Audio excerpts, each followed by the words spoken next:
Good afternoon, everybody.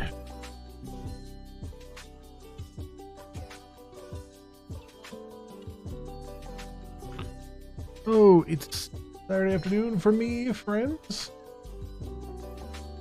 And I think it's time to get some coding. Some coding today. There was a thread on Building Glimish here about tagging, and this is a thing that's come up a couple times. Why am I at tab? This is something that's come up a couple times. So I am I think it's time to address some way, shape, or form. The trick there is that it's going to be basically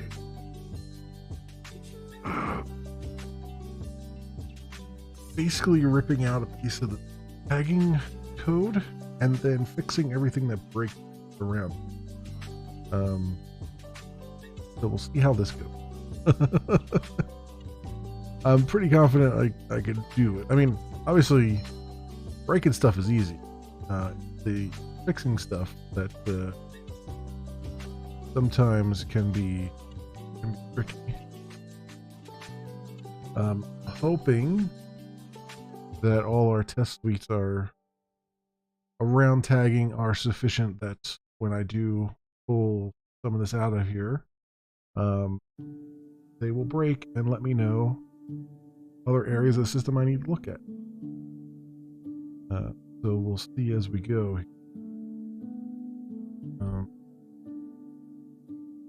And then I also need to come up with a migration that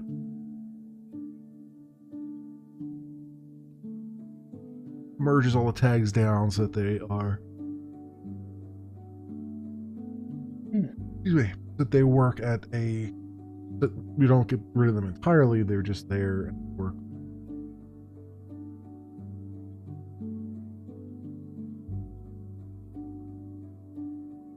So that is the challenge today, friends.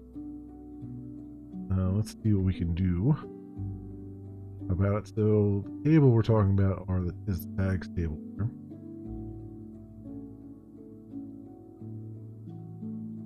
And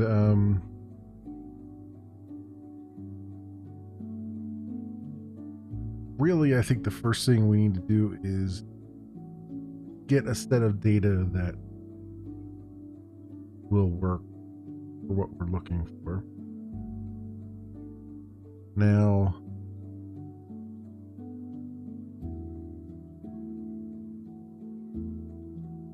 I have a bit of an interesting conundrum here, in that since I'm switching between branches a lot of times, I don't want to lose this data here, which I would do if I end up running this migration that I have to build to do it. So I'm going to try to stave off this table.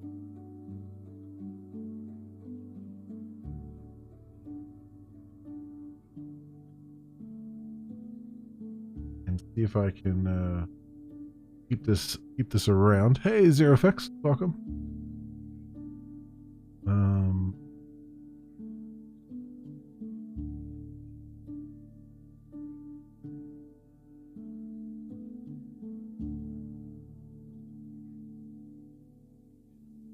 All right, forward. This one for to see what for a particular table. Table.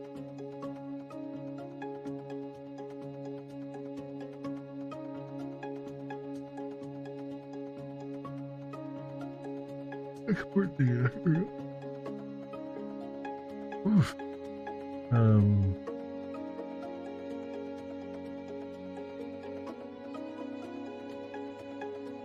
Export data from tags table.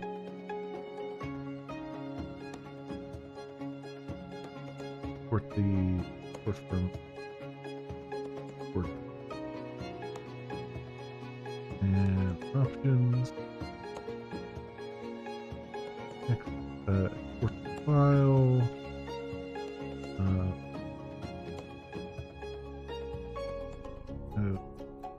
Tag table. Dump. Find the limited data. Other. What was his first row? Full symbol. Oh.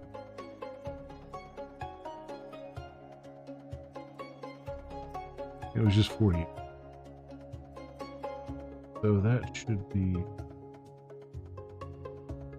in develop.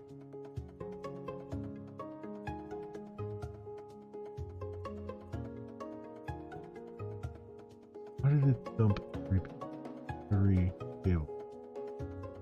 It didn't.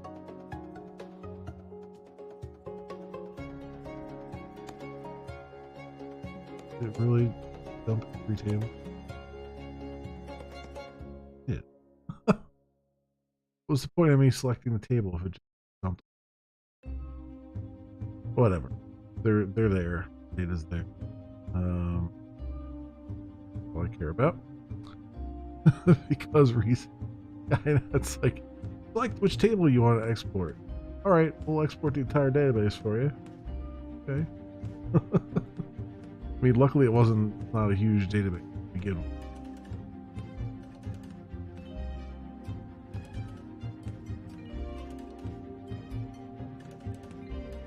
Okay. So first things first. Let's get this data into a form that is usable. I think also shut down the server here. Yelling and screaming at.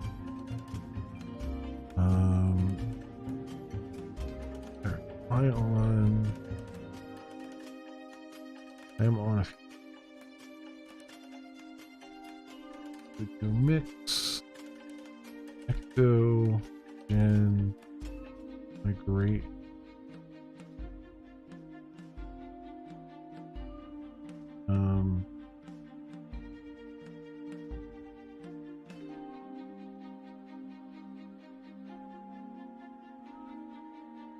Hard tag.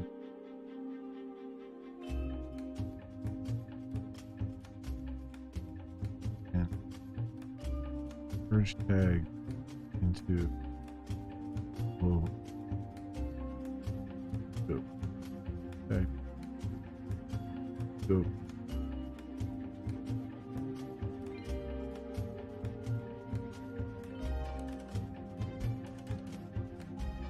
And drop.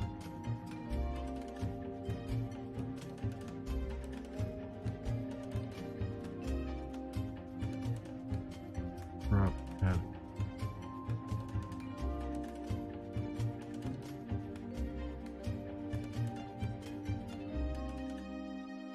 I think, yeah.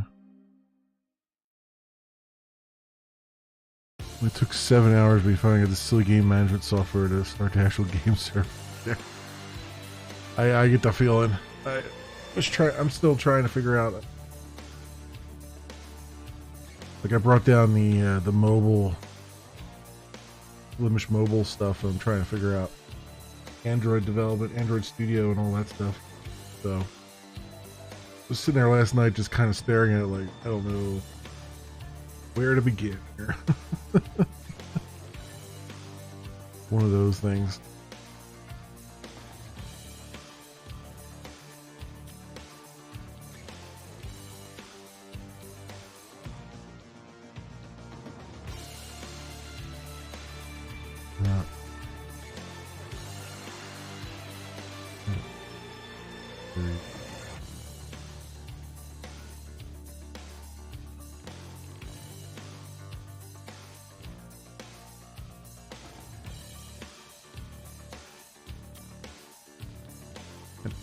Fine.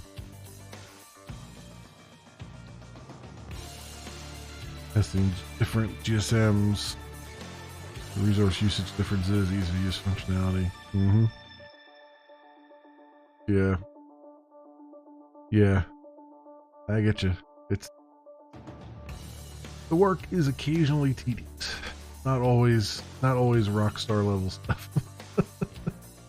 Which is why it's always funny when I see in the job listing, look, programmers who will be rock stars.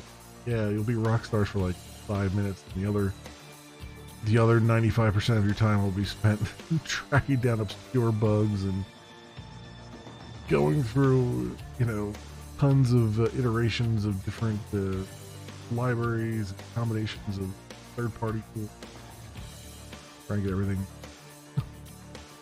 to a point where it's sane.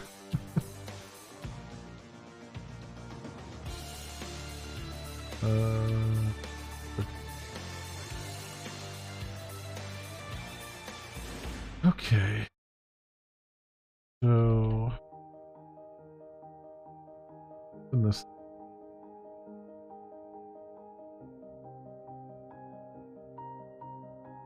So,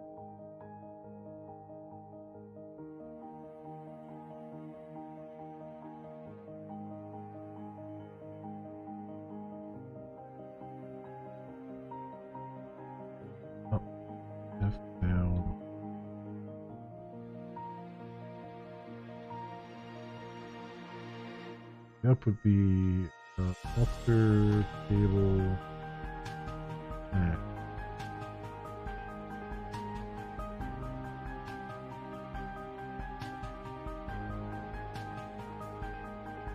Prop? I imagine they just call it prop.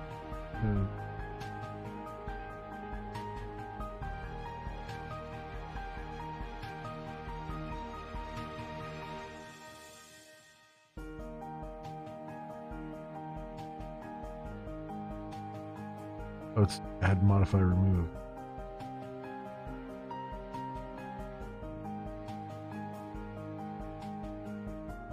Moves a column.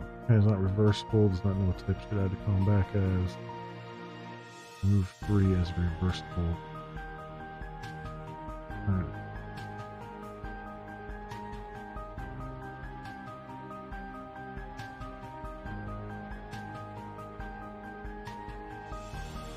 Well, that's fine. I know.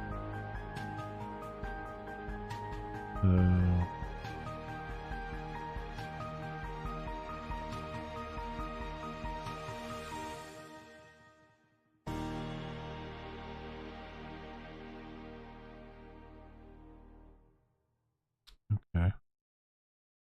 Okay.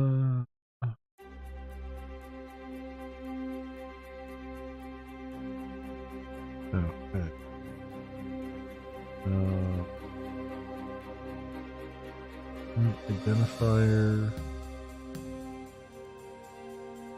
Category ID.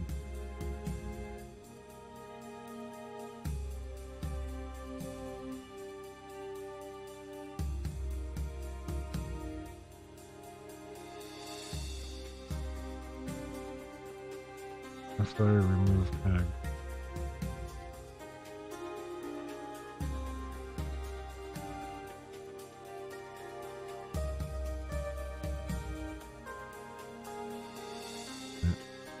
That will have to happen after we do an actual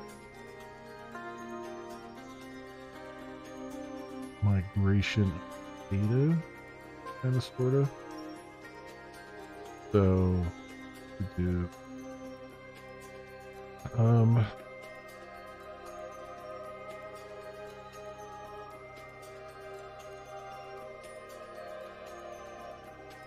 great data.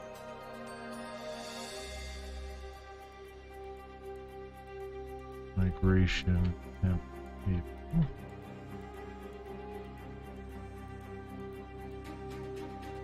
Right table, if not this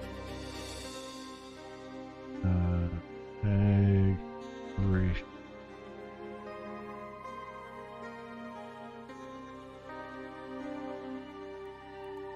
I think I can do a select.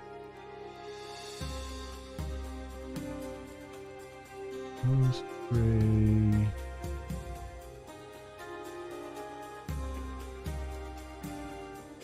Do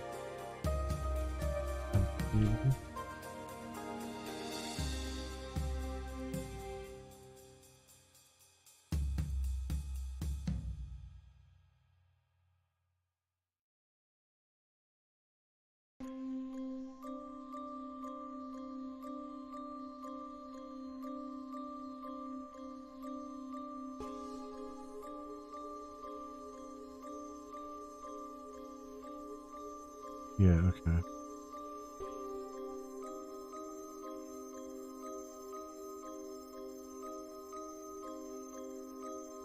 Thousand names. Do. Great. So that'll work for my. So I want to do.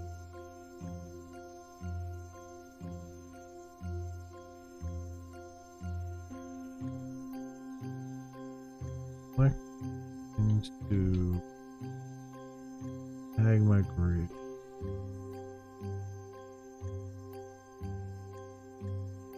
I do the select list first into and from.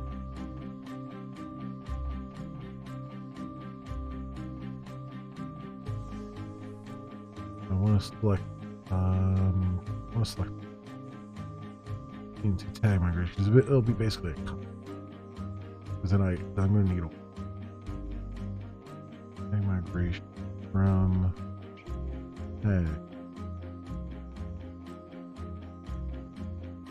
And that's it. I want the entire table for that one.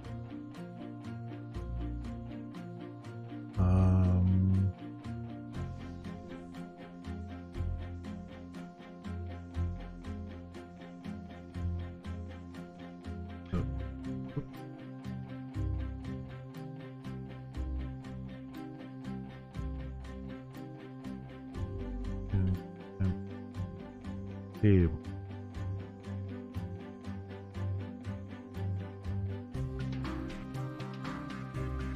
And alter table to remove those. And then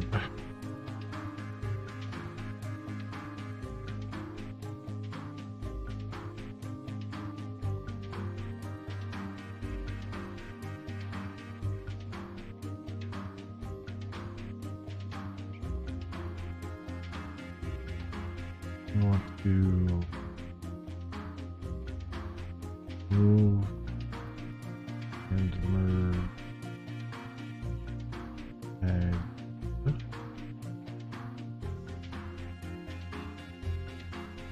Select. We want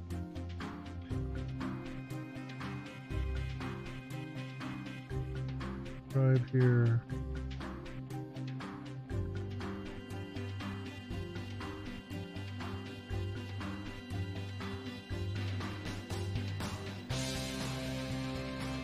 Guess I won't select. That'll just be. I'll just continue this. Yeah, I will have.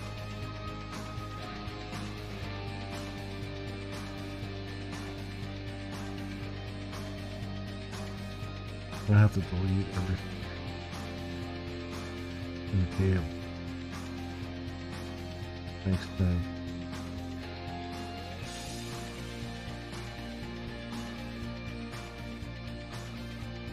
Yeah, I want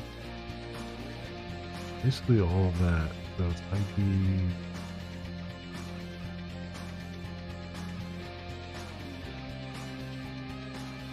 The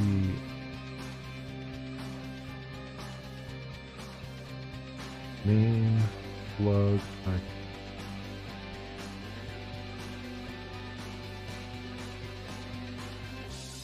icon,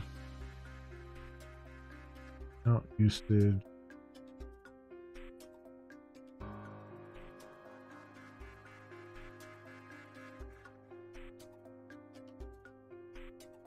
Wait, what was it? Not good. And insert at.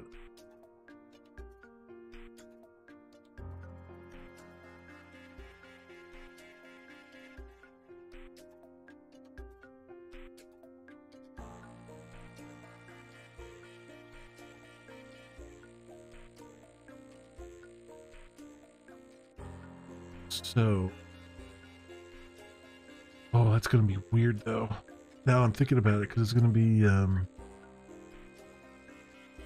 I'm gonna preserve some of the ID, but there's still gonna be references in the system to tags that don't exist.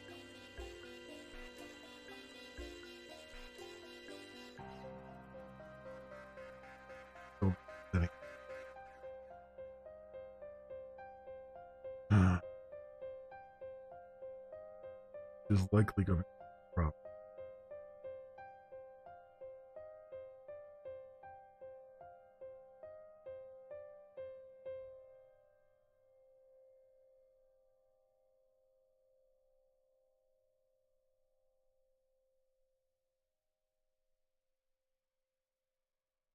So I can either clean up that data, or I can just say hell with it, clear the tags table out. Start.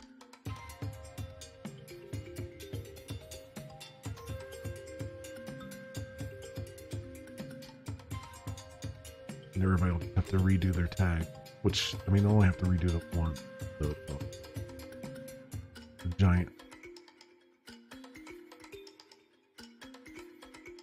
It still kind of sucks for people.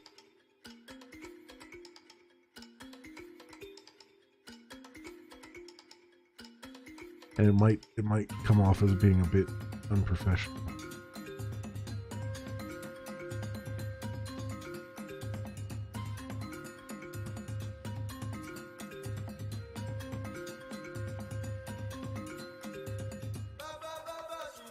Well, we only have tags.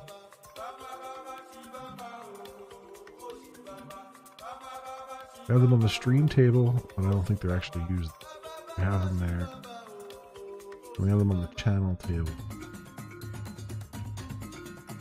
I think that's it. So cleaning out the tags that don't exist anymore.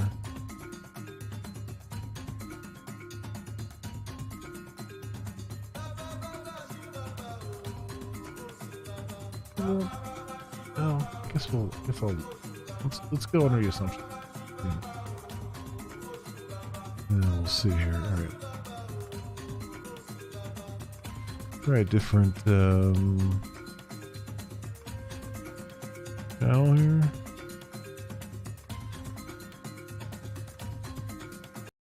How about this?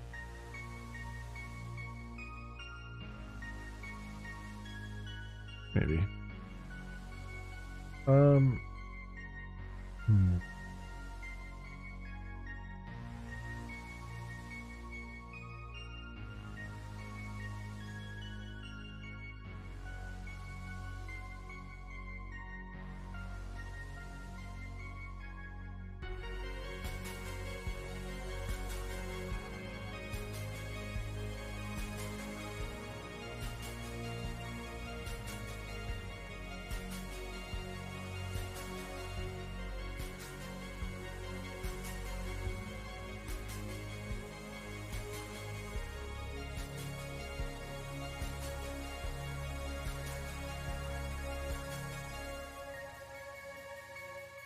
Names that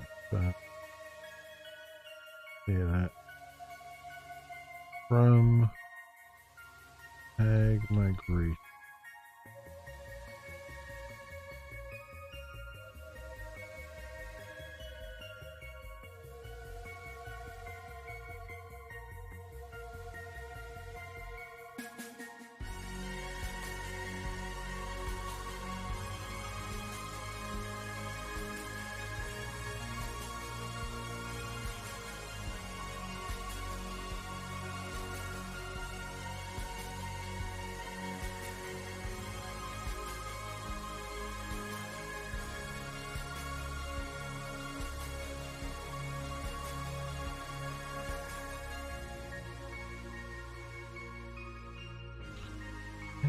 Do a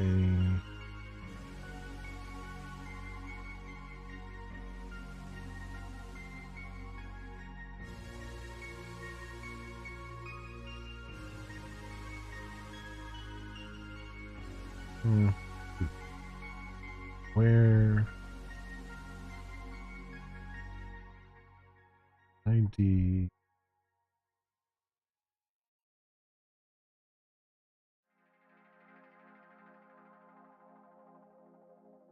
thing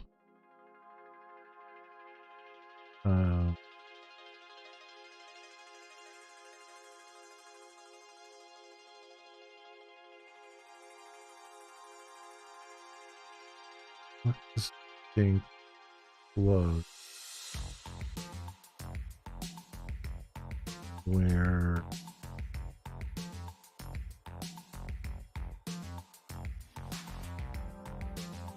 PM where PM dot plug plug.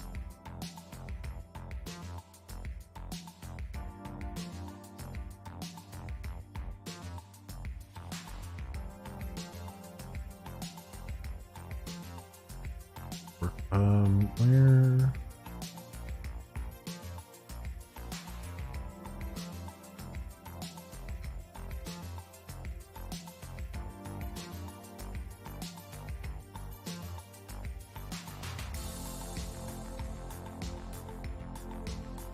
the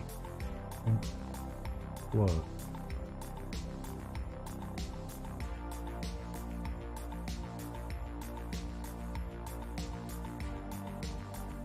These have to get these first.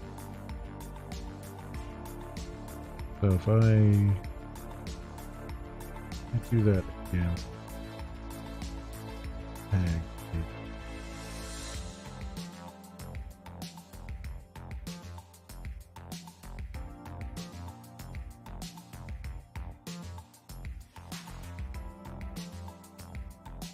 From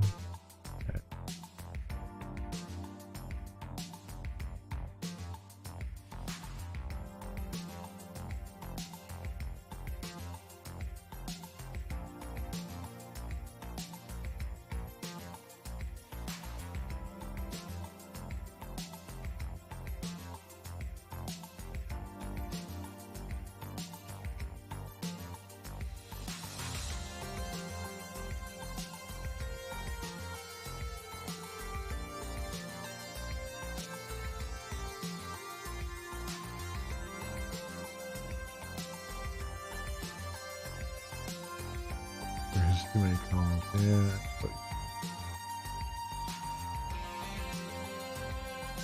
ID from tags with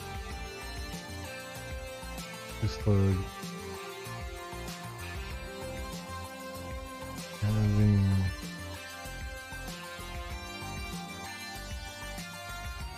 sync plug.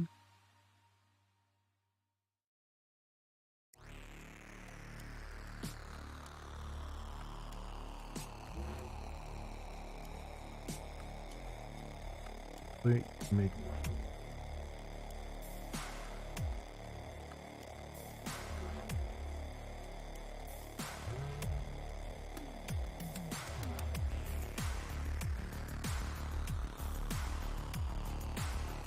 I don't even think that makes sense.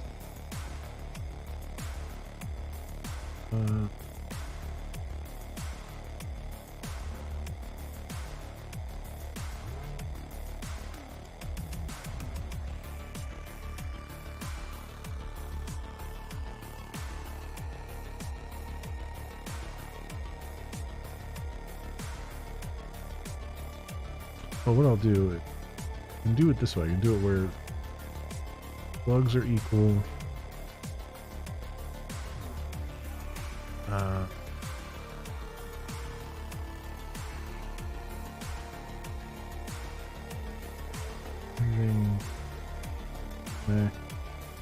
Count.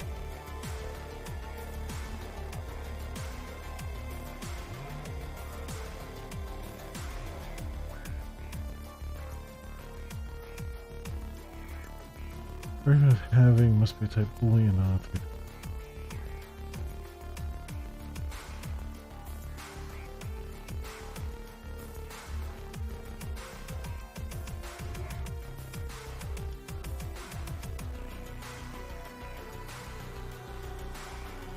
I don't know if and no, that's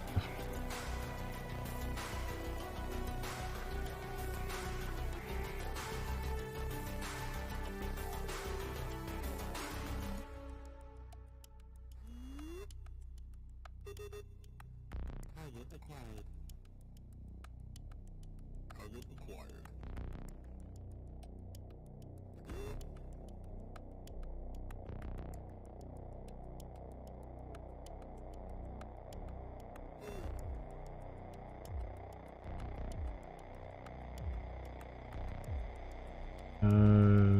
group by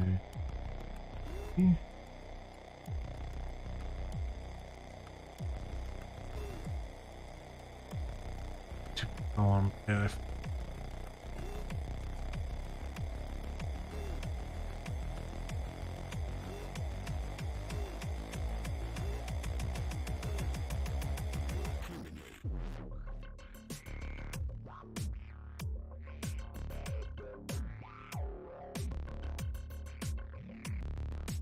See if I'm inspired by something on the internet here. Postgres Okay.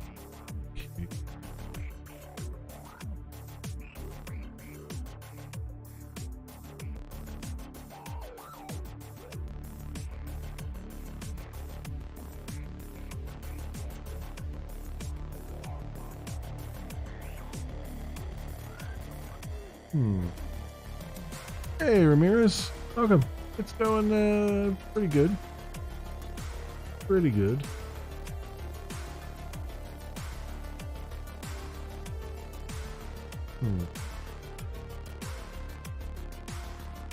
Sweet music.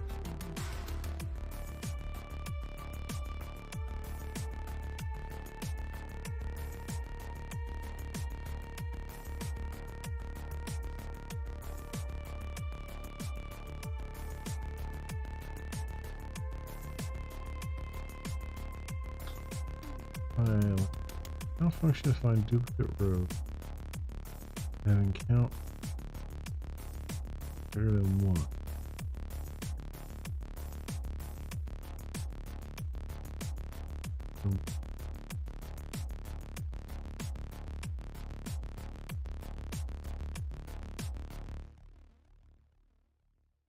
From programming languages using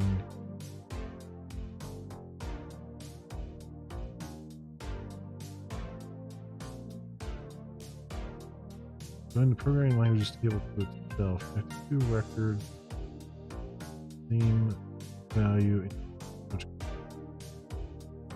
duplicate record.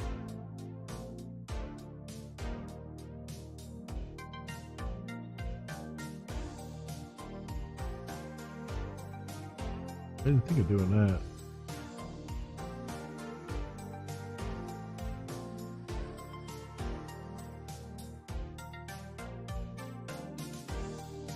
Huh.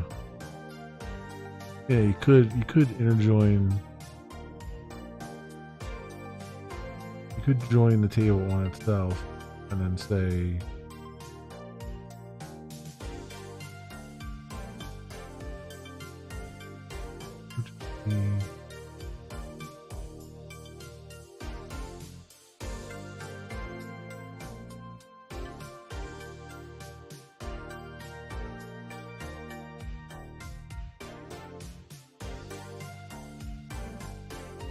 do it where language ID is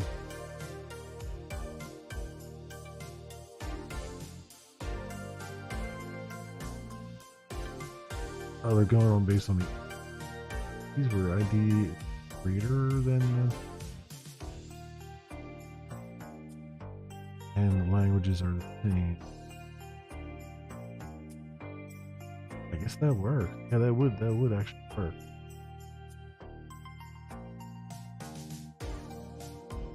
But it means it's always going to keep the first one that comes across, which I guess in our case, oh, big deal.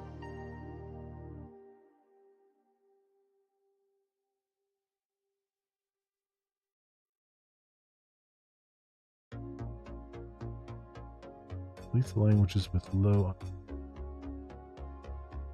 in the languages with high.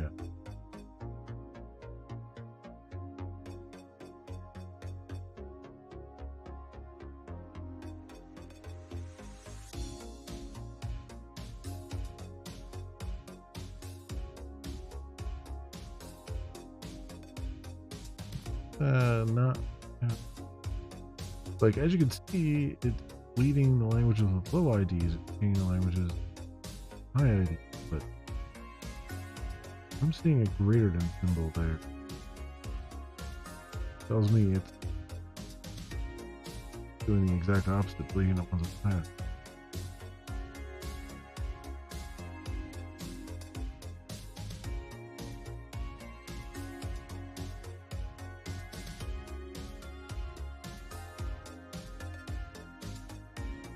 Yeah, this time, delete using statement deletes the high ID.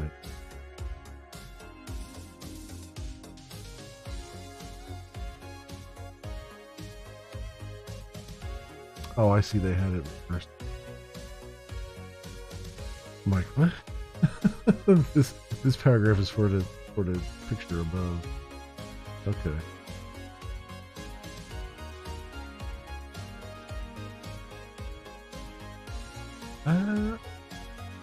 It's pretty straight.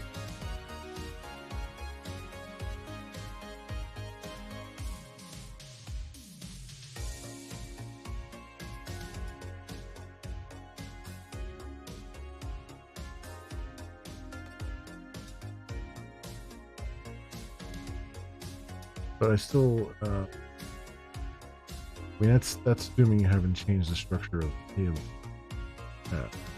So I still need the temporary table. I still need to copy it over. I have to do it twice. But I could use something similar here, where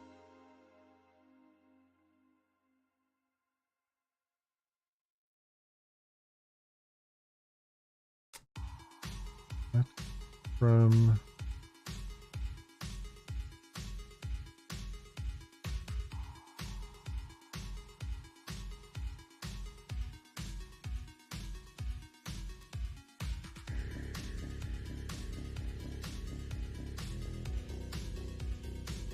So from tag, inner join tag, hit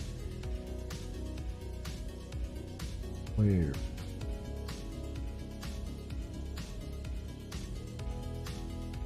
pm.id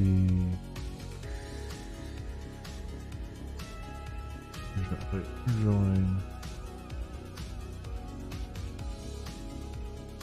on pm.id and duplicate that.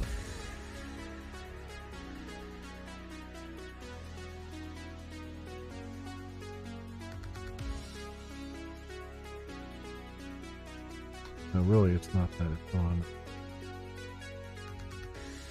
pm.slug and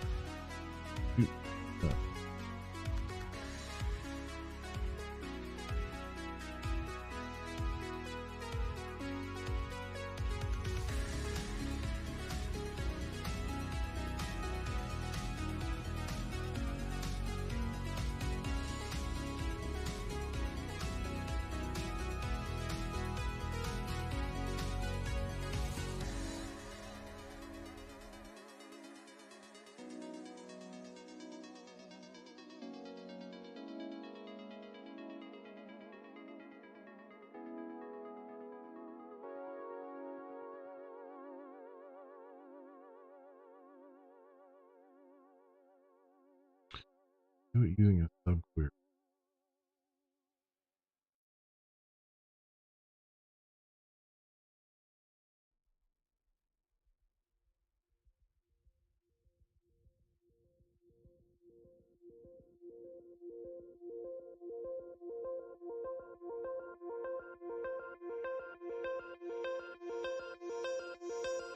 I think I might do.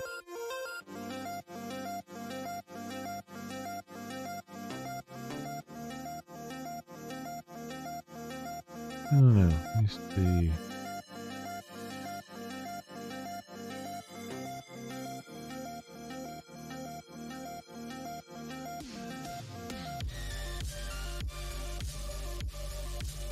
I think we're going to do that one because join isn't work. Well,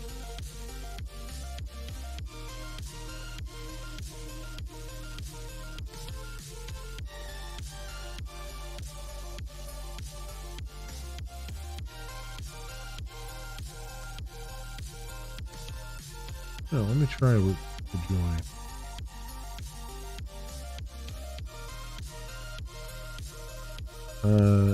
Less than.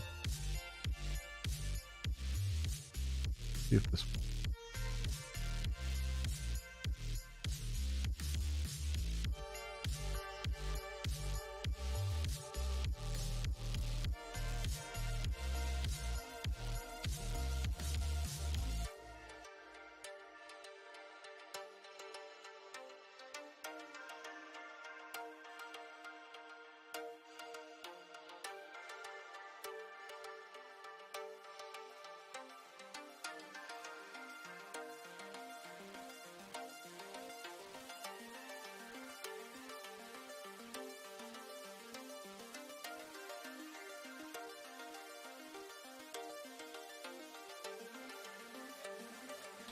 reset that. Remove the let me see.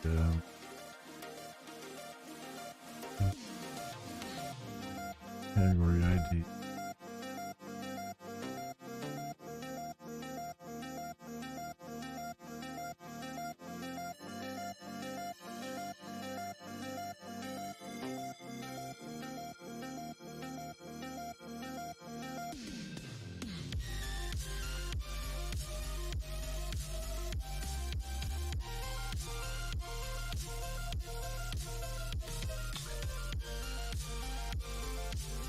Work.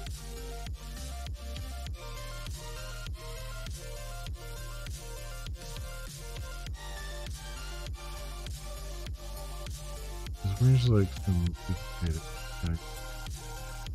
duplicate things across some category ID 1.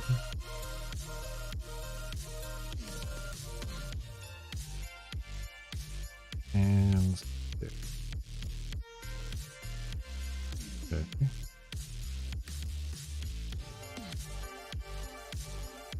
Now thumb is just 6. So click the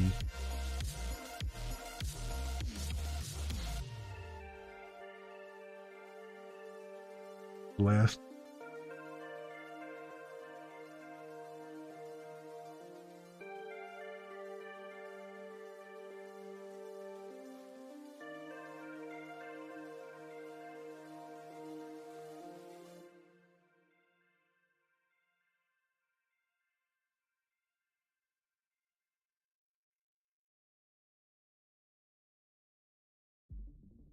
that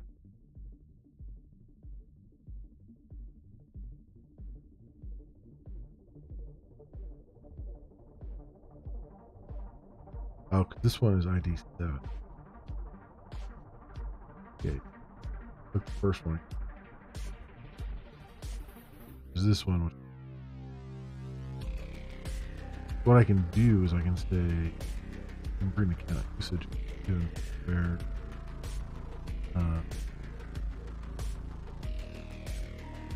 now is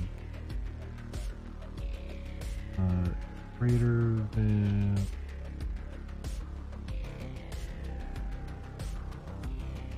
page 4.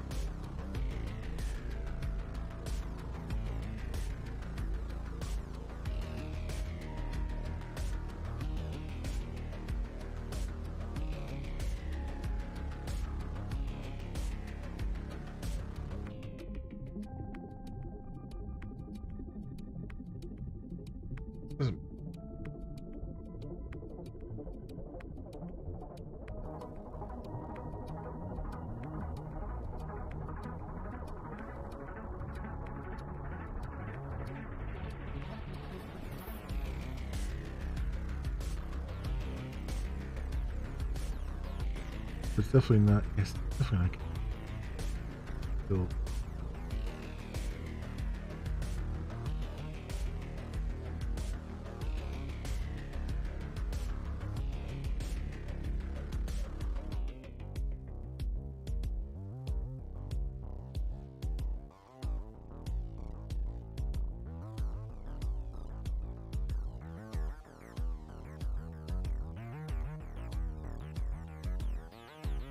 There's a bunch of tests.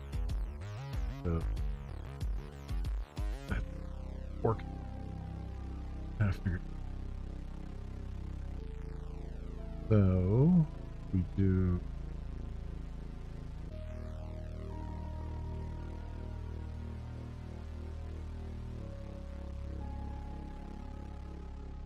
here.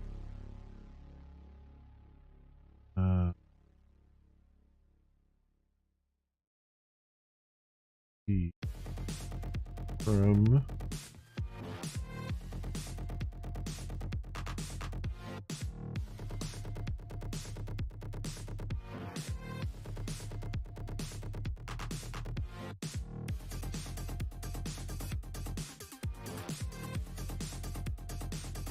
ID from select ID row num, right?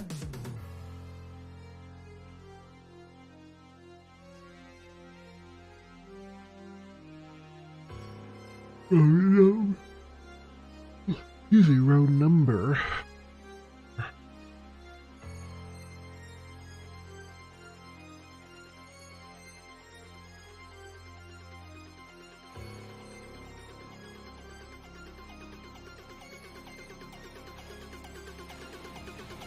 Number.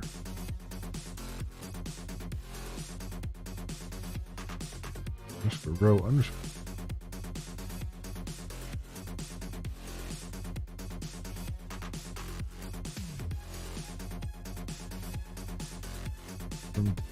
Right?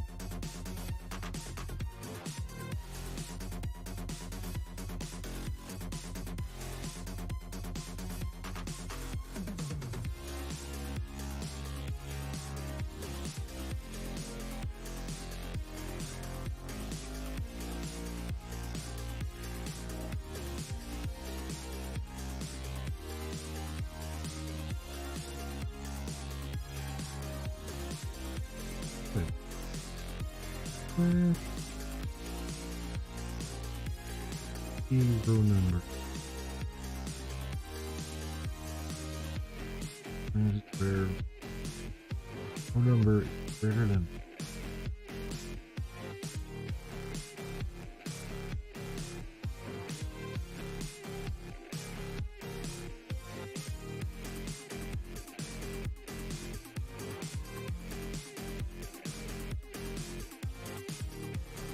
We were always going to get a record after the first. This is return. Need to be because they're doing really opposite.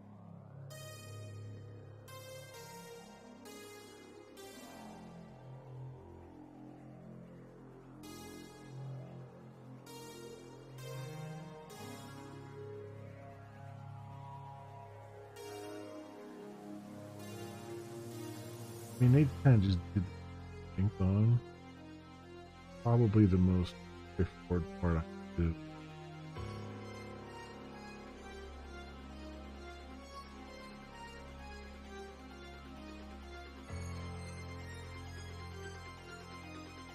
Yeah, I mean, I did click thing on love ID and love.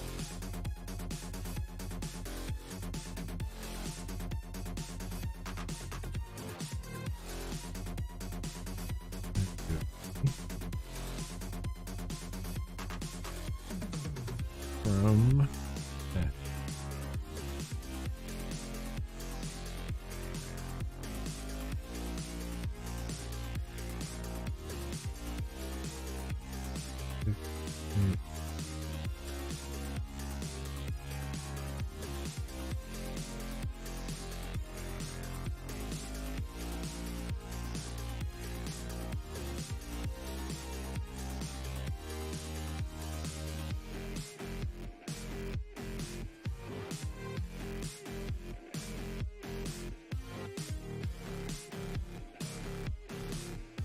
And well,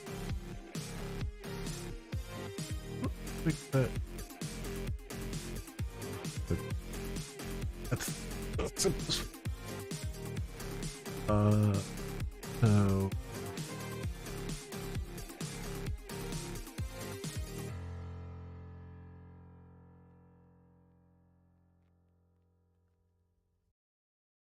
I can just redirect that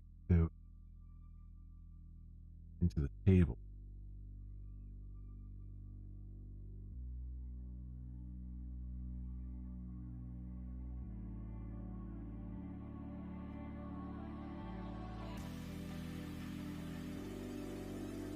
Basically select think on look. All that stuff there. From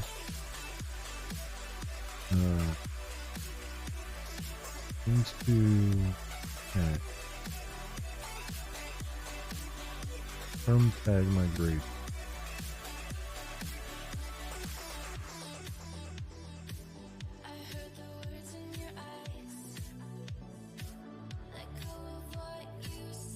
I don't need to do.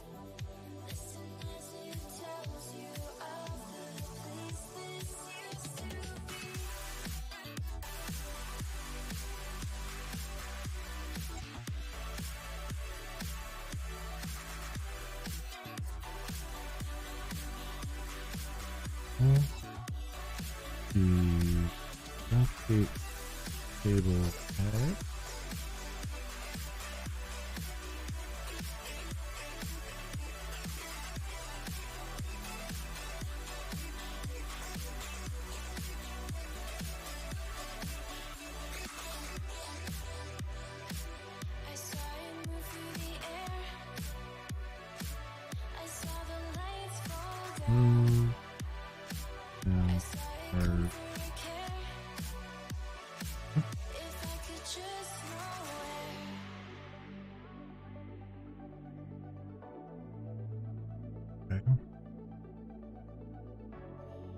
Data migration table.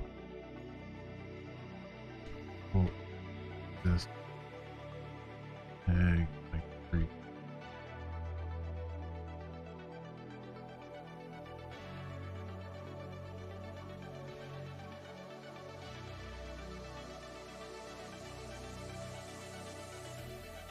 Yep.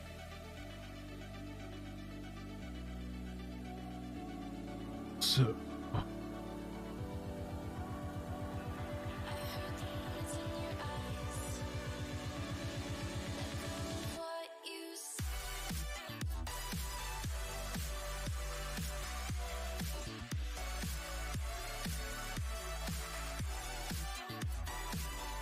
first tag data table.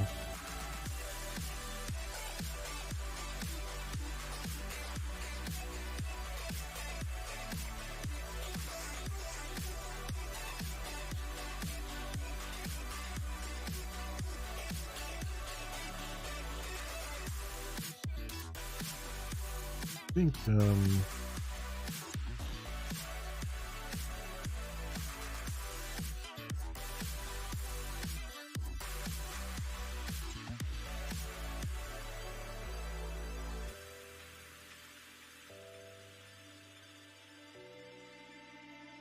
these where they happen, so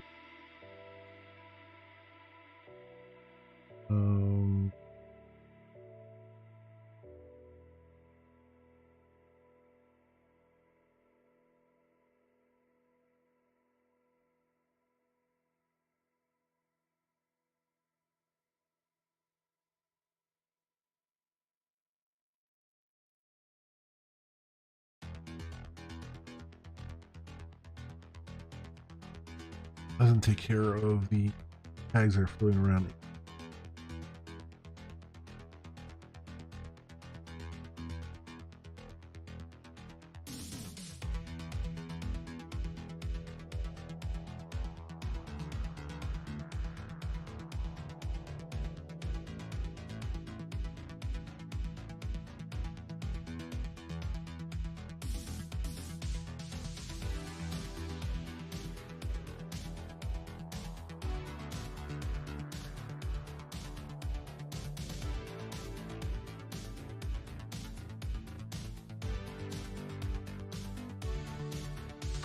But I can match.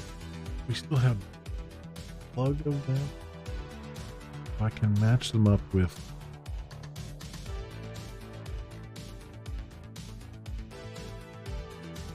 Like I have the tag migration table up. So I can just look at the IDs in there, pull the slug out, and then alter the IDs that they are pointing at what is essentially the same tag, but without a category, and then that way nobody has to change anything theoretically, we won't have random errors in the system where pages don't load because tags aren't correct, hopefully.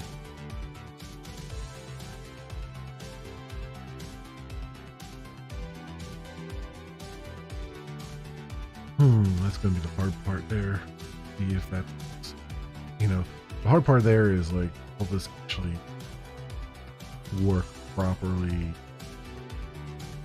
Will this not leave the database in weird data?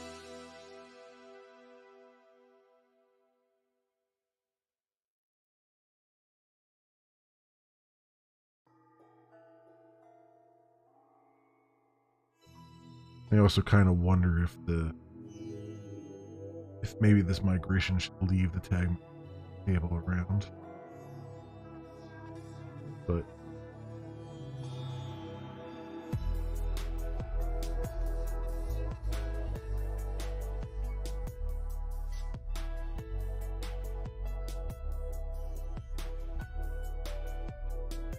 I don't know. Let's go down to the pit.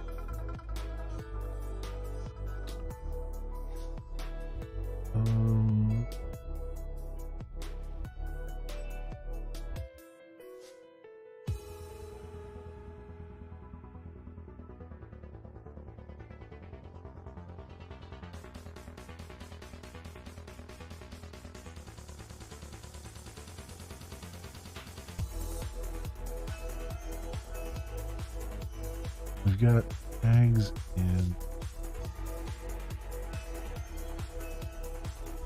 photos.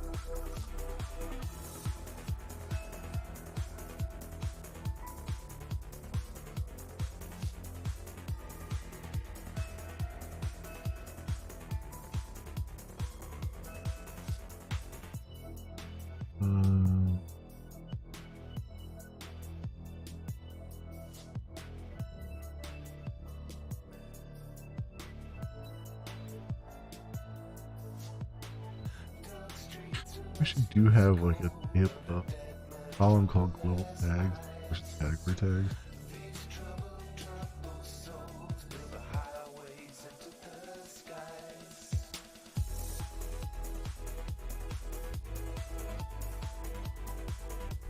Tags? Oh, yeah. Category ID.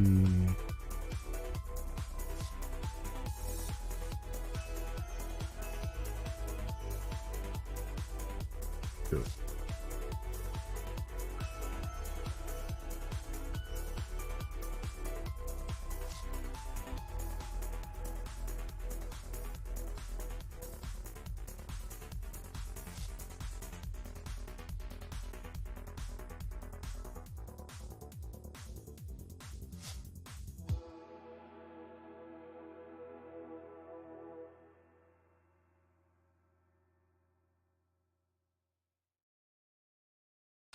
Oh wait, we have a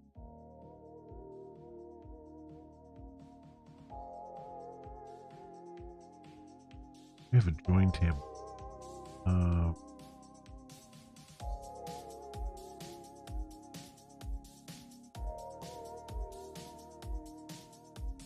Now, yeah, we're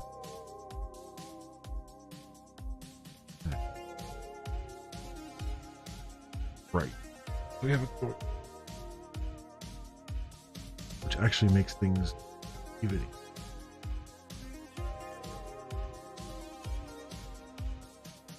I don't have to parse any weird data structures or anything. They find me all the IDs here that belong. What is the? I hope this doesn't have it.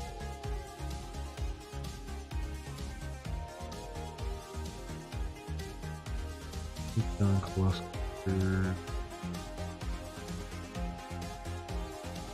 Like it does.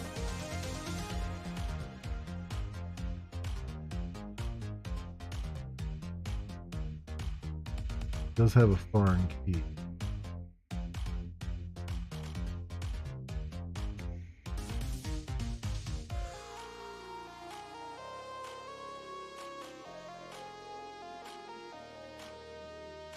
That's okay. I don't think it's gonna.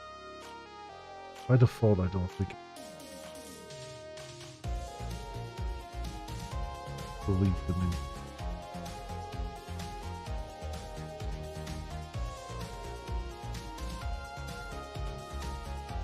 Fortunately, I don't think we have. I don't know. I don't think there's a cascade. I don't see anything here that says cascade.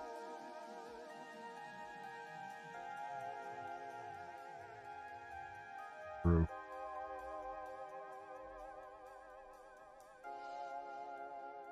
Okay, so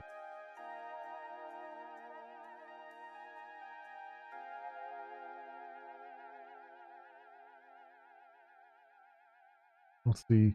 There's no cascade delete for.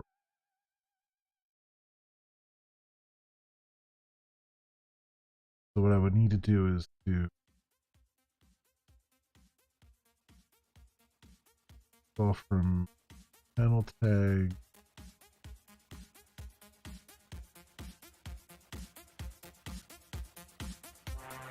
where tag ID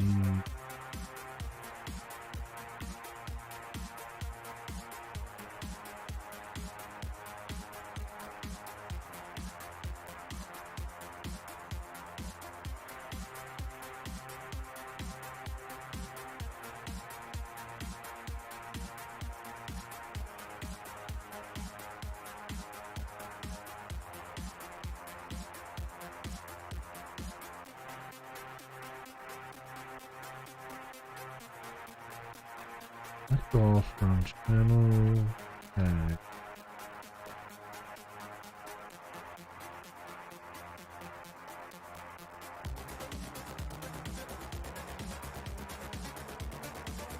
Where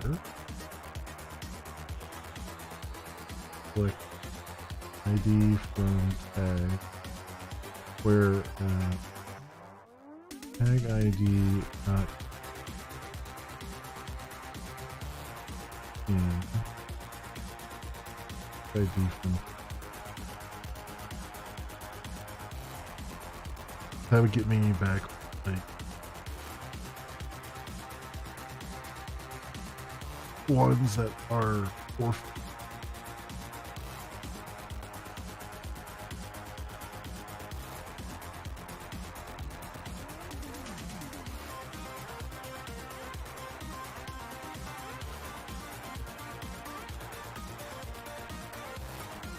That gives me orphaned ones, and then I need to unorphan.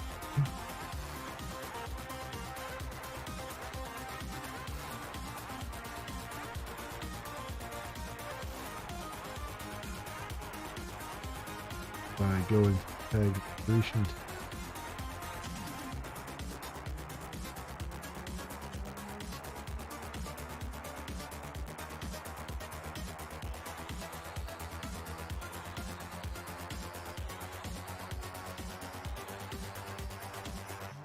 We switch off from tag.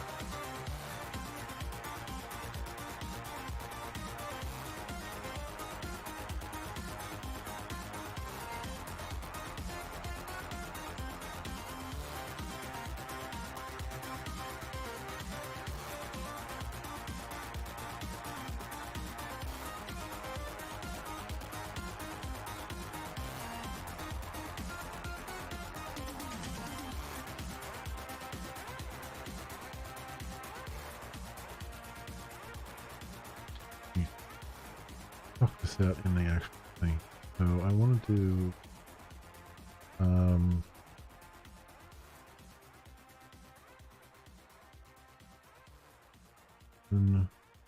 orphan at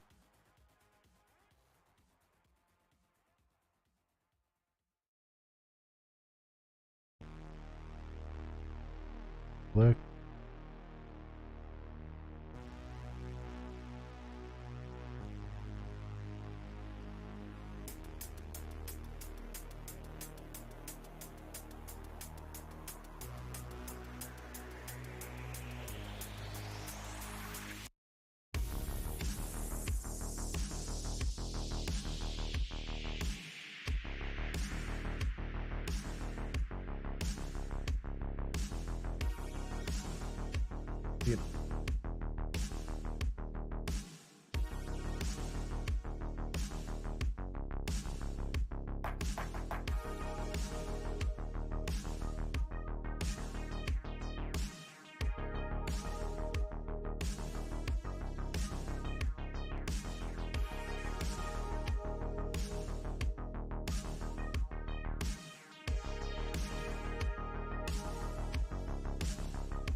work from this one because I get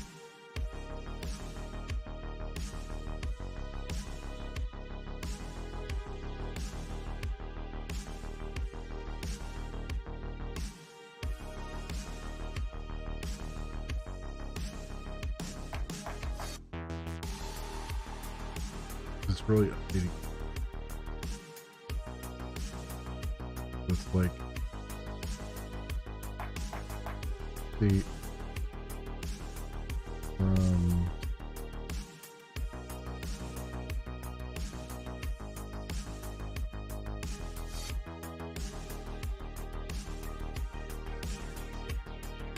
channel tag.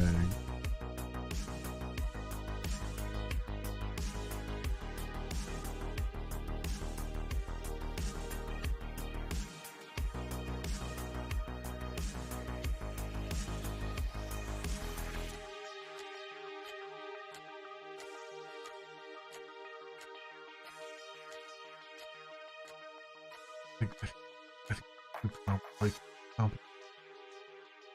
the one.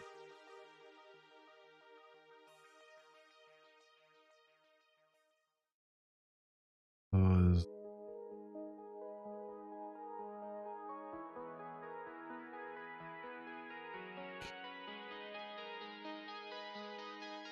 I bet we want to bet that there's some function that does those update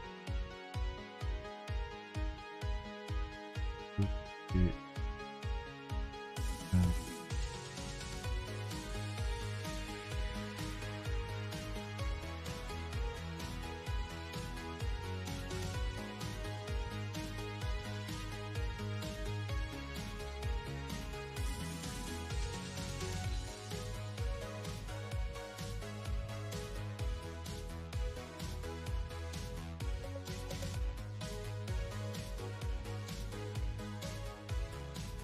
Orphan Road.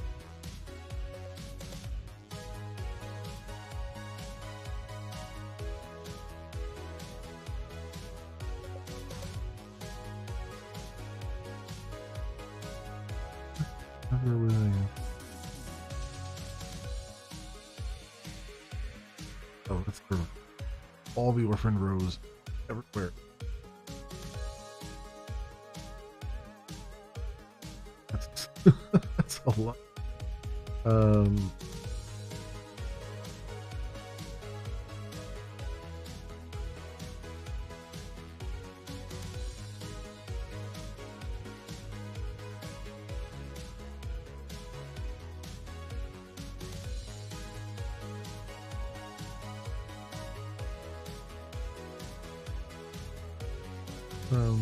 They're not exist.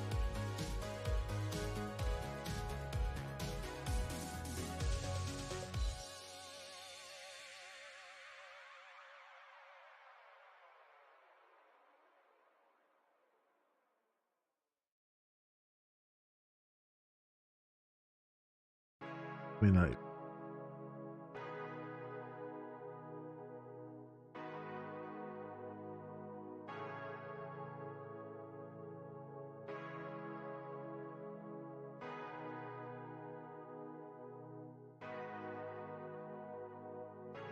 see, they're doing like a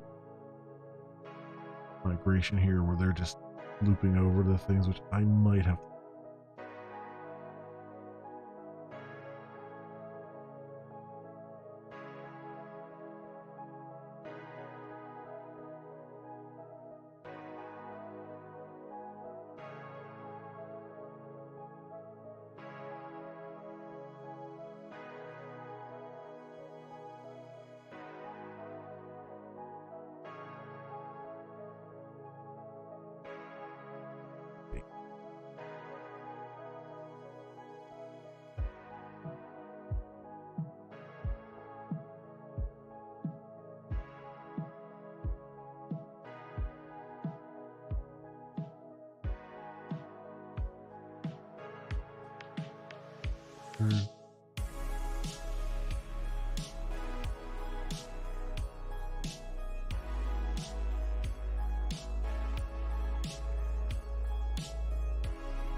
urban. Everybody's like, just eat them, which I totally get. That'd be a camp too.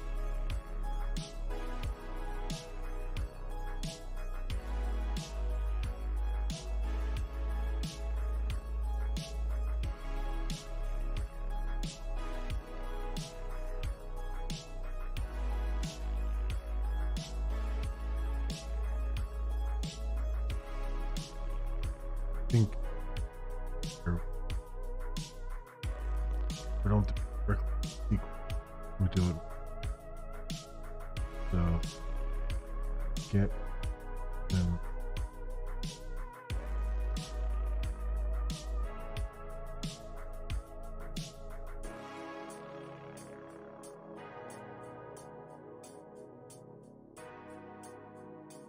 The other thing is too, what does these tags on the team is.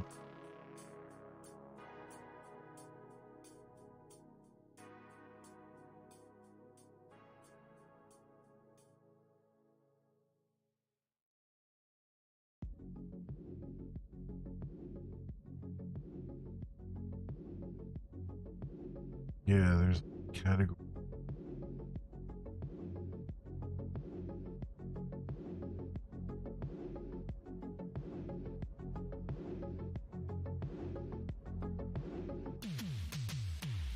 Those tags copy.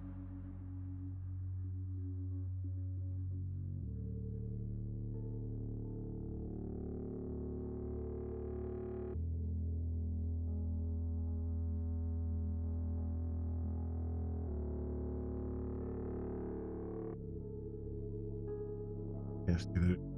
There's like a couple. Clean up the table.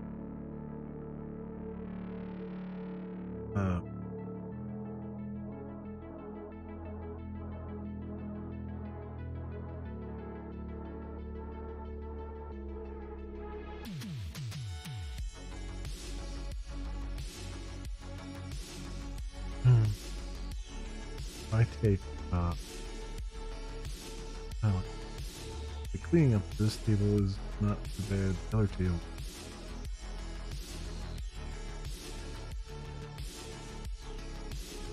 Although once I know the orphan records, pushing them back. Green tape.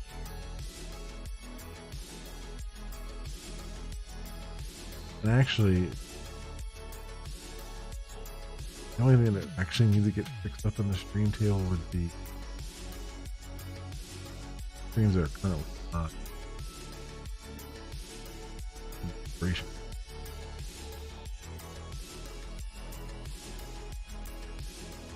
No, I use those for. I might not, but I would have to clean them. But not that.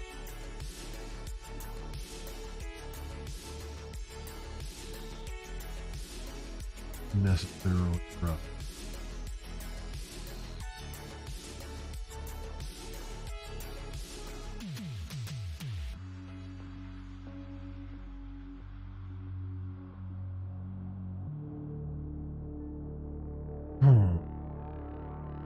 Think how would I?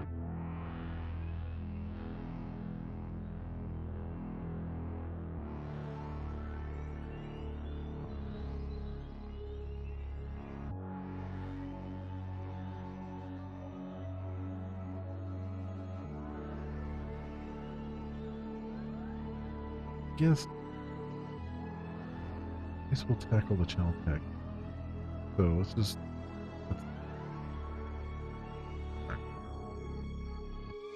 so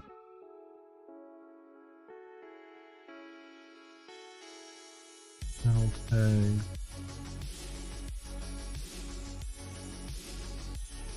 Well, there was another thing here.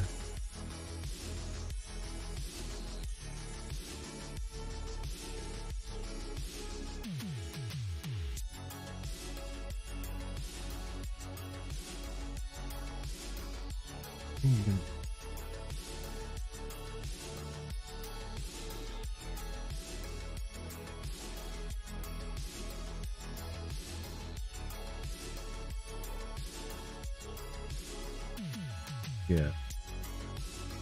So query Glimesh repo all users. Oh.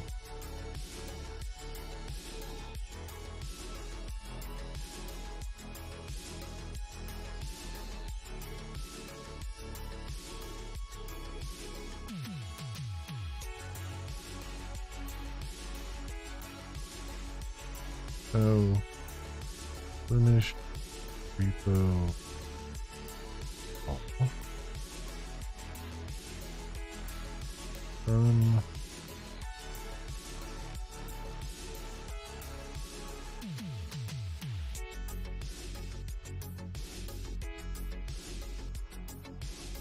from tag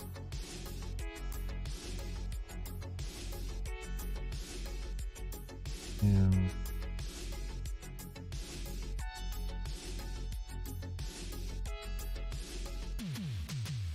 fill tag.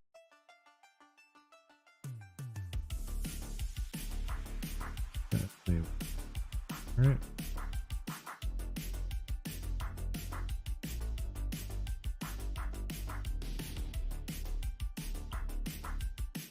Here,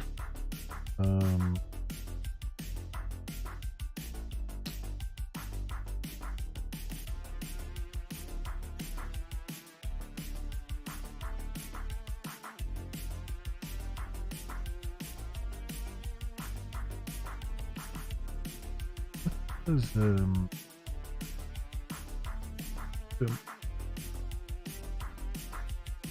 I guess they wear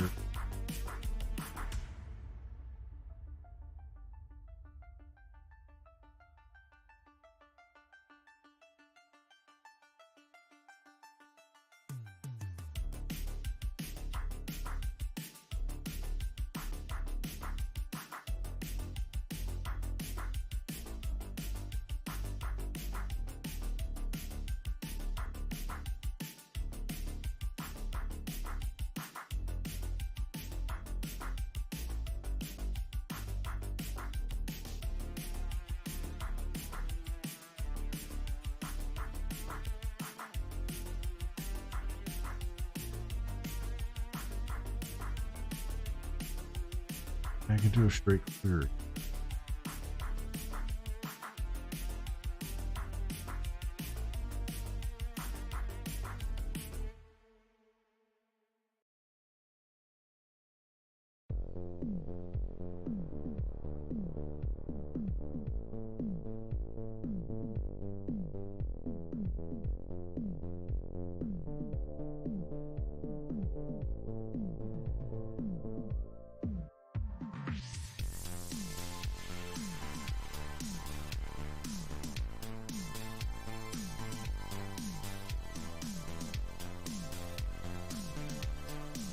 Take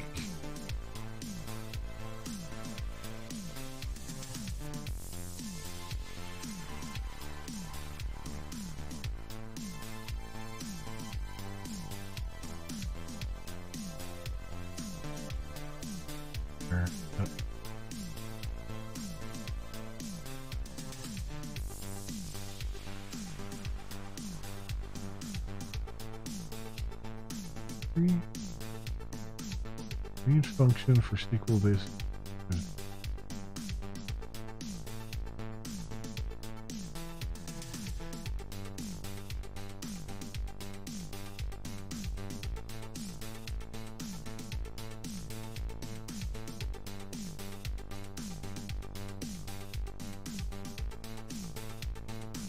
The feeling like it doesn't return from a select, but okay.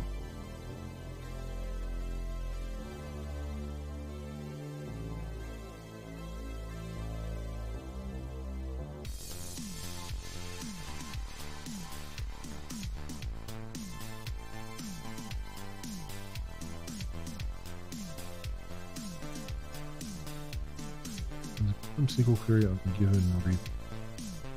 Case success and must return an OK to contain a map of two keys, number of rows, and the row all set. Okay. It does. It returns the rows back as a lip.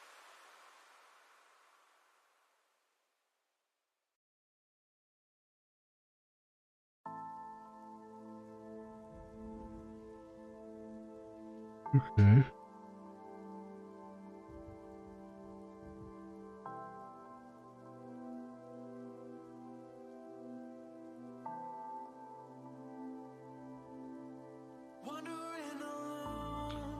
I can get a bunch of IDs on the ones I need to look.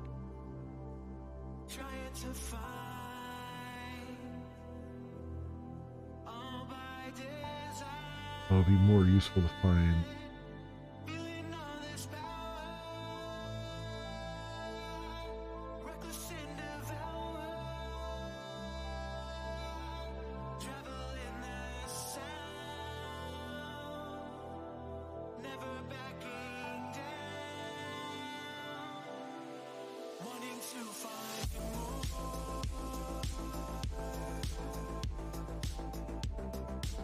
I can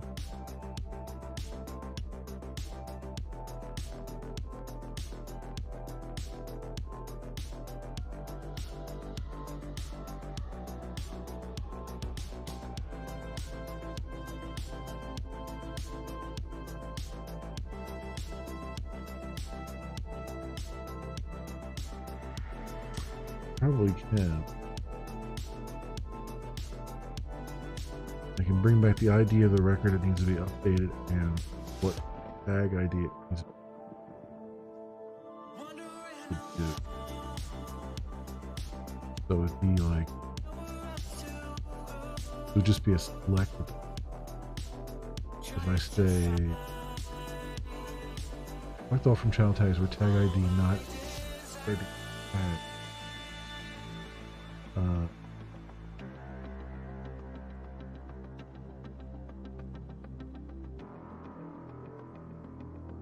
Really be select. Select ID.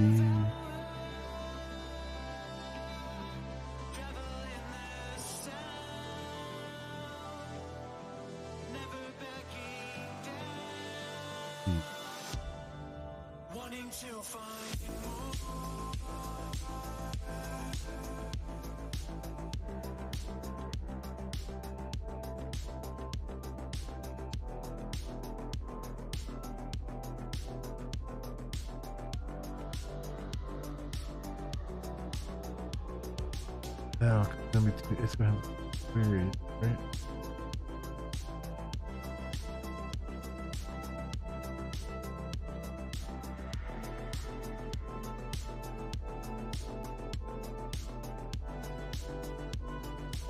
Select.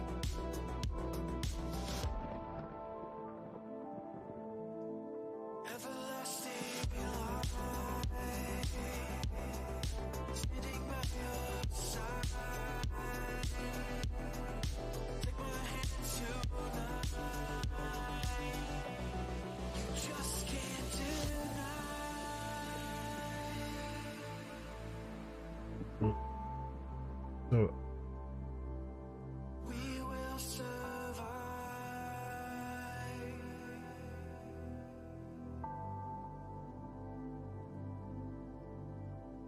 okay, take another approach.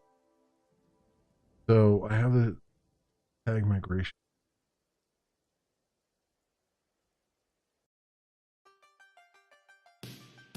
So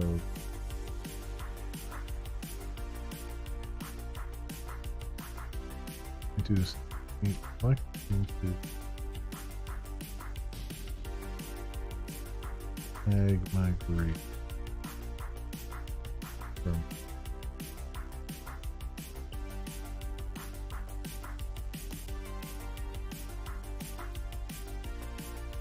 from tag.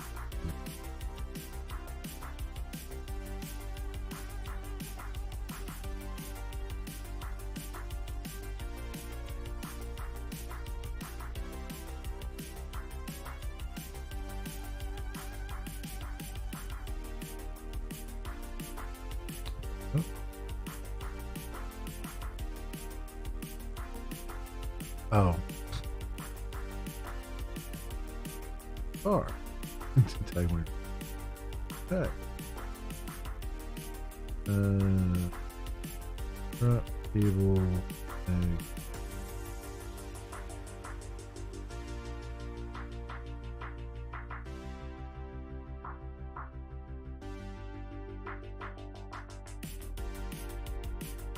Okay. Now I got tag one. So we do select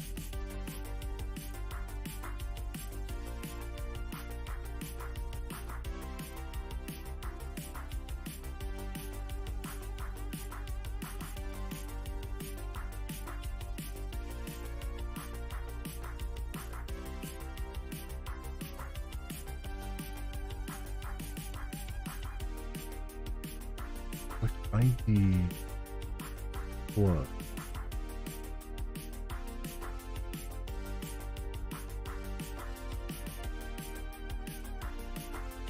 category from tag 3 where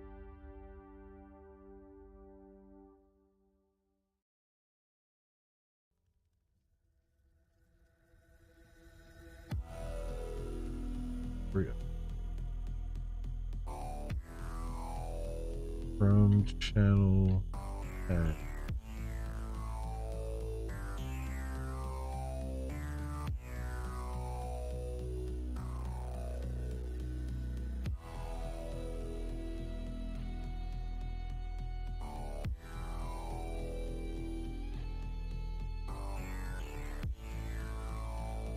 Tag. Click ID, tag ID from channel tag.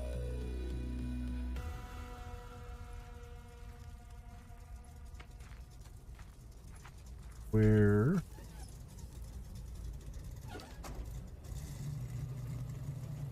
tag ID not in select ID from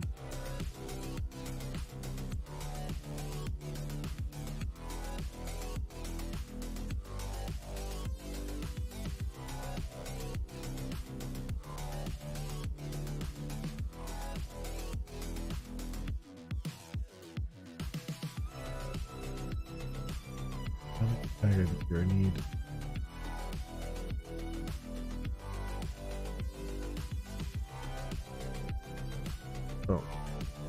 tag ID then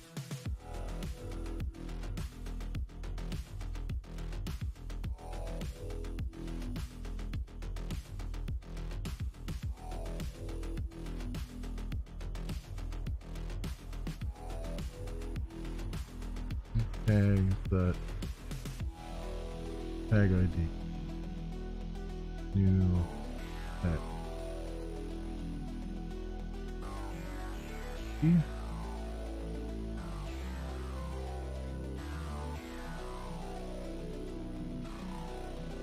tag ID not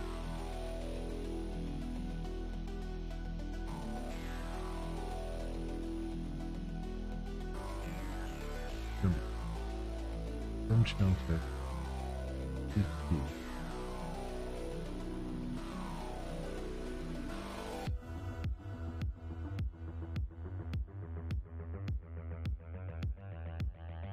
D.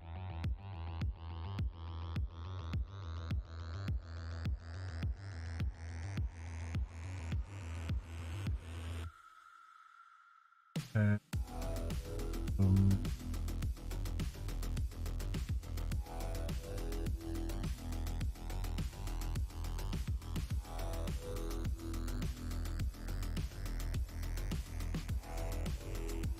here.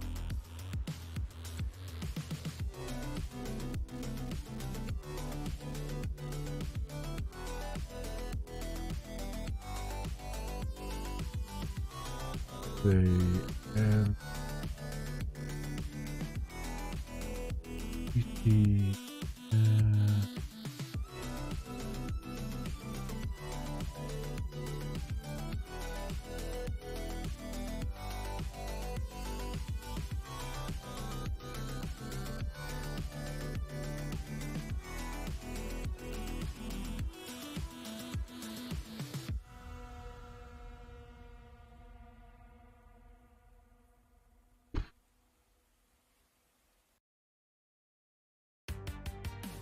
don't think I can. I don't think I can make this leap of logic here. So it's we've got the channel tags. The channel tags are going to finding all the orphan record in there. So there's not an ID in the new tab.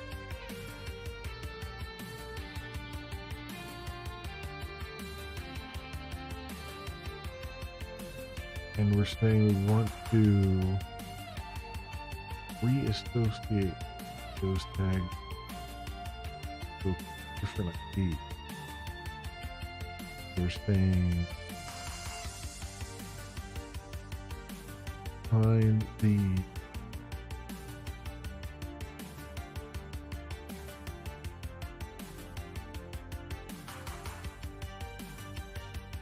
find the plug from the tag migration. Use that to find ID that go in for the new tag.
Have the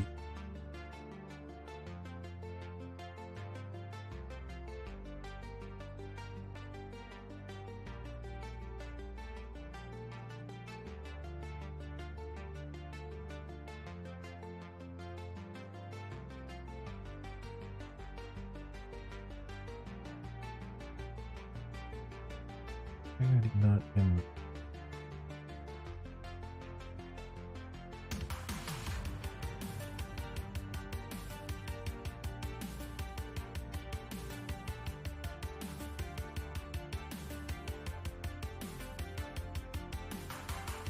And just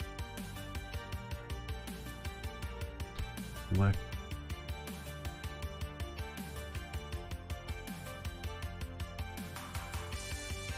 ID from tag.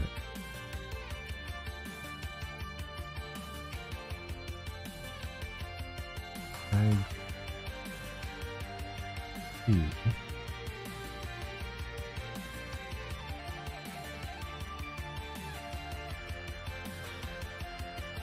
Where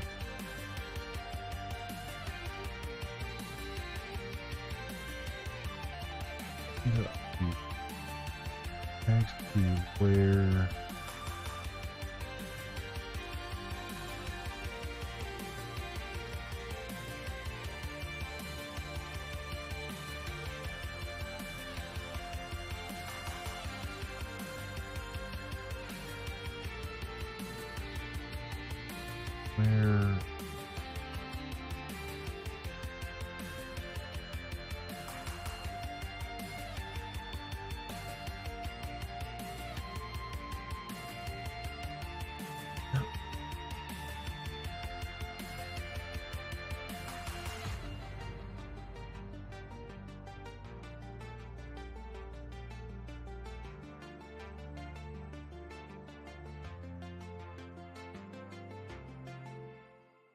gotta be going again.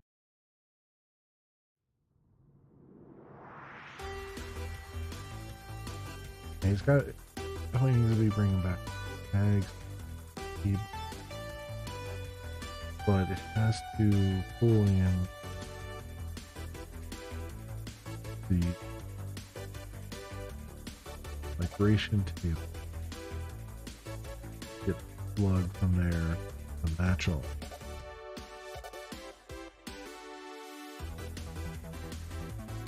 I do where there's no plug. Jetpack join cable.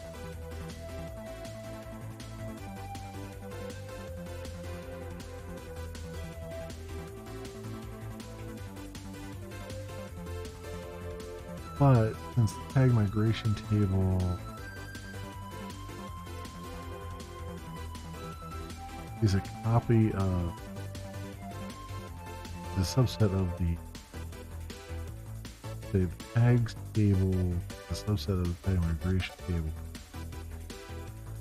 the IDs will match up in there. So I can say, I can do inner join tag migration and on data e and e.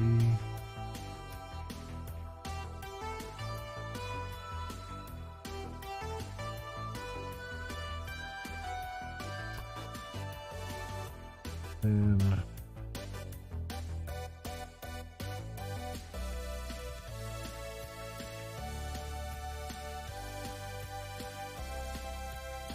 there.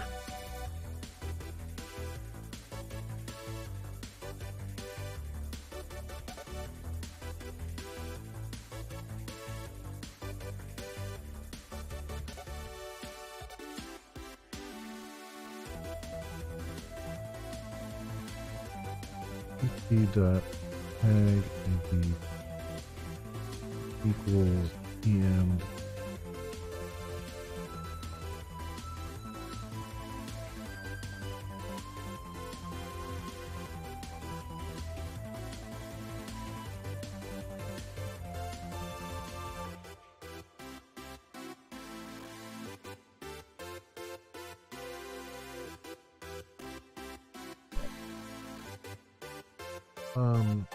or you know that,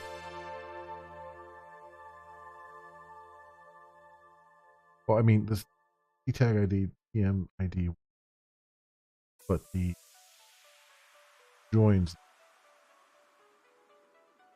gotta be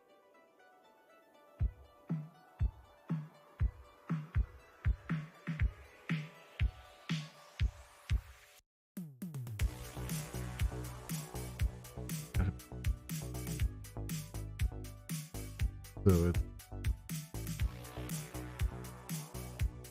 it's from tag migration and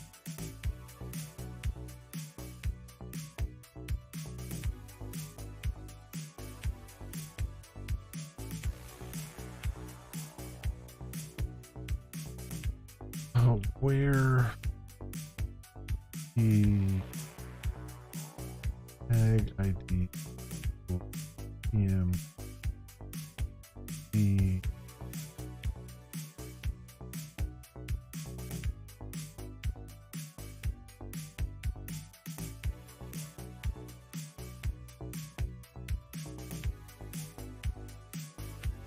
and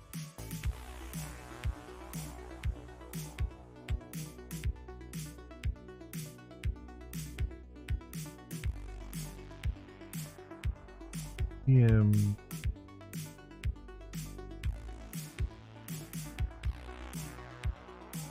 dot plug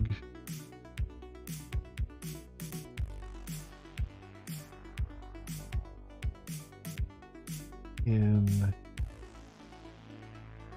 select plug from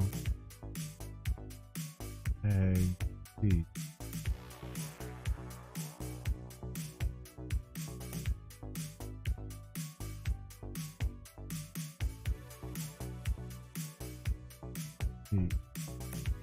Uh,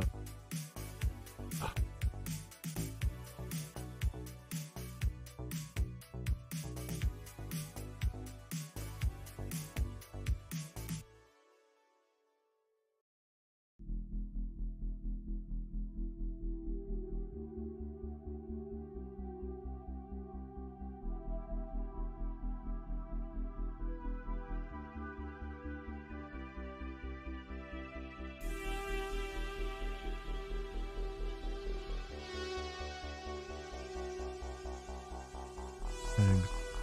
I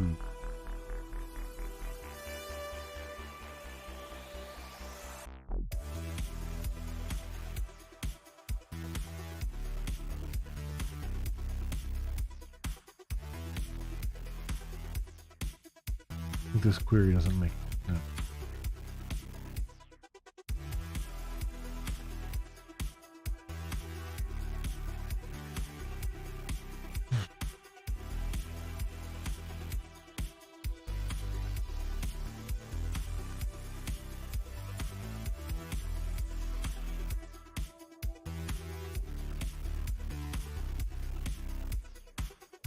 Would really.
This is a brain teaser.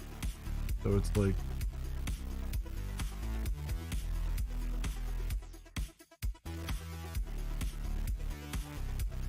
if I do this.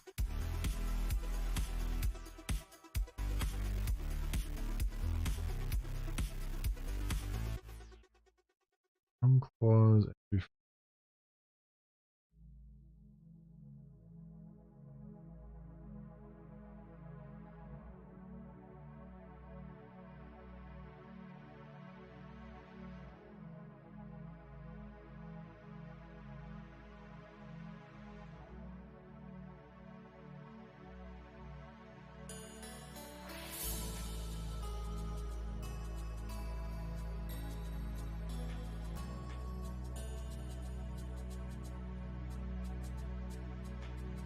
part.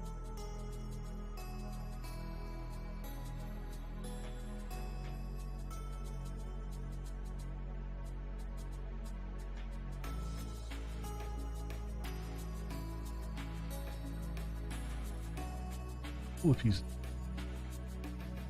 One piece at a time. Select all from there.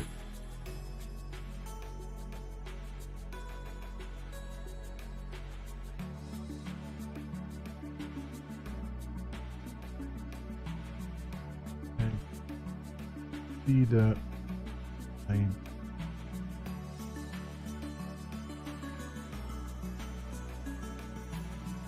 yeah. What I from every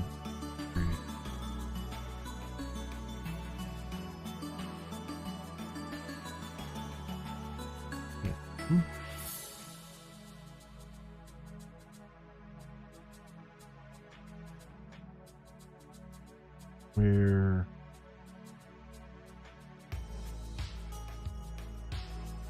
pm.load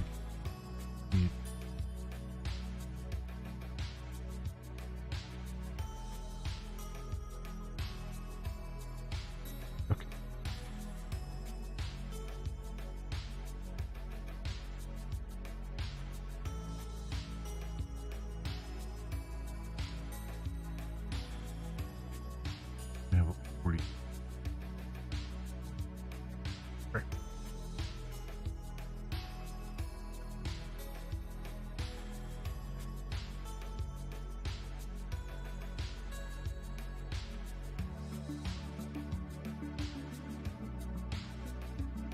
makes sense because they're two table are copies of one another. So one.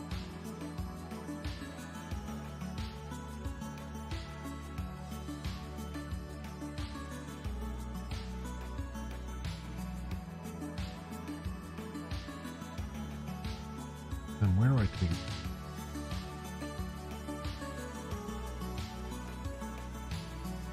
I need to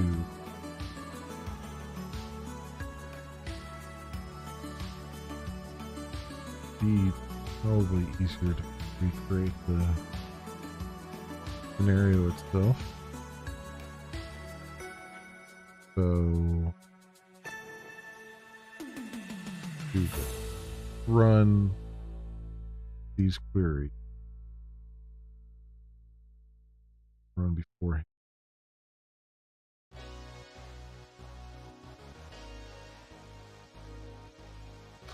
Okay, table tags. Hey, Mytho, welcome. Okay, table tags.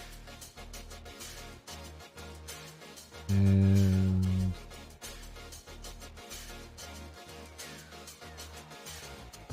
I think I'm doing pretty good. Doing pretty good. I'm racking my brain right now on some migration stuff. Otherwise, doing pretty good.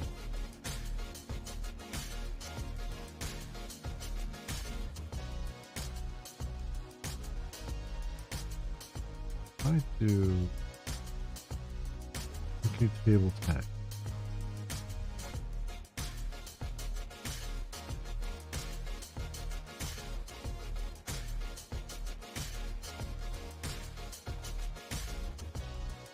Oh, okay. See, this is good that I tried this because it's saying I can't do it because of foreign key control. Worried about. Okay, guys. Because it won't let me. It won't.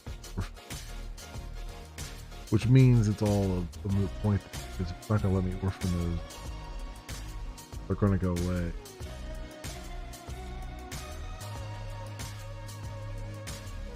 Well, I mean, they all temporarily.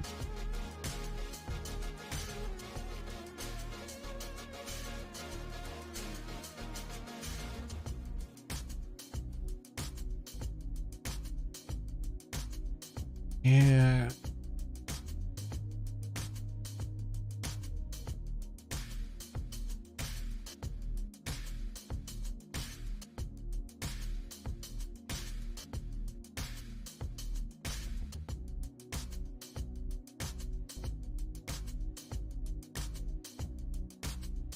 I think we're going to be at a point where they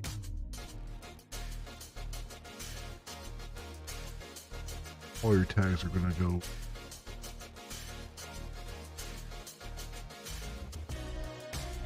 It might be better off to just make a tag from the ones that are set on it now.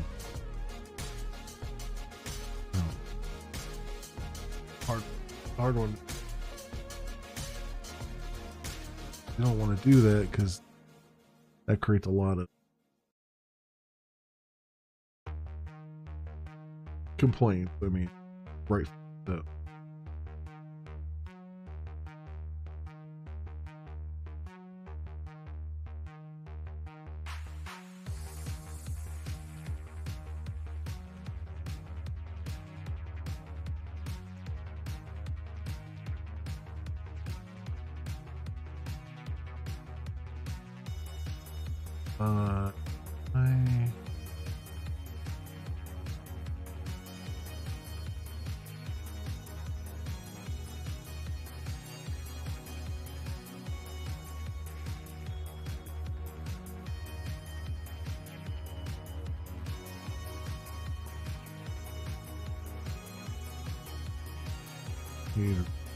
Automatically truncate all tables that have foreign key reference. Or to any table.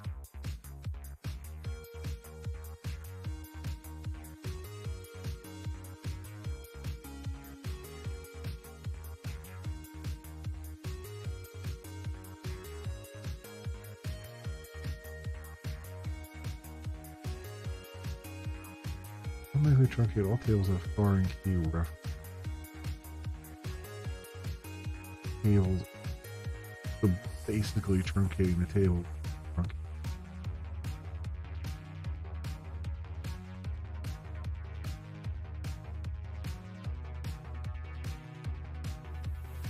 Might not be terrible.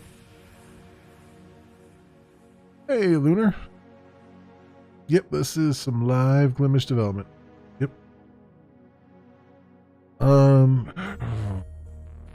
I do.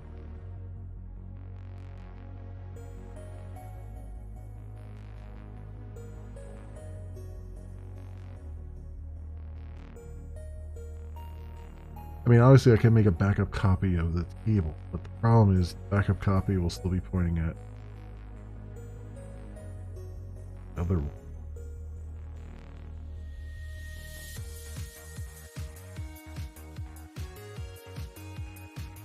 I think. I wonder, does that copy the references over too? So when I do I look at tag migration.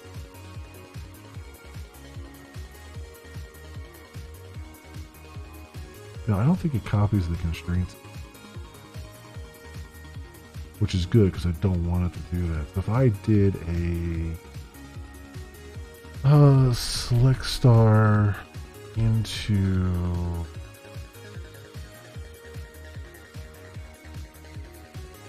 channel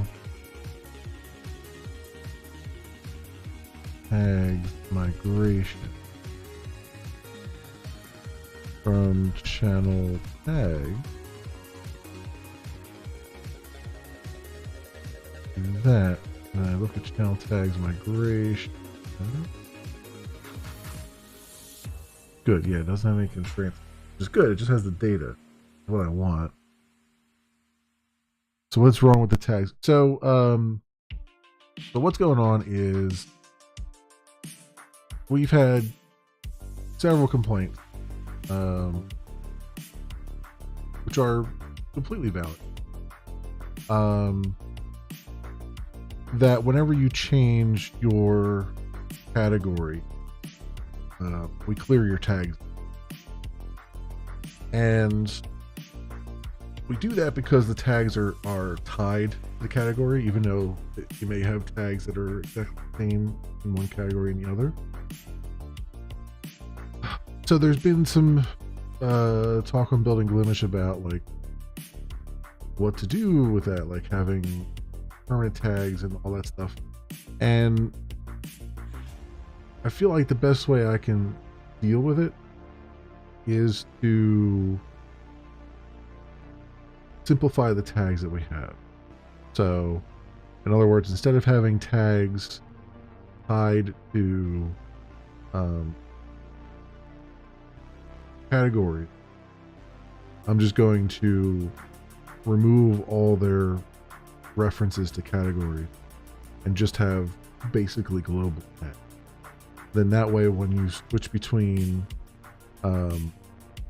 different categories, we can just keep your tags the same as they were, because they won't be category based anymore. What I'm trying to do right now is like the hardest part of, like, you know, ripping some of that code out isn't too bad. The hardest part is getting the database to a spot where we don't have bad data floating around. And that's what I'm trying to work on right now, because that's like the hardest part of it, is like migrating the old data over in such a way that it will still be there. Now, I mean, I could just say screw it and just, you know, delete all the data in the tags table and say, look, everybody's just got to put their tags back in again. But I'm trying to be a little more user friendly and preserve the tags as much as I can that were there. So what I've done is, you know, you could have the same tag in multiple categories, but they would all have the same, you know, they would have different a different identifier, but they would have the same slug, which was like the internal name for the category. Um, Basically the lowercase version of the category. So I'm using that as a way of deduplicating the tags across the categories. And now I'm trying to fix up the child tables that rely on it. So we have like a channel tags table, which links your current channel, what tags you're using. And then we have the stream tags, which also, the stream table, which also has a tags column in it. But that one, all the tags are in there as an array, and I think I can kind of, I'm gonna have to fix that up too, but I think it's gonna be that's gonna be a kind of a different beast right now. Right now I'm trying to fix up the channel tag table, and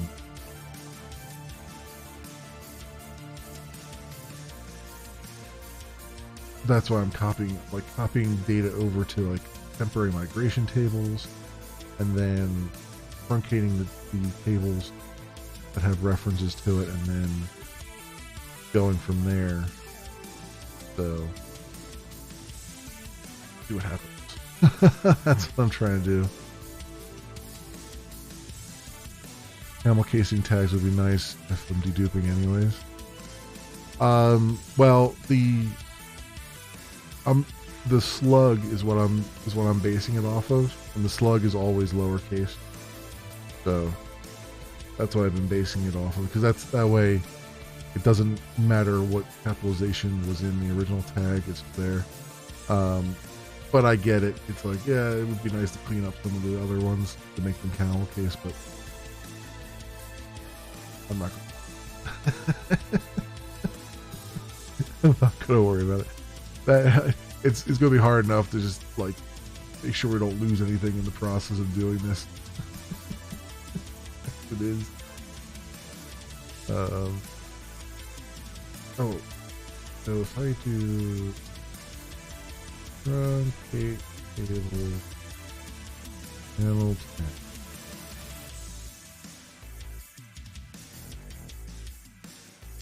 Run that.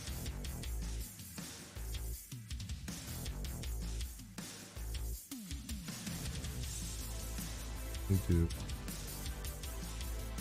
Oh, front channel tag. Alright, and then okay, table.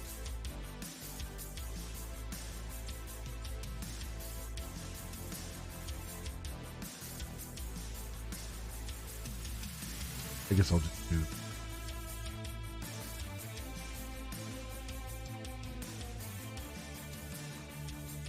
okay, table tag cascade.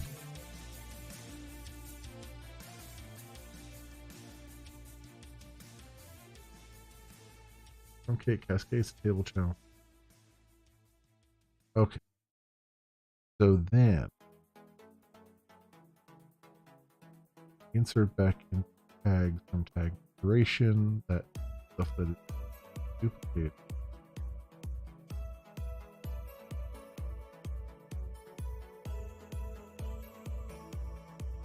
Thanks.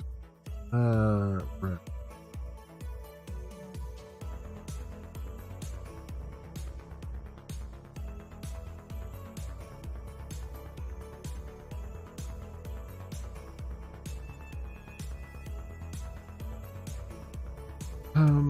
So have to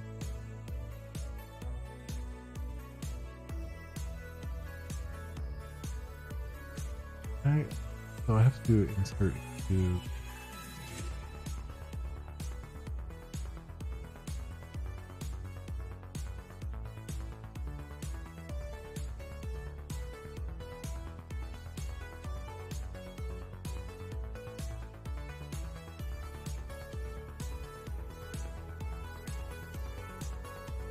I used to be able to do this, right? It's like a Postgres insert into insert values from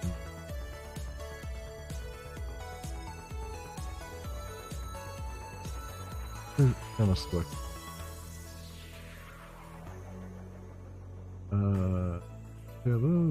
Table. I want to insert. Yeah, so it's like insert into items. Select all from items. Yeah.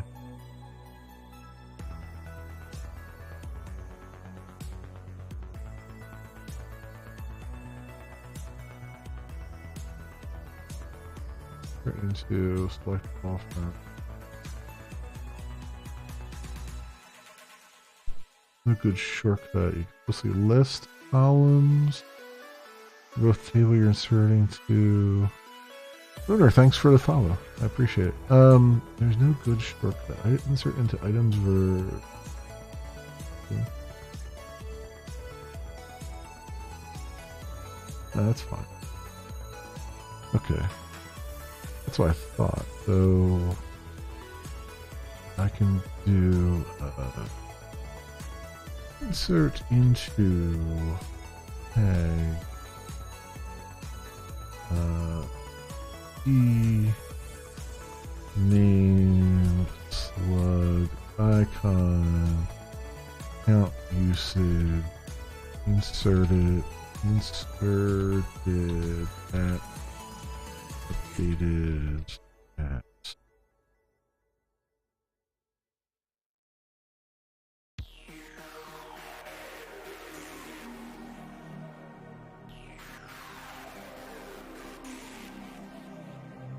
right.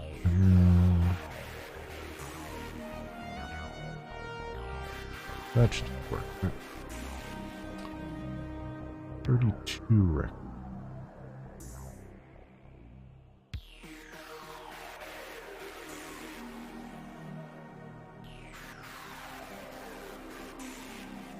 Significantly more than I thought.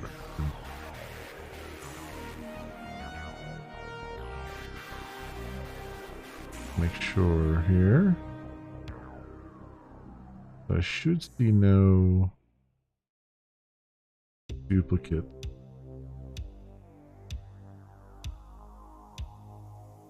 You've been working on the documentation for your API library? Good. Good. Can't wait. Can't wait to see what you got going on there.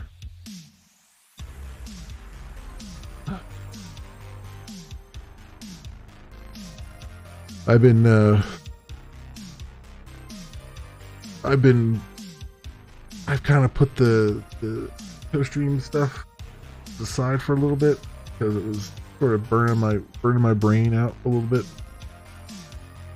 Not that it was difficult or anything. It's just like there's a lot of tedium.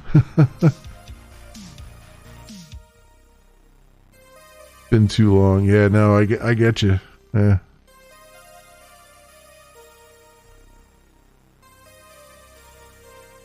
Yeah, so you can complete your internet if it's been too long. Yeah, no, I get you.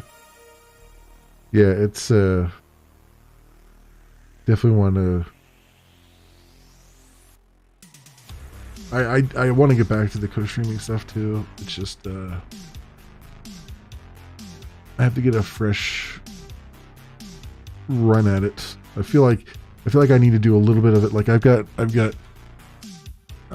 long vacation coming up, so I'm thinking to myself like maybe I'll just take a run at it off stream and just get back into it a bit, like because there's a bunch of testing I want to do before I go too much further and all that stuff. So looked really complex. I mean, not really. It's just there's a lot of there's a lot of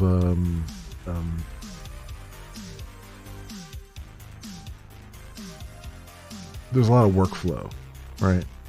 A lot of state machines essentially going on, where you've got things going in this state and that state and the other state. So it wasn't that bad. It's the bad part of it is that it just kind of is. It's just huge, right? Like it's just a lot of stuff. There's a lot of moving parts of it. And that's where it gets kind of a little more complicated. Like the stuff that I've been working on lately has been sort of really compact and straightforward. That one is just like, there's so much that has to go into it to make it, usable. And I need to set up a test bed where I can actually test the streams and make sure that they're working and things like that. Because what I haven't really tackled is like the error conditions and things, like what happens if one of the streams drops, does it recover, what goes on there and all that stuff. That's the hard part. And that's going to be another one of those, like, it's going to be another challenge to try to figure out like how to handle certain conditions and everything. So we'll see on that one. I definitely want to get back to it, but I want to take a run at it like off stream so I can kind of, bash my head on the table a couple times. I can get up and walk around and yell in frustration and just kind of, I don't have to be chill and calm and all that stuff like I have to be on stream. There's those challenges sometimes where it's like, it feels good to just kind of sometimes just stand up and just be like, I'm going to, throw darts at the dartboard or something, just something to kind of like get some energy out and just kind of get your brain restarted. That doesn't lend itself well to like being streaming at the same time. So, and it's funny because some of that stuff just helps. It just helps to be able to like, that's the one nice thing about like, for the day job, working from home now all the time for my day job is that like when you're stuck in an office in a cubicle, there's only so much you can do. And, there were days that like when I would be frustrated, like because I couldn't think of what I needed to do next. I'd be like, well, I'm going to get up and go for a walk. But then you're worried that people are going to be like, where did you go? What happened? What was going on? You know what I mean? Whereas now, I can just set myself to a way and just go for a walk, do something to just kind of like get your brain cells working again, stand on your head, do cartwheels, do whatever is necessary, right? That's the part. Little breaks are nice. And that's the thing, right? It's like it's I feel more free to take the little breaks now because I don't feel like I'm obligated to be sitting in my cube in front of my computer, right? Now I can kind of get up and move around, and there's chores to be done around the house too. So it's like, maybe I'll throw a load of laundry in or something like that. Something to just kind of like, just give you a little bit of a break and also give you the feeling of you're accomplishing something and also kind of mitigating some of the frustrations and stuff. Problems sometimes solve themselves. Exactly. The old it's the old rubber duck programming, right? It's like sometimes just taking a break and just mulling it over or talking to yourself, talking out loud to yourself about your problem, and it's like, oh, I understand. I now know where I've gone astray, that kind of thing. So all that stuff helps. I think, personally. Let me see. Let me make sure I didn't get any duplicates in here. Tags, test 1, 2, 3. Okay, good. We didn't get any duplicates.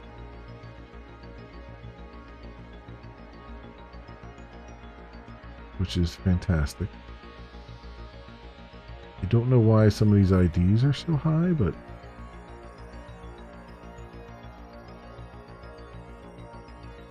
are those IDs the same? I mean, they should be the same IDs that were there. Select all from tag migration.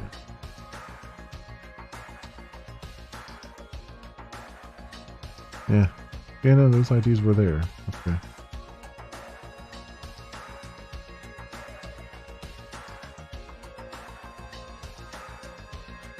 Weird. Alright, so that part is now working. Let's put this here. Let's put that here.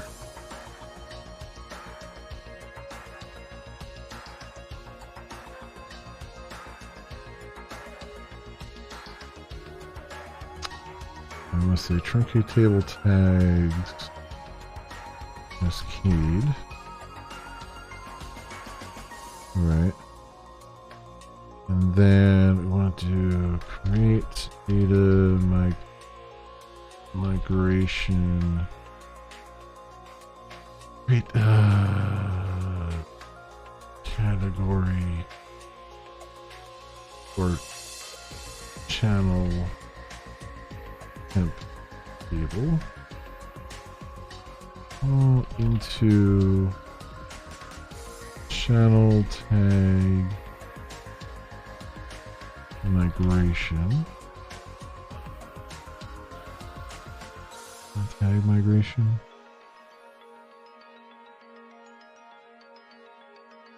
No, tags migration, whatever.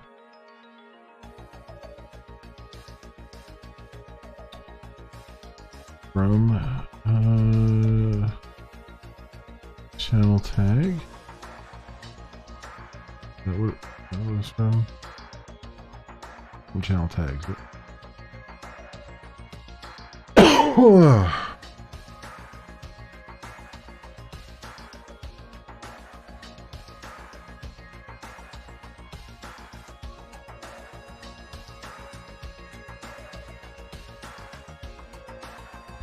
Data migration.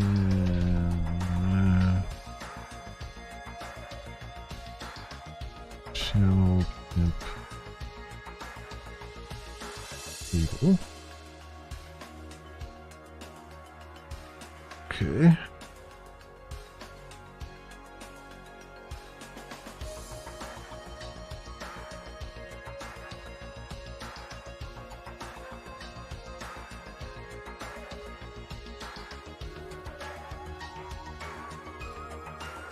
So that also means, okay, so we got that data over there. Now I need something similar to this to kind of get it over into the new table. So we do migration.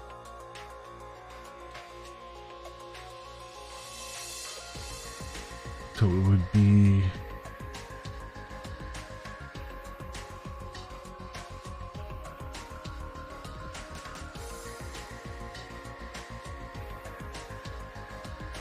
does this put me, I think this puts me in a better place, right?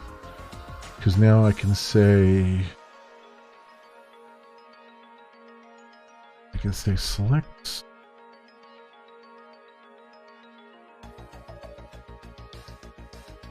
all from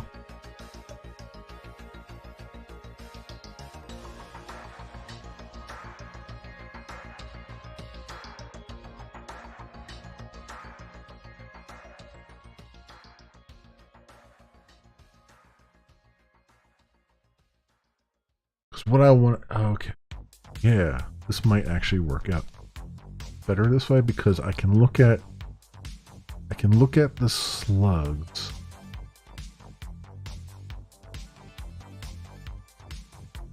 Look at the slugs,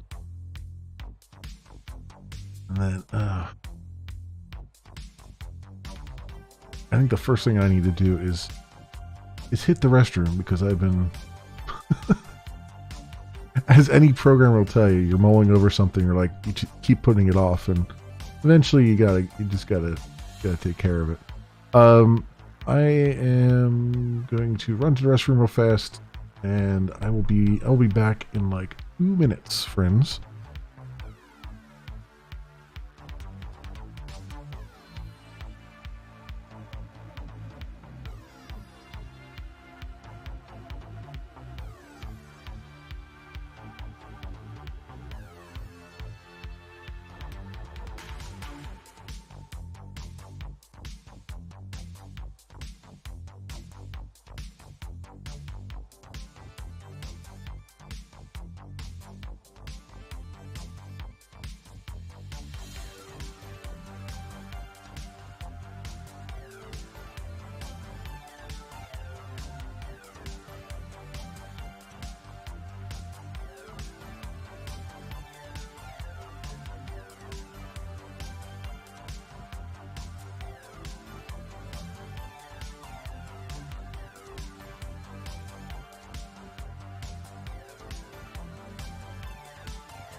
Okay.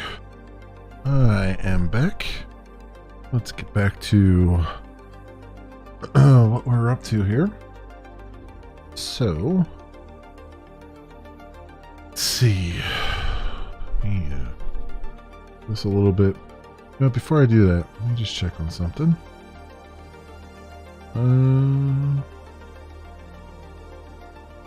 96, huh? Not spend anything here. Actually, before I do that, but our bank, I figured I'd have at least one token in there.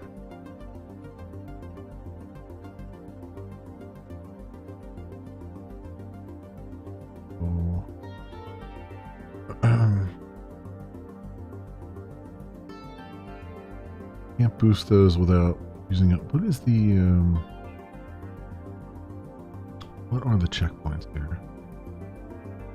Plus 3% chance to find golden stardust.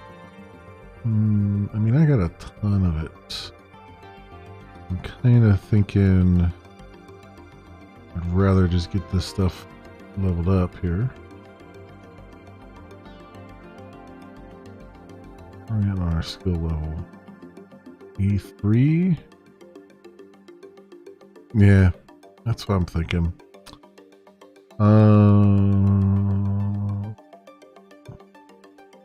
We can get the rest of this farming yield going and stuff here. What am I doing? Fugery right now? Is that what I'm doing? I haven't even touched astrology. Well, I've been touching it just because it gives you like a little bit of a boost on things. I've been mostly just letting it go overnight. You know, like I'll set one of these and then have it go overnight, close the app out and come back later. Am I liking the Township Edition? The problem with the Township right now is I get stuck in these areas where I can't continue, right? Like, because I have no storage space available, right? But then, in order to upgrade my storage space, I need resources that I can't get because I'm out of storage space. You know what I mean? It's like, you get caught in these sort of like weird situations. Like, where's the,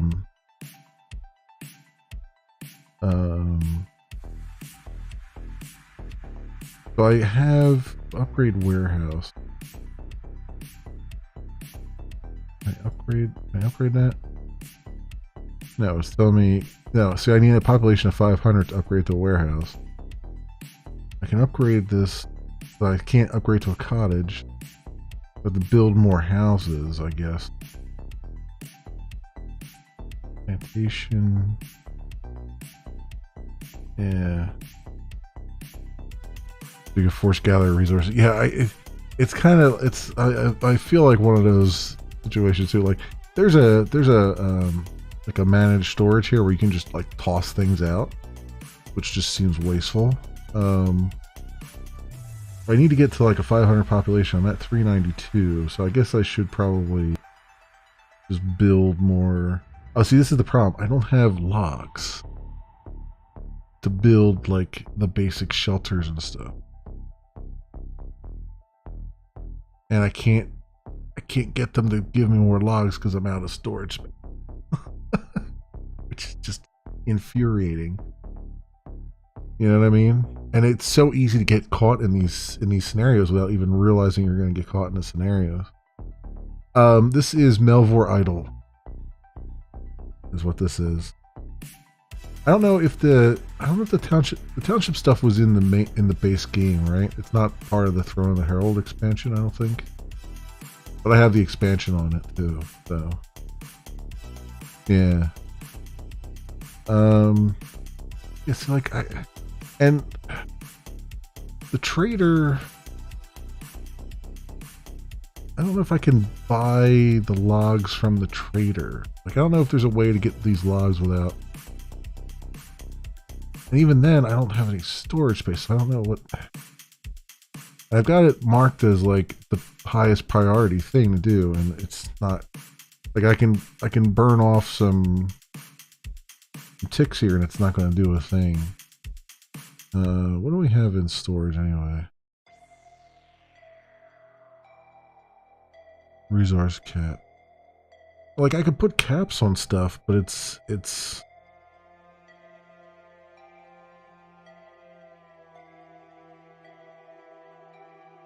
not like, I mean, I got a lot of stone. Like you need a lot of this stuff, right? Dead storage, 6 ticks till next day. Hey, this will remove dead citizens equal to 1% of your maximum dead storage. Health of my citizens. I mean, I have a lot of planks. But you need planks for stuff. I guess well, it is mostly food, right? It is mostly food that's bogging down my storage. But they complained so bitterly that I didn't have enough food to feed everybody. And then it's like, well, now I got too much food. Maybe we'll cap that at 80% or something.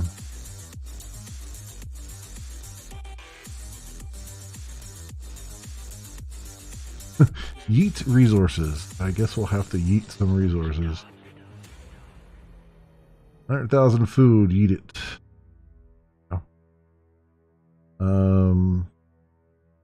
I have logs prioritized. If I do 12 ticks, what do I get? Hey, we got some logs. So, buy some more land. Make some shelters. Now I should be able to upgrade those.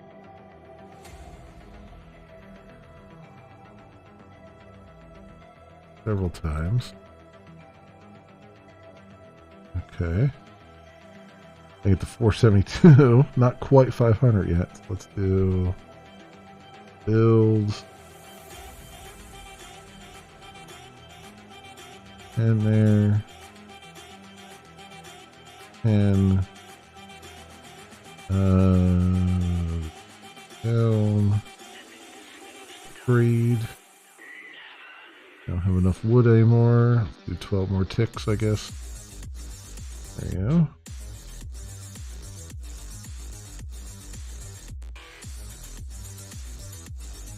Go. Can I upgrade to a warehouse yet? So I need population of 500. So now I can get a population of 500. I got 9 per tick coming in. So then we can upgrade our storage space a bunch. So yeah.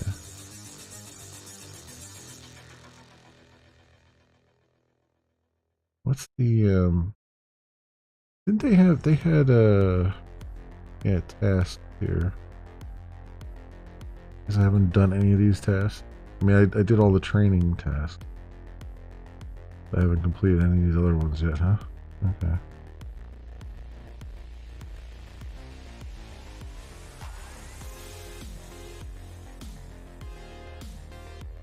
Huh.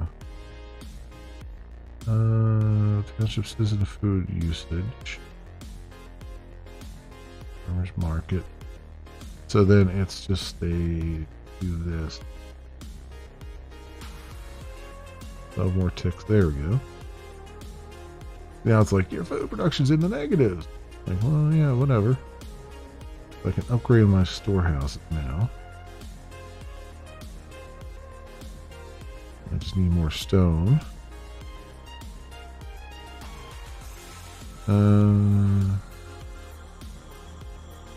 Yeah, we need a whole bunch more stone. Where's my stone stuff at? I forget where I put it.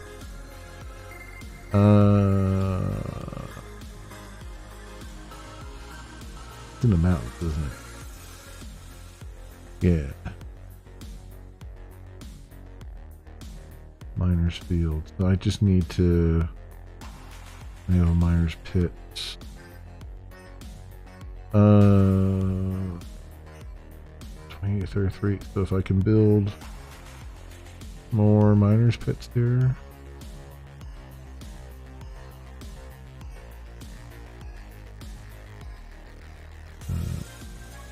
Probably build more libraries and stuff too. Where the hell's the there it is, miner's pit. I need more stone for that. Let's prioritize stone.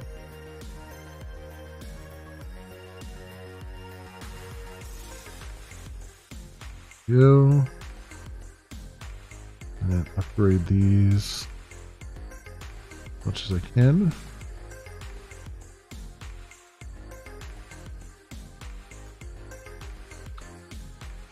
Now we get quarry, we get tons of stone coming in probably. Anything we don't have is food coming in. Yeah, it's pretty good idle. It's a pretty good idle game. I just let it run sometimes. Cottage.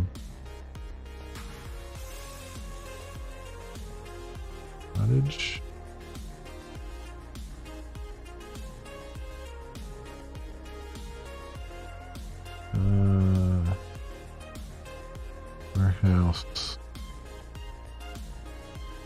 Yeah, I guess it's yeah, we got that stuff. I got the astrology going here. Let's do this.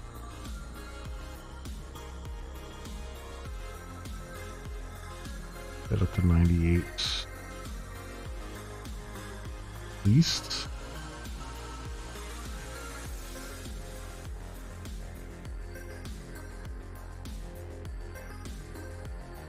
There we go.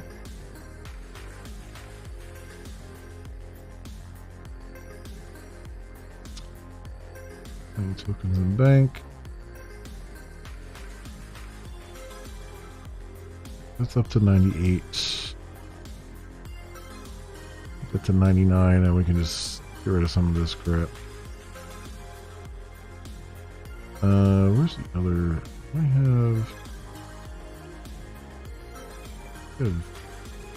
I've done all of these.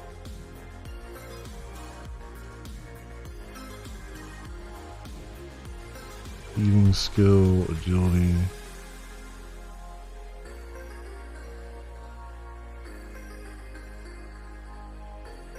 Yeah, these are got a ways to go there. Down here, rune crafting. I haven't even gotten into rune crafting.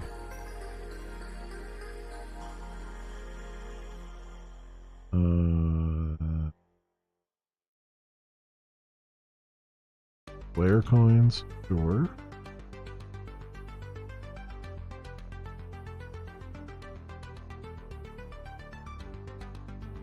Got all this gold stardust and I have nothing that I can use it on. Ain't that always the case? Ain't that always the case? Rune crafting is great to gear for training alt magic, which in turn levels up base magic. Yeah, I haven't done any magic stuff. Like I got 111,000 prayer, and I'm still level 1. I haven't done any of the Slayer stuff yet. Magic is still level 1, range is still level 1.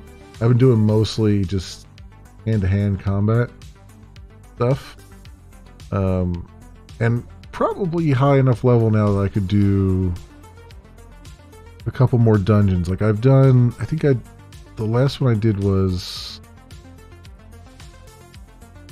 I think I finished the Hall of Wizard. I finished the Hall. No, I finished the Bandit base. I don't know if I finished the Hall of Wizards or not. Because like highest combat level monster is 121 on that. So I wasn't so sure on that. But yeah, I mean, there's a lot of stuff that I still need to do here. I haven't done any of the Slayer stuff.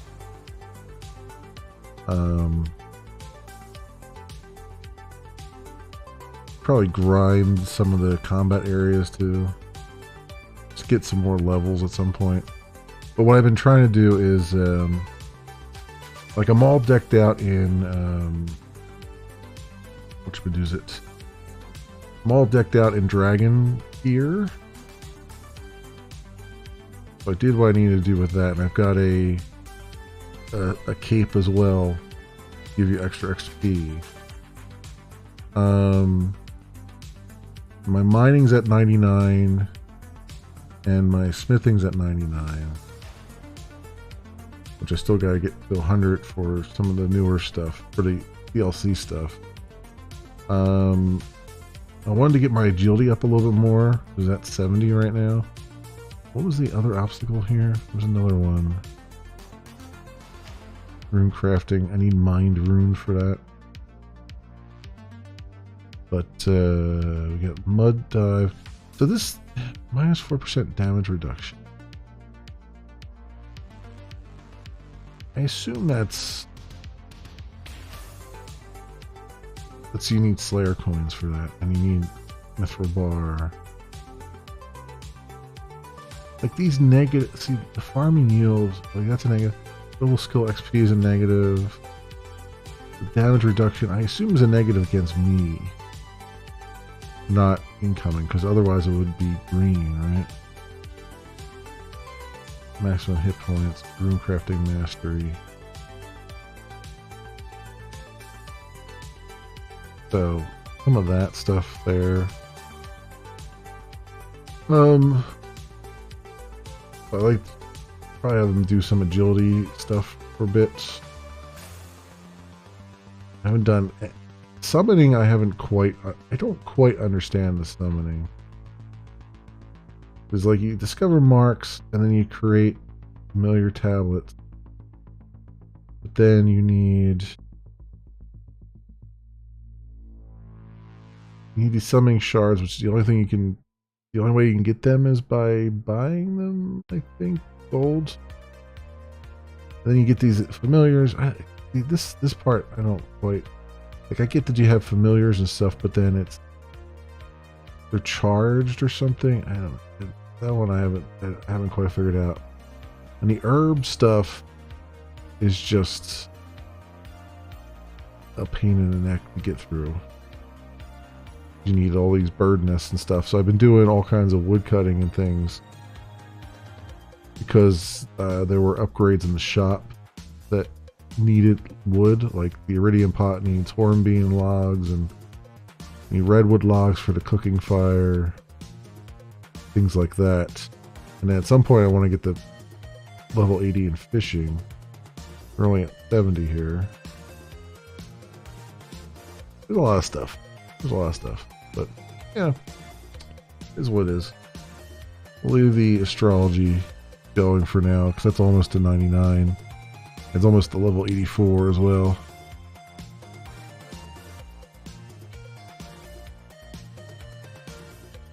Alright, so I want to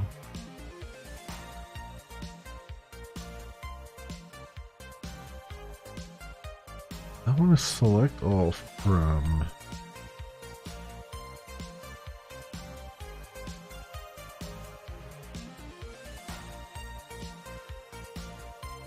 can I do this? I'm trying to think. Like I can, there's going to be for every record in the copied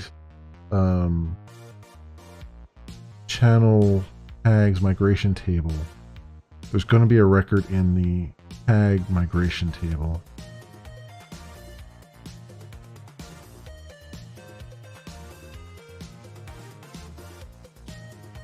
So I want to do, for using that knowledge,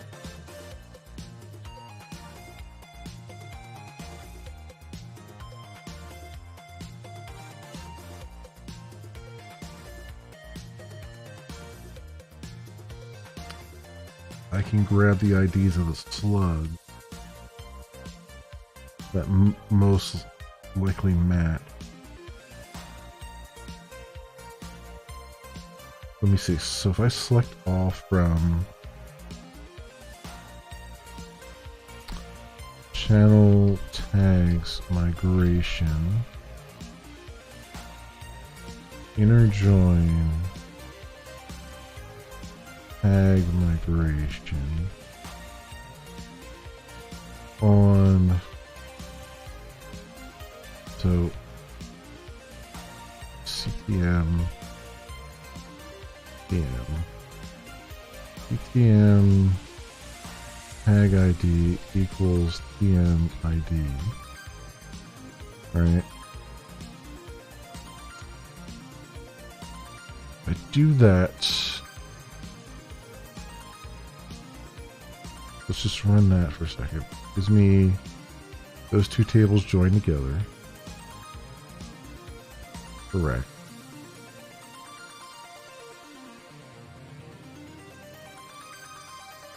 Now I want to say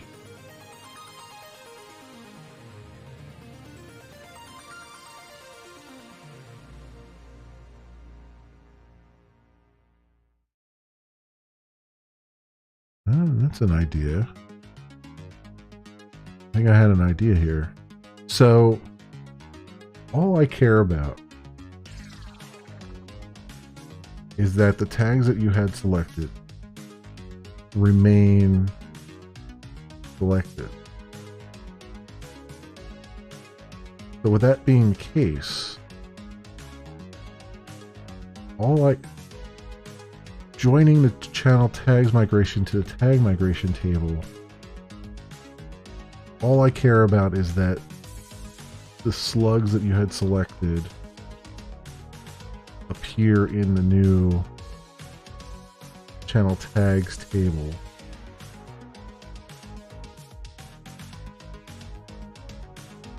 So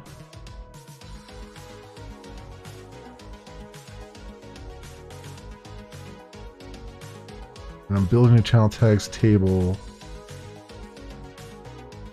from scratch.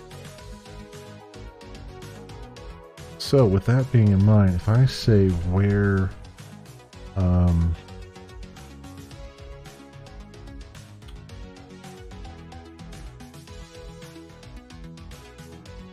tm.slug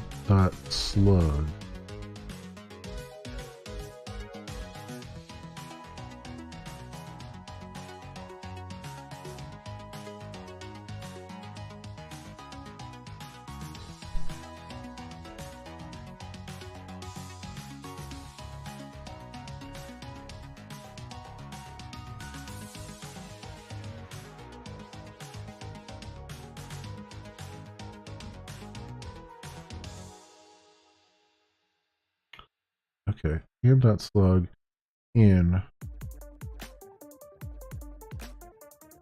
select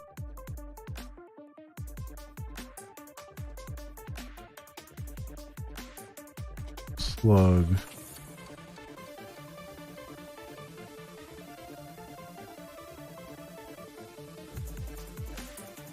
now where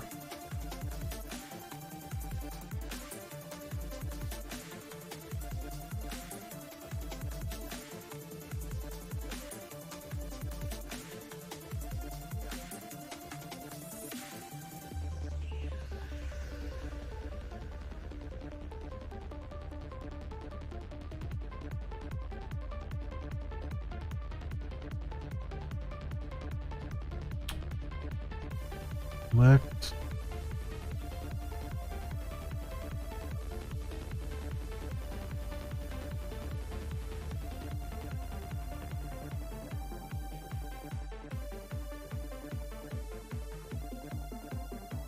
what ID? CTM ID.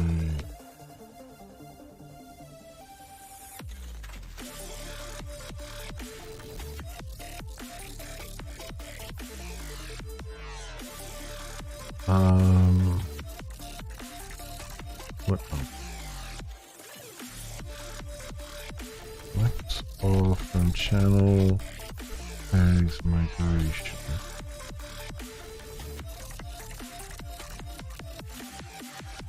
Channel ID.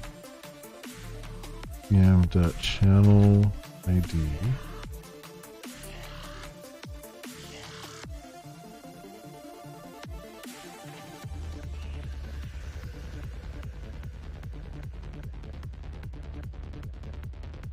from that. And then select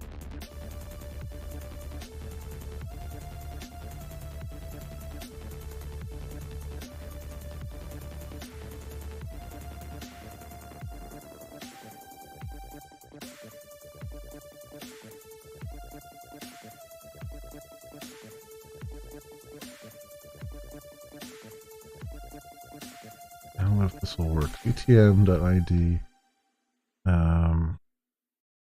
btm.channel ID, and then key.id from tags t from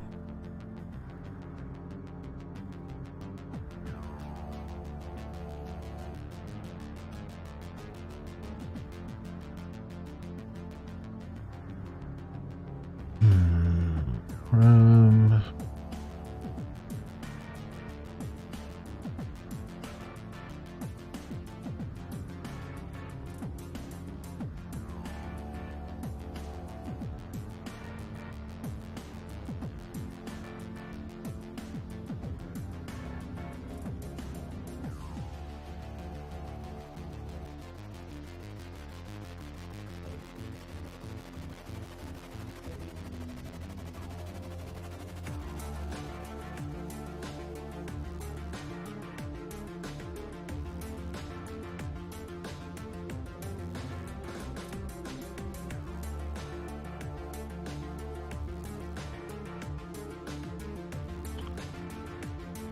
do make this a sub-select.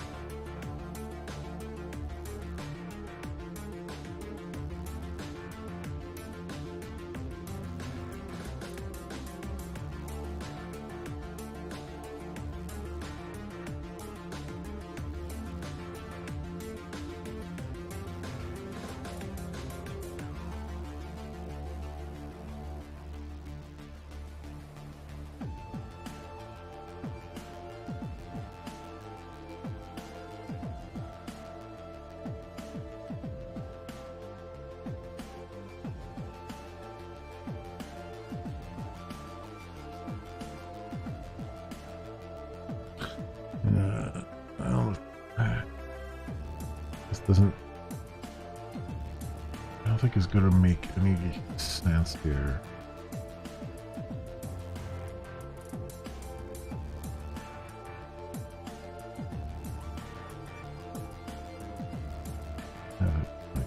Um,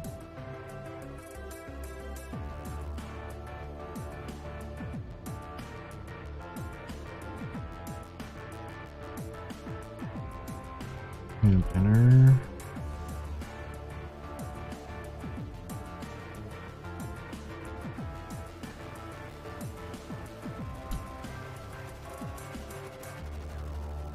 Enter.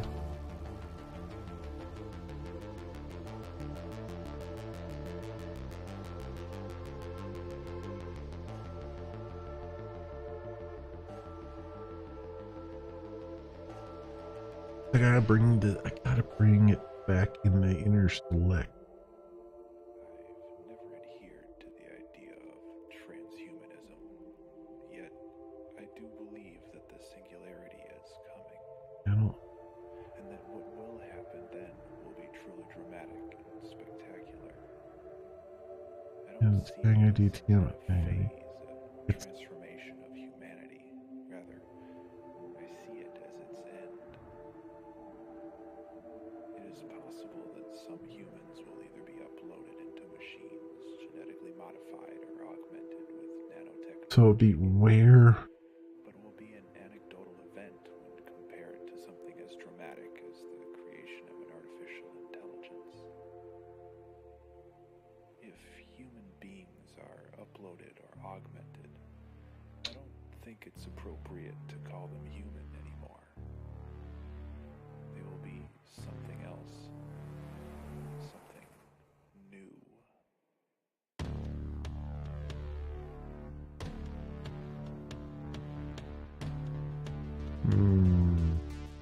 Now, this is not quite.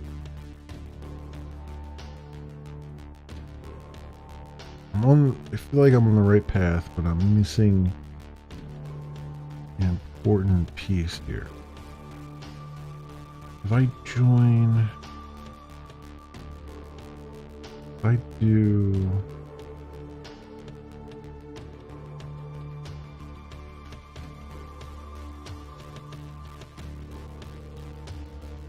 a left join.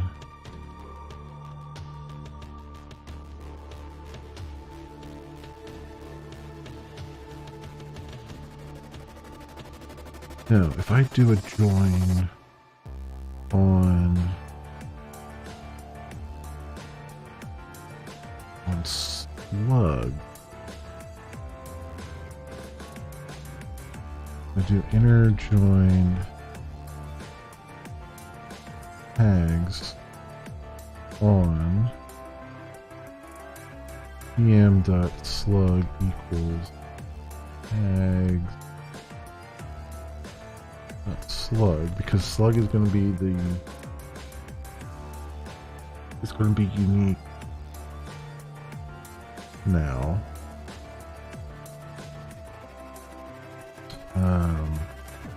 Tags T.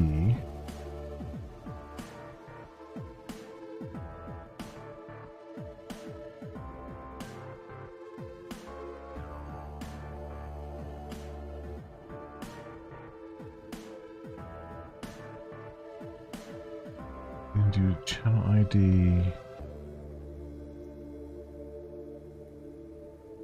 T dot I.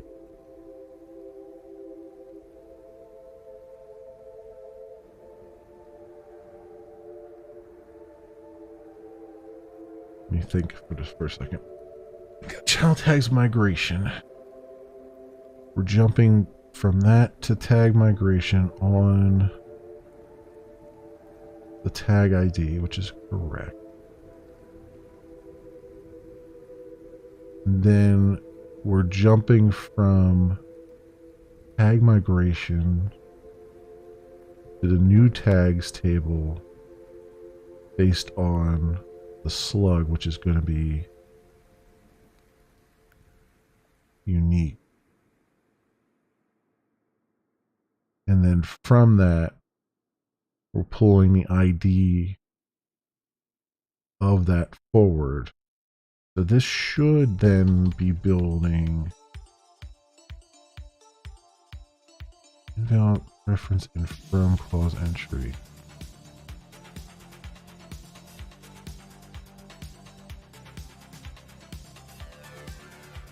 Oh, yeah.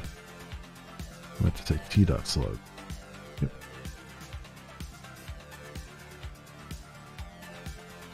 Okay, so the new ID for those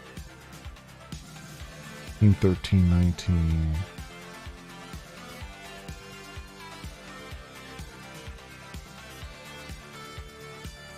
ID 3 would be ID 15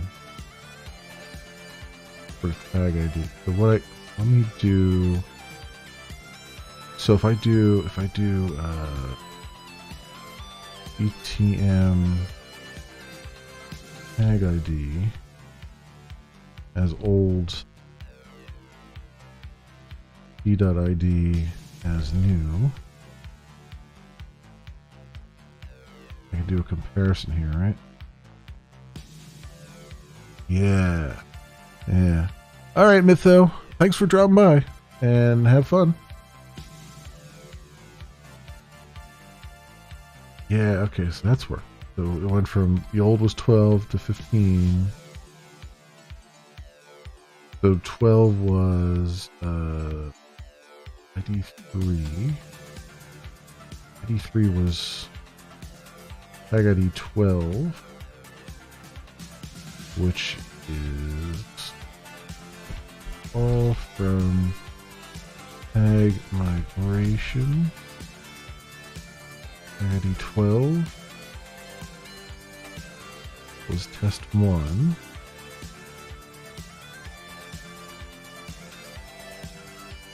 Now 15 was 12, and then what was 15? It was also test 1. Then that should be what's over here now, right? 15 is test 1. Yep. Okay, that actually worked. It took me 9,000 years to figure it out. I mean, it's like, it's super simple now that you look at it, but it's like, holy crap, trying to figure that thing out. Okay, so then old to new, old to new, old to new, old to new, boom, boom, boom, boom. So then all I need to do is insert these into the new table. So if I do, if I get rid of the old,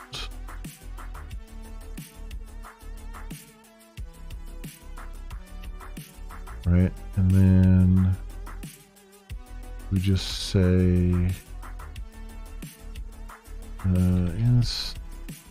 insert into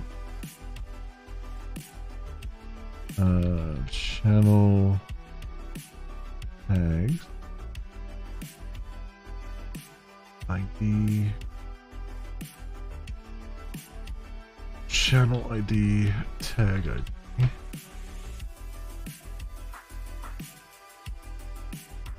This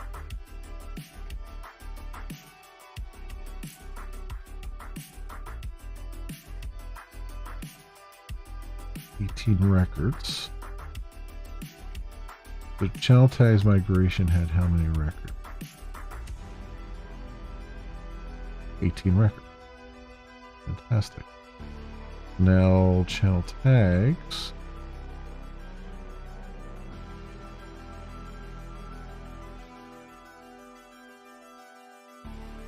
has 18 records. Cool. All the tags should be, and it should have the same number of records it had when it started. It's just everything, the tag IDs are now different. And they are, in fact, different. So, cool. So what we can do, just to be fantastic,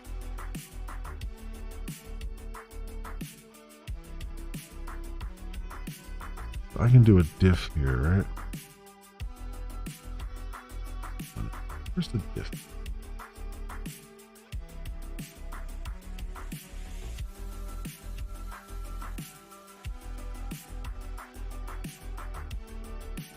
Be able to do a diff between things. What are tools?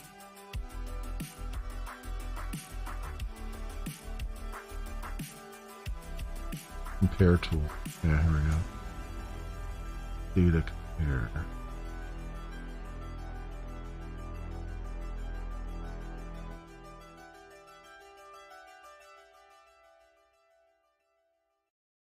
Oh, why is this so much more complicated than it used to be?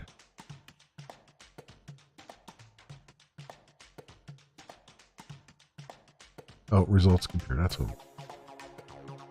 We should have at least 2 results. Okay.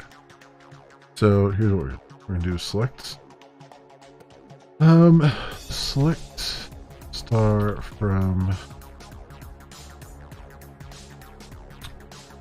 Wait, select channel tags dot star tag dot star from channel tag inner join tag on channel tags dot tag ID equals tags dot ID. Run that.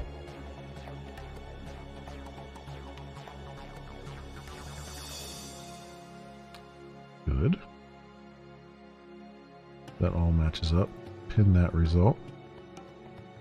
And then we'll say same thing, but with the migrations. Channel tag migration. Tag migration. Channel tag migration. Join tag migration. Tags migration. Tag migration.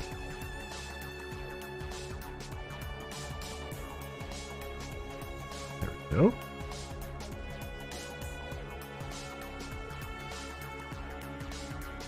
Okay. So tools, compare tools, results compare. Result 1, result 2, boom.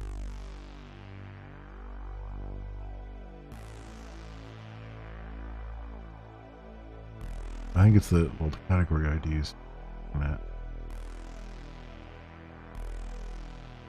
But really what I want to look at is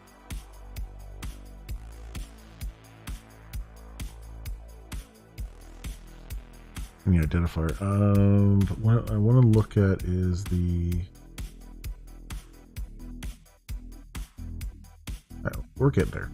Let's all I care about is that the slug before is the same as the slug after. So it's really going to be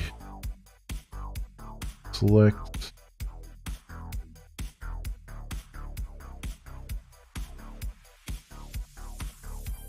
channel tags migration,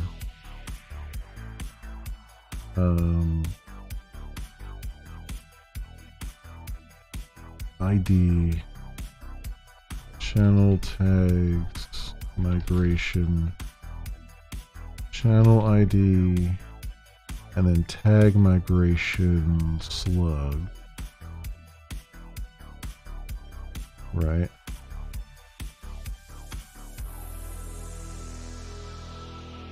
It'll be channel tags, ID, channel tags, channel ID, and then tag slug. Okay. Unpin these, close them. Channel tags, do that one. Cool. In that, and then this one. Now we'll compare them.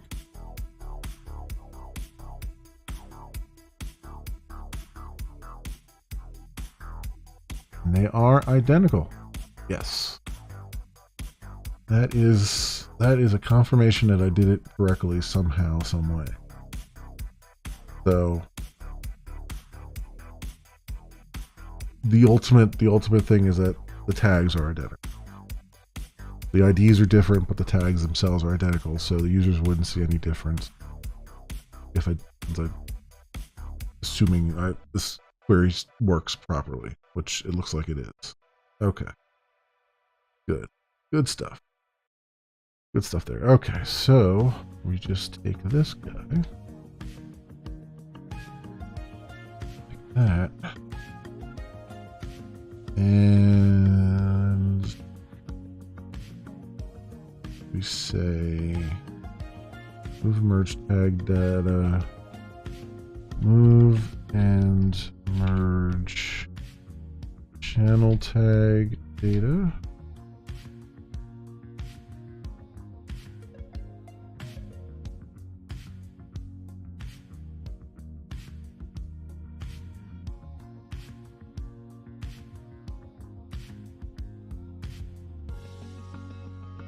These don't have to be capitalized, but I like to do it just so that they stand out.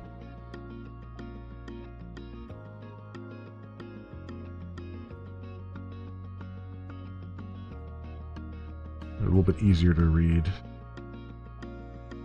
in my opinion.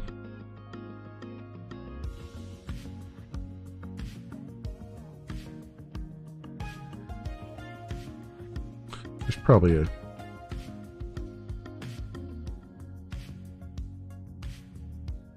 command to do that even, you know, from the keyboard, but just do it this way. Inner join, select and merge channel. So execute, move, and merge channel tag.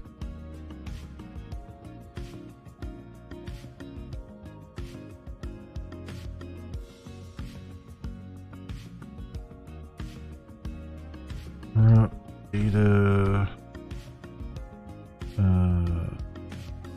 migration channel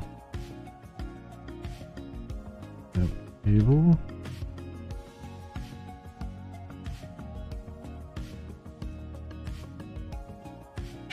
Temp table. Temp table. Channel temp table. Drop table if this channel tags migration.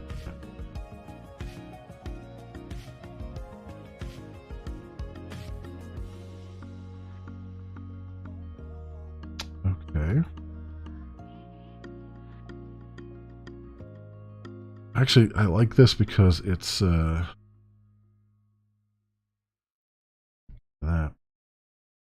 I like this because it's all straight SQL for the most part. So it becomes really easy for anyone to test it. They can just run the SQL. They don't have to like parse out what Ecto is doing and all that crap. You can just kind of you can see it with your own eyes here. And then this is gotta have an execute. Well,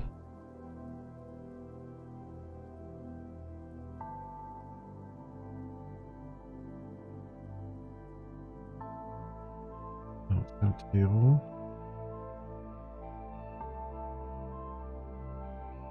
The only tricky part is that it's all going to run in a particular order, but it should all run in this order, hopefully.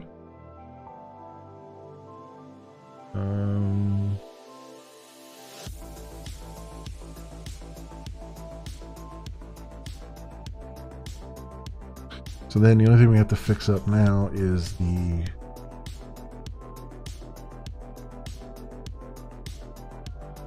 stream table, which I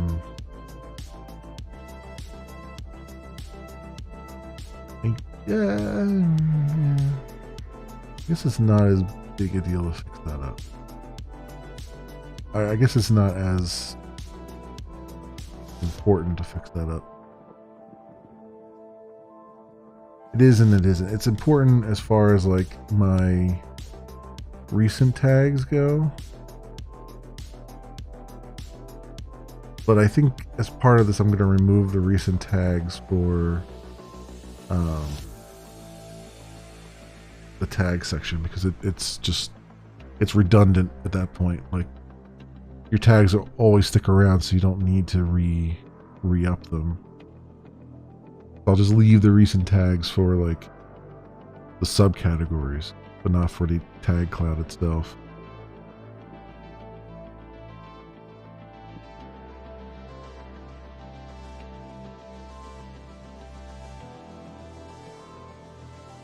That said, I should probably fix up the stream table too, just in case. The challenge there is that everything's in it uses arrays, Postgre arrays.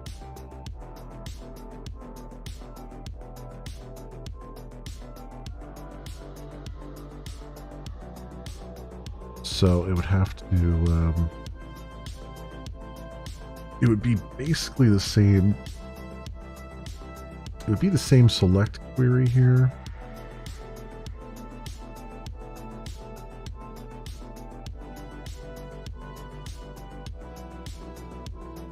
Kind of. The one difference is going to be the from channel tags migration will be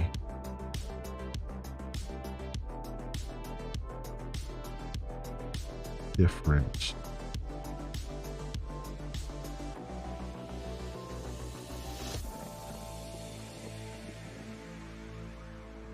Actually, there's nothing that says I couldn't flatten it out. Make a migration table with it flattened out, and then basically run the same query here, but then when I put it back into the stream table, put it back in as an array.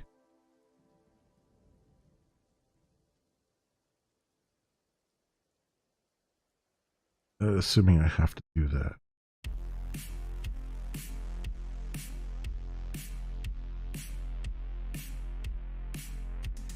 I feel like it's not gonna.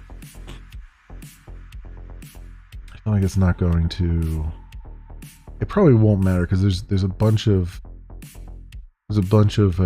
utility things to do to deal with arrays.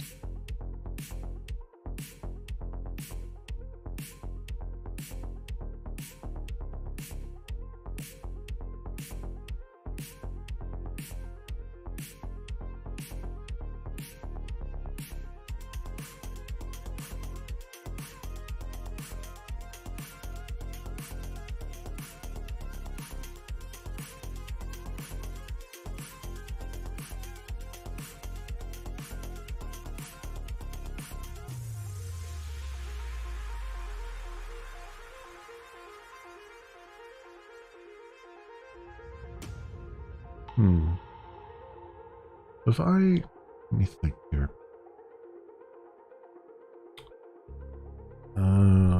Postgres array. Arrays. Accessing arrays.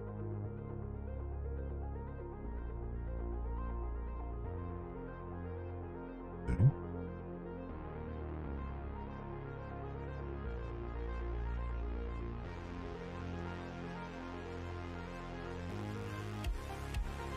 Modifying arrays. Array value can be replaced completely or using the array expression syntax. Array can also be updated at a single element or updated in a slice.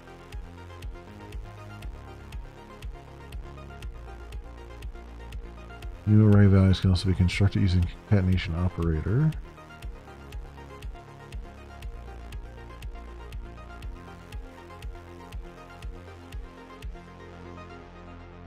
Concatenation operator allows a single element to be pushed onto the beginning or end of a one-dimensional array. It also accepts two n-dimensional arrays or n-dimensional and n plus one-dimensional array. When a single element is pushed onto either the beginning or the end of a one-dimensional array, the result is the array with the same lower bound subscript as the array operand.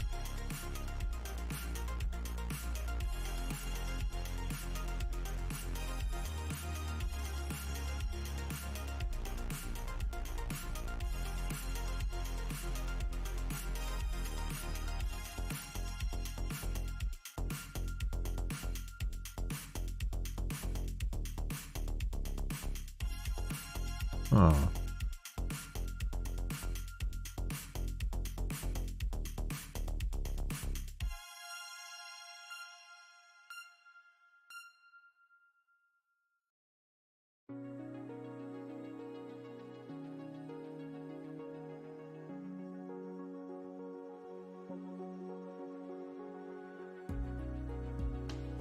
Two arrays with equal number of dimensions are concatenated. The result retains the lower bound subscript of the left-hand operand's outer dimension.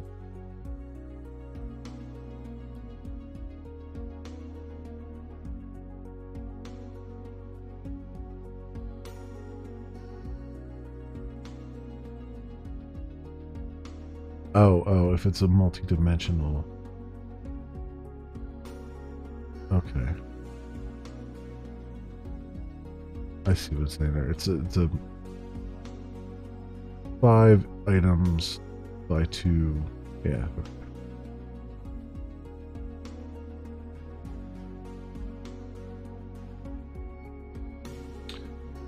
Switching in arrays. Array input and output.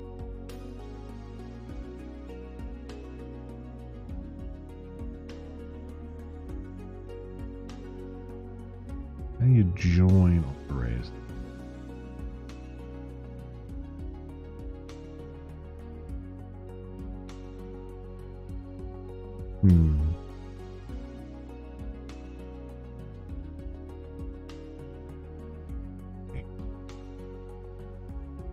Join with array type.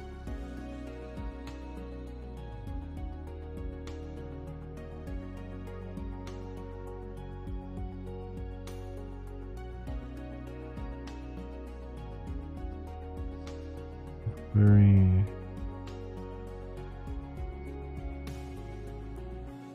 unnest. Oh, that's right. That's what the unnest was for that I was using. Unnest. You need to join against it. Item ID. Items T, TID, item ID.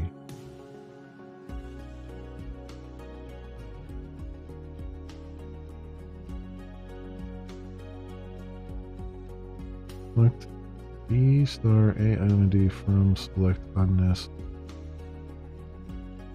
B from table A as a right join table.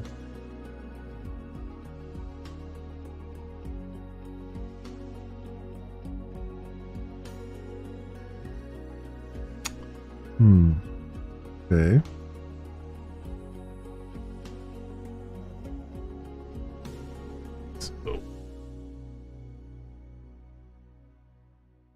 Let's see what they're doing. So unnest. Basically, so Postgre unnest.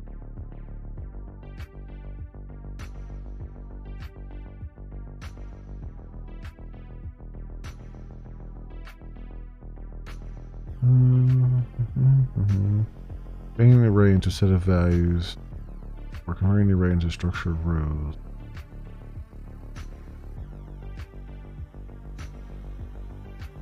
Nest. Yeah, that's what I thought.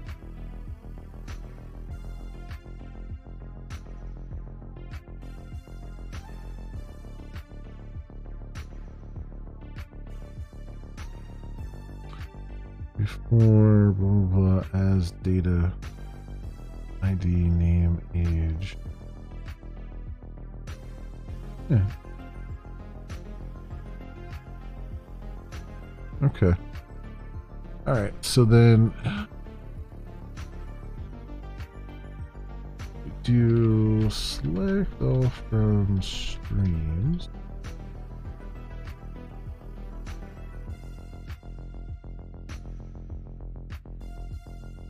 Category ID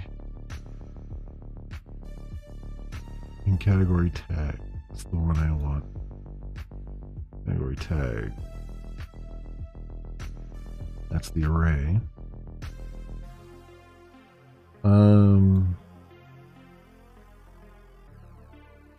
So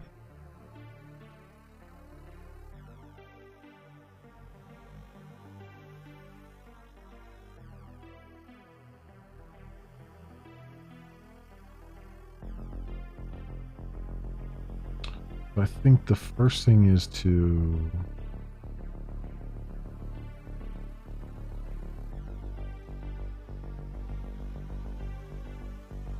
those into a temporary table. So let's do select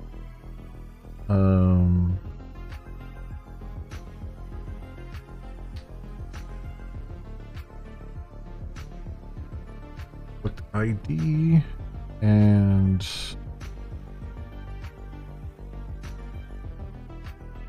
category tag.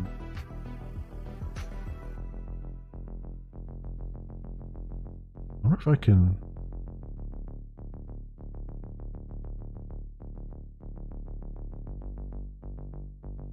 I should probably just make a straight.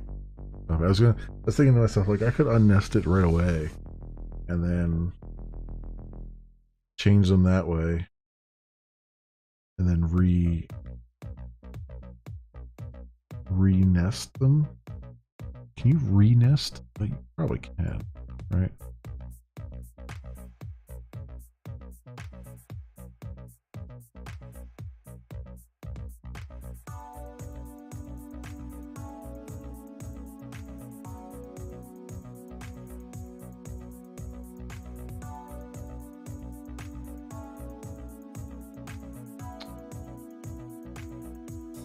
Rows.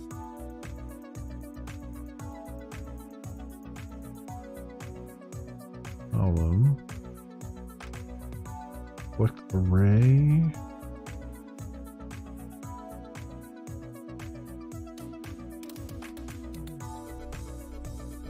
It's a string.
Do a list of like,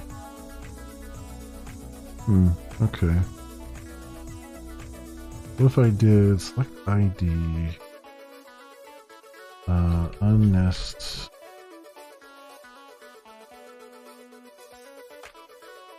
category tag, tags,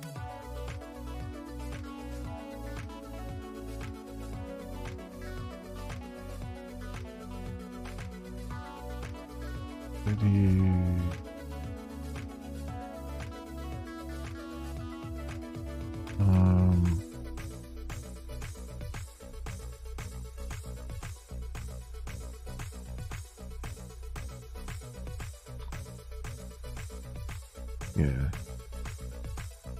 And this category tags into streams tag migration from streams.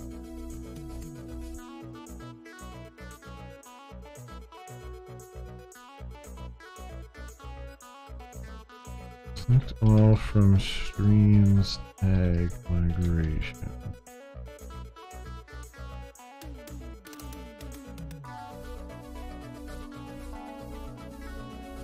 I'll put it in as unnest.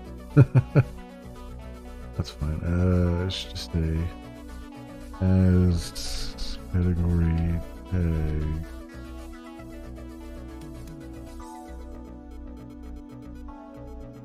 Route table streams tag migration.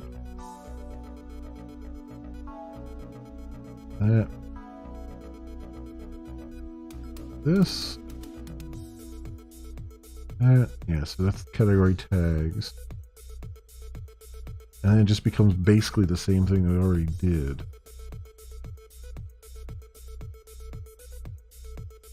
The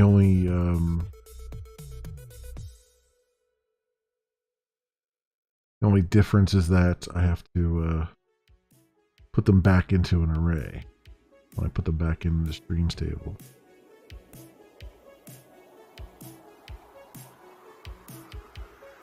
So if I were to, I would do that. I can actually test something like that by saying select ID and then array, select category tags from streams tag migration where, and then we're gonna have to put like, gonna be m.id maybe.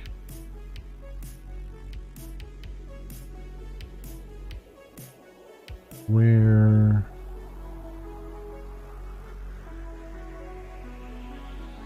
id equals m.id from streams tag migration m.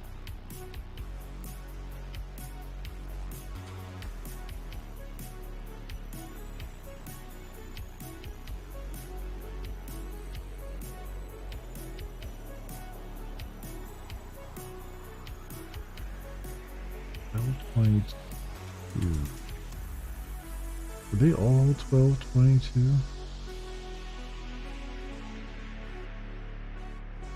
Yeah, they were. They were all 1222, and then 21 was 1213 something. Okay, so it's just select distinct on m.id.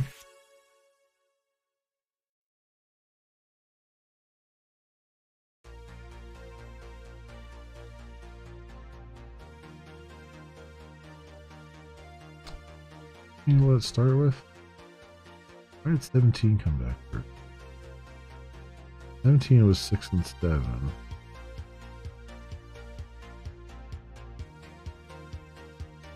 Is correct.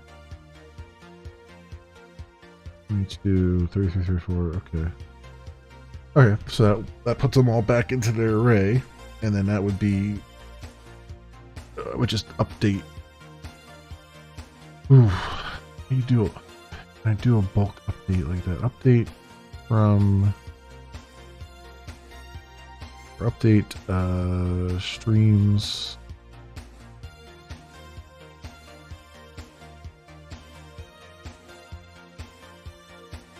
There's a question. And I don't think, I don't know if there's a way to do that. Update into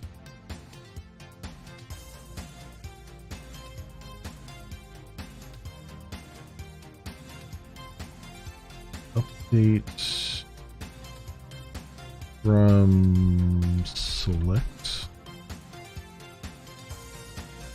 Updating table rows in Postgres using subquery. Yeah, okay.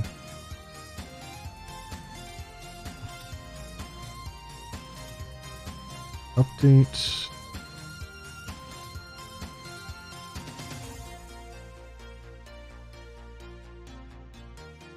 Oh, okay.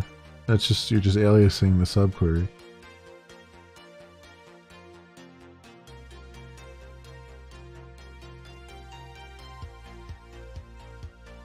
Not standard SQL, but it accepts it. That's fine. We're doing a lot of non-standard SQL anyway. Oh, not a lot, but we're, like the array stuff is not standard SQL, I don't think either. Okay, the update from.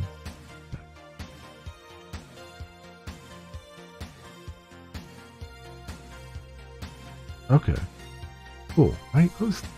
There would be a way to do that. I mean, you would think so at this point.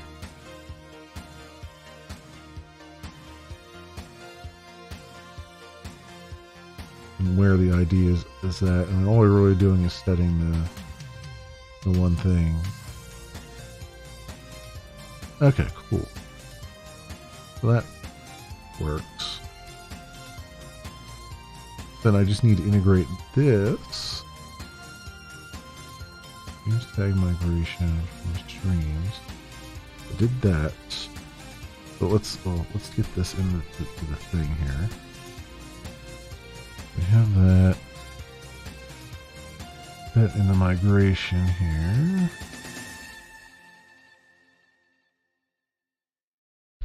data migration stream temp table.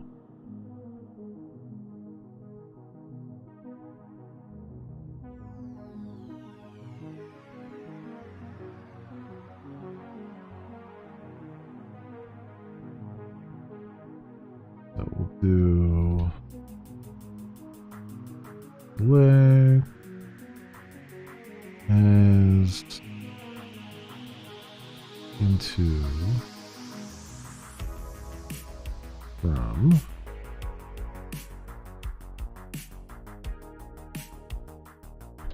and execute create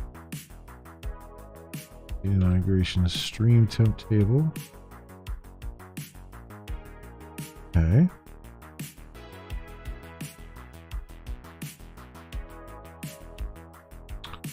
We want to move and merge stream tag data.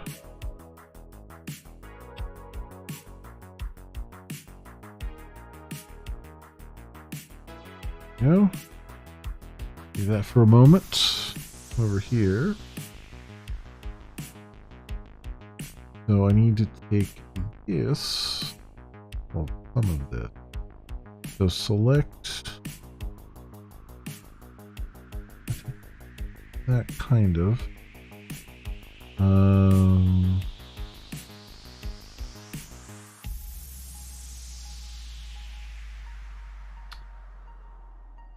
It'll be from channel tag migration. Instead of that, it would be stream tags migration. Is that what I called it?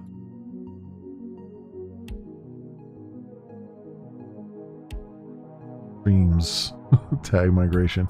Yeah, I haven't got the plural correct yet at all on any of these. Streams tag migration. STM. STM ID.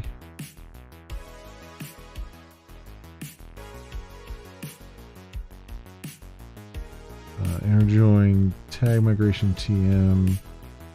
STM.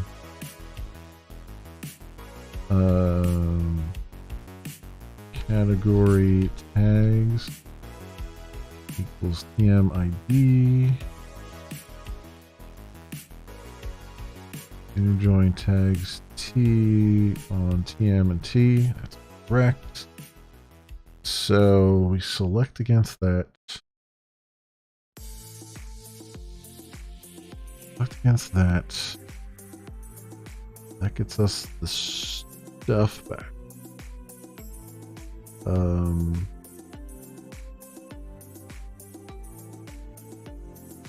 Data ID. So then I want to do.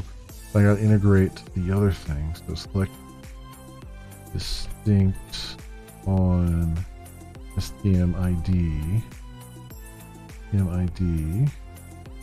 and then array.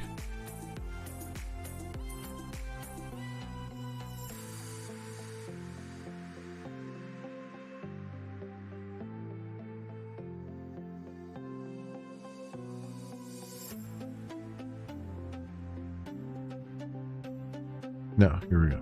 Here's what we'll do. Do an outer one. Otherwise it's gonna get really weird. So do select distinct on STM.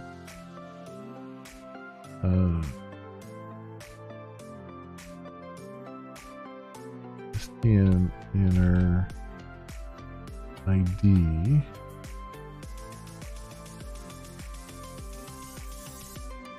ID as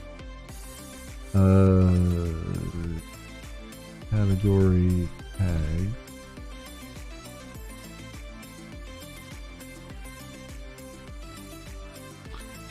STM inner ID. STM inner ID array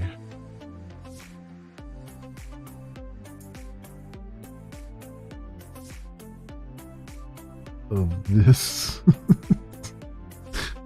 array of that, running that.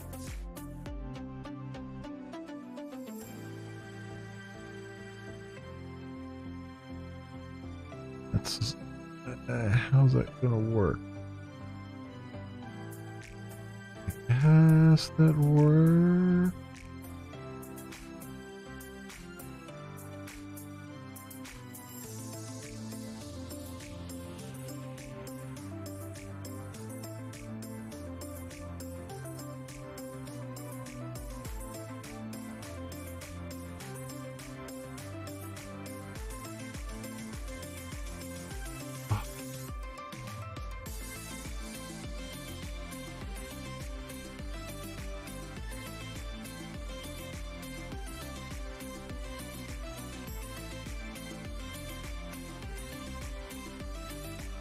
Category tag.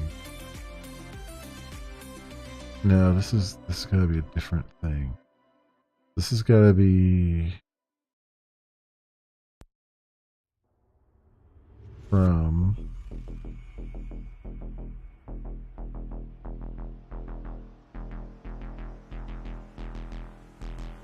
this as STM inner.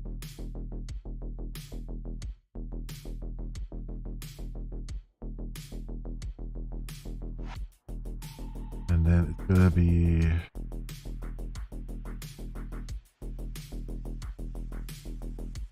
how can I do that though? I'd have to basically run it again.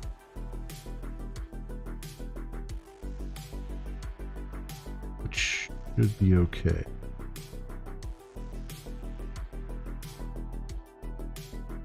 It's just a select with the same stuff.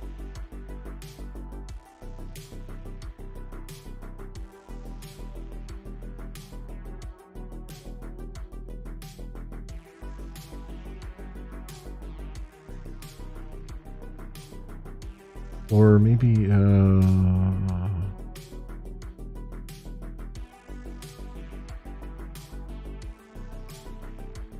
this will work. Array select STM inner category tags.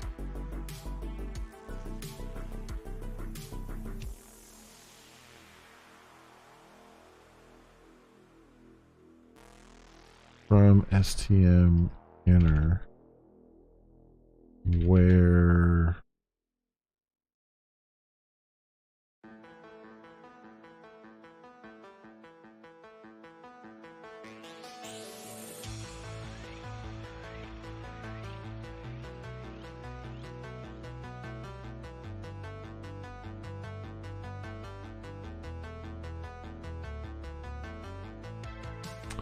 from STM inner STMI. Boy, this is getting confusing. STMI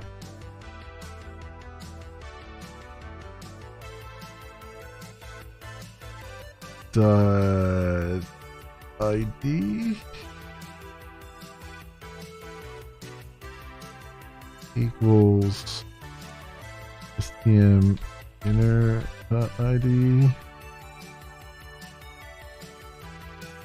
I don't think there's any way in hell this is actually going to work.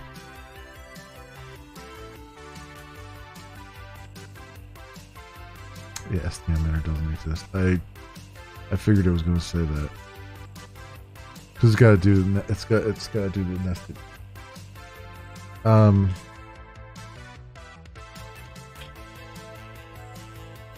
Well, this is an interesting one. So I mean, I basically have to copy this query.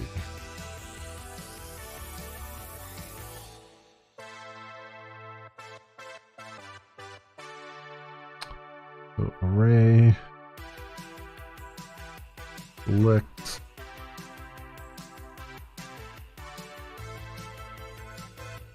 category tag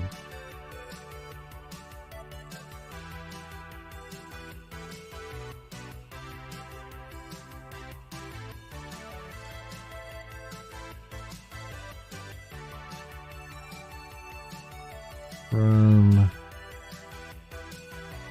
this.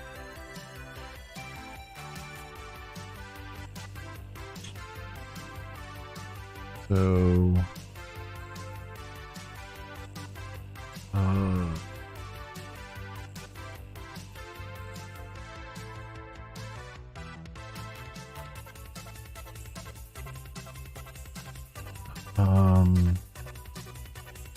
yeah, it would be t.id as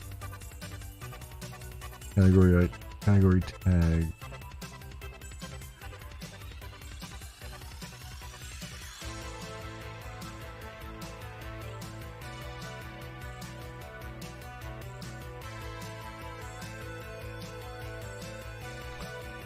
Where stm inner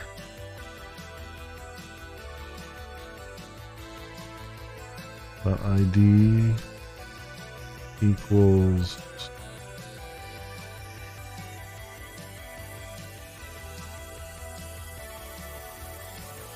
stm.id.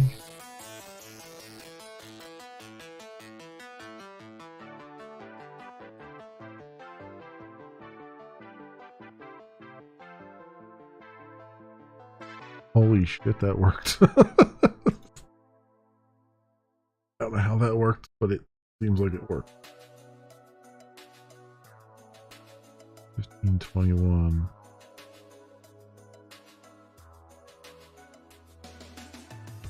Yeah. Like everything that was 12 before is now 15, which is correct. 21, 6.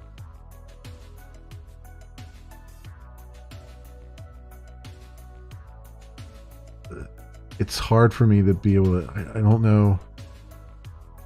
It would be really hard to compare the two, because I'd have to resolve the IDs to the slugs and then put the slugs in the array.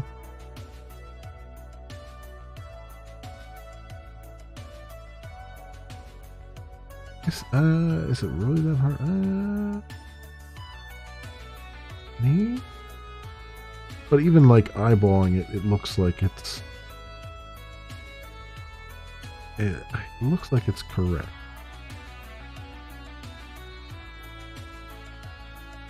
And there's no duplicate here.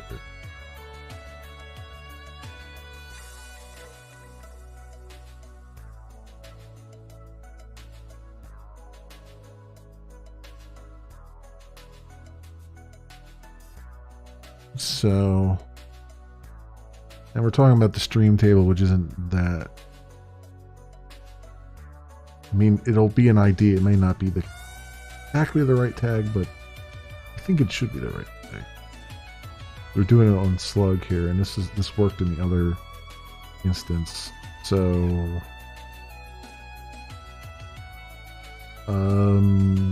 yeah.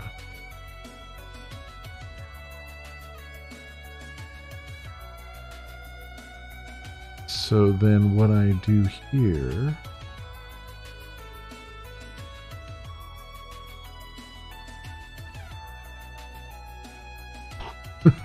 so we do another level of indirection here. I gotta do update streams.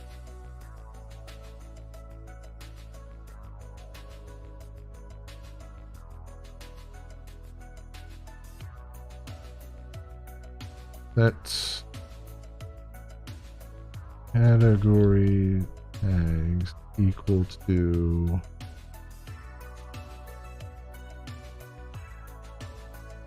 inner query dot category tags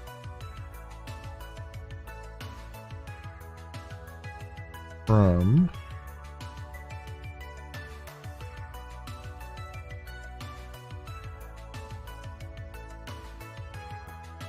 all of this goes in the from.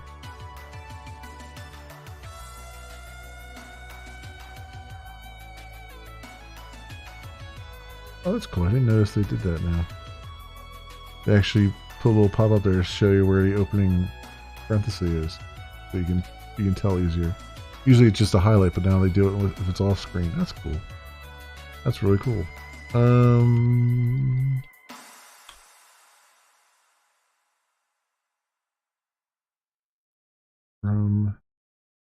where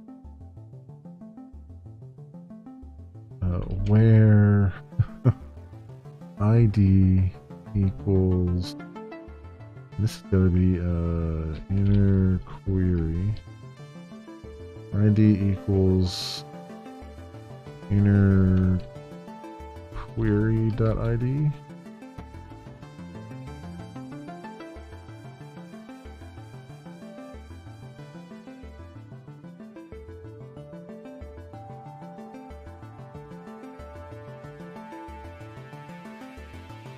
Reference ID is ambiguous.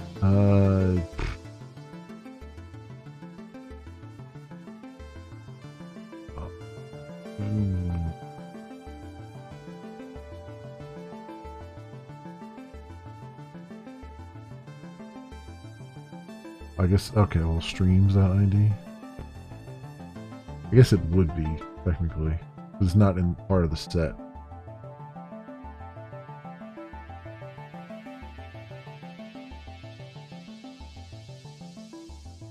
Inner query category tags does not exist.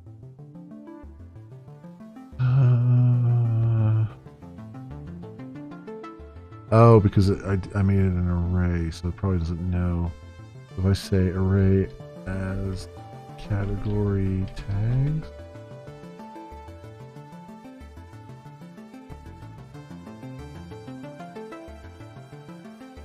"94 records affected." Okay. Select all from streams.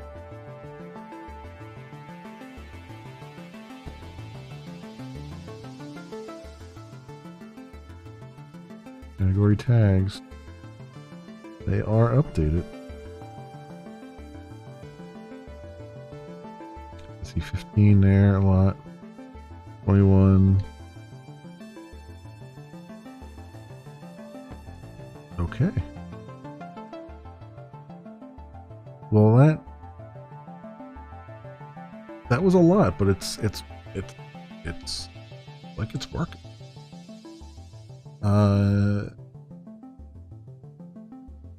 So I did this from streams tags migration, right? Streams tag migration. I did the stream tag migration, right? Unnest into from streams. Streams tag migration. Okay. Well, let me do this. Behemoth of a query in there, and I'll upcase things.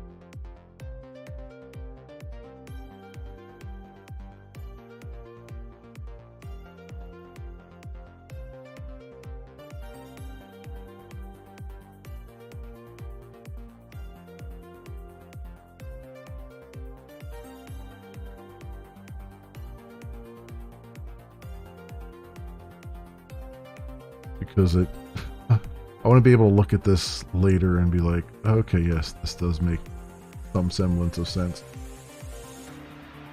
Okay. As category tag. Where?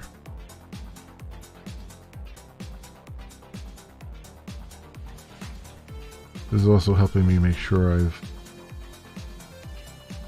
dotted my I's and crossed my T's here.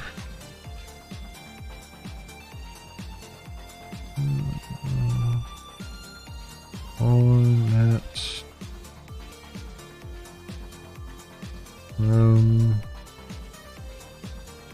select as array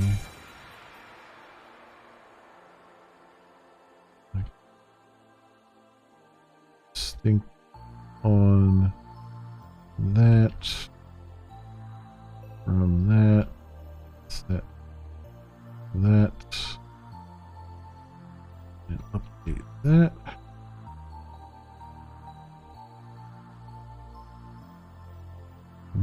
storage stream, tag data.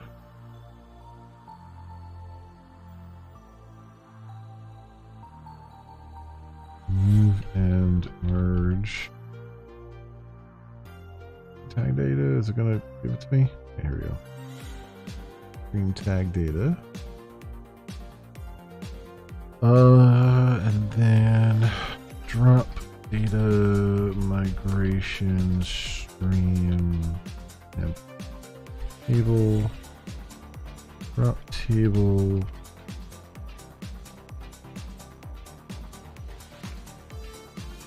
Drop table if exists.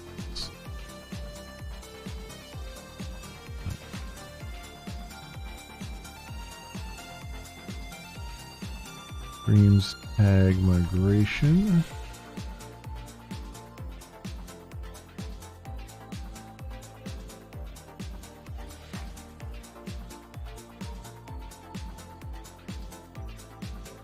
Okay. Execute route data migration stream. Oh, look.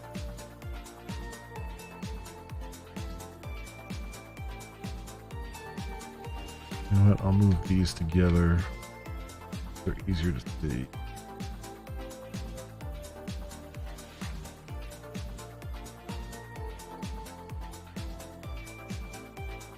Table.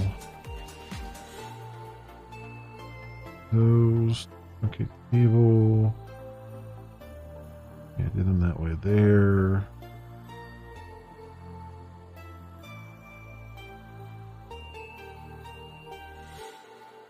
Well, crap. That effectively fixes up the data in the database. I haven't even changed the code yet. I've just been working. What is this? What are we at? We're at 4 hours and 4 minutes. It took 4 hours just to come up with this stuff to fix the database if we move tags to global.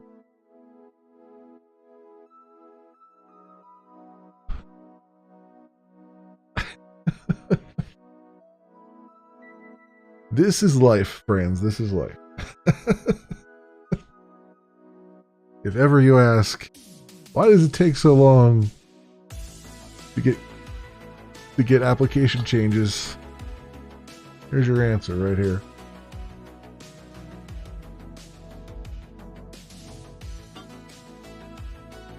Oh man. It is, I know, I tell you. Oh, I tell you. But you know what, too? I actually, enjoy is not the word I want to use, but I'm actually more comfortable doing this. Right? Because it's like, I've used SQL for 20 years at this point. And so it's like, even though I'm, getting into like arrays and stuff, which I haven't done before, and a couple things like the update from that I haven't used in ages, it's like you have that inkling in your brain. You're like, I know there's something that does this. I just have to look for it. And then you look for it and you're like, yep, that's exactly what I need, Whereas a lot of times when I'm fighting with Elixir and stuff, it's like, I don't know what to search for. And this one here, it's like you already know, like somewhere out there's something that does what you want. You just have to kind of visualize in your head what you're trying to do and what you're trying to accomplish. And it's not like a learning thing. Well, it's not it's not that you're missing fundamentals. You're just trying to work your way through a puzzle. So this stuff I like. This is what I like to do. I mean, I like writing regular code too, but this is like figuring out puzzles and trying to like navigate through, the problem space itself is something that I enjoy the most. The one thing this is the forward migration. The reverse migration you're just screwed at that point. Like you can't go back from this. The only thing we can go back from on this is to put the columns back in the table. So that's basically all I'm going to do is put the columns back, and then after that you're just kind of is what it is.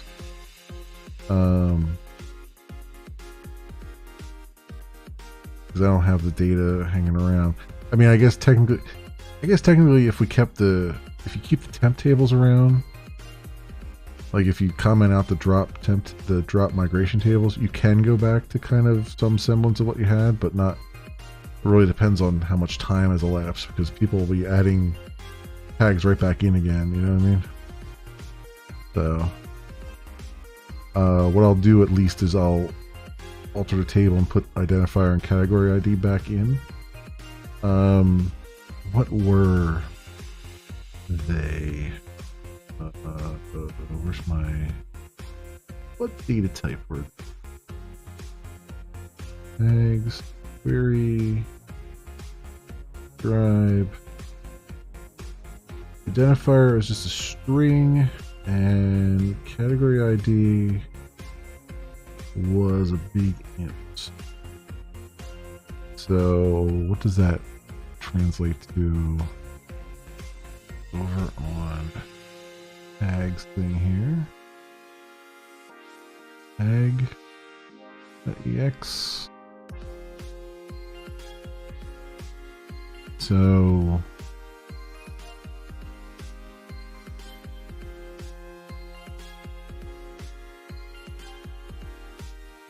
category was just done that way. Identifier is a string. That's easy enough. I wonder if there's a migration where they originally did category stuff. Tag. Create tags. Here we go. How did they create it?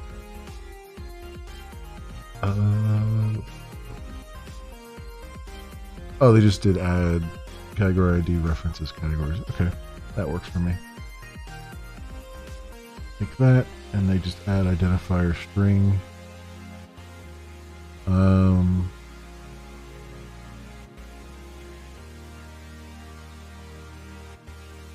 Create unique. Oh, and they gotta create a unique. Oh, I'm glad I looked up this migration, because you had to create a unique index on it too.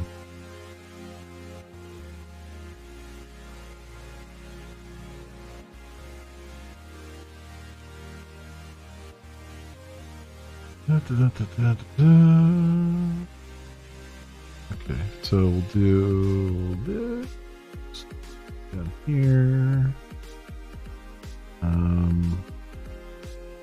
Alter table tags.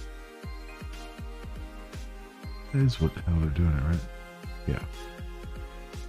Tags do.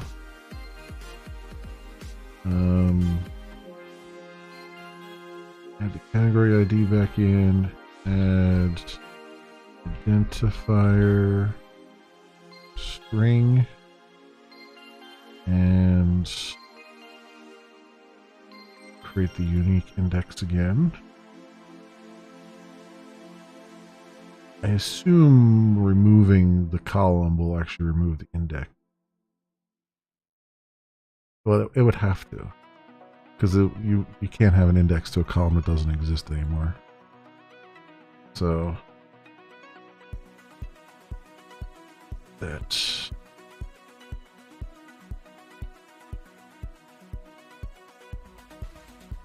Okay, so down is the reverse migration. It'll put the identifier back in. It'll put category ID column back in with a reference to categories, and it will recreate the unique index on identifier, which actually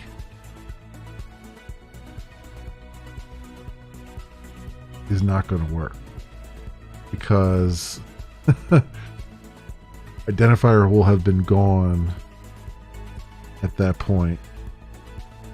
And so if it creates the unique index again, it's going to fail to create the unique index again, because identifier is going to be null across the board. So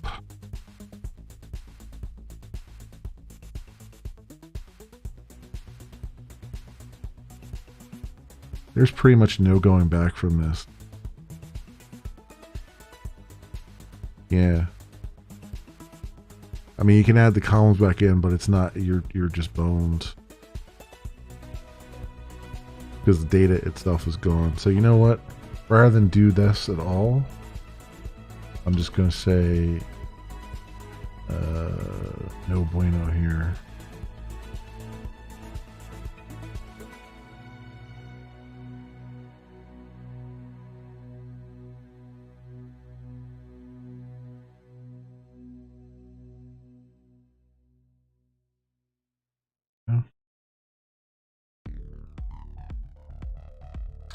That's all we have to do, like F down.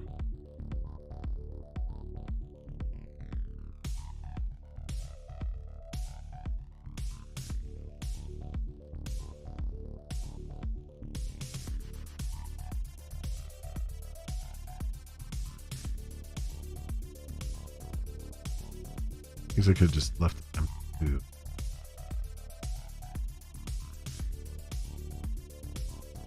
Another like down and up here.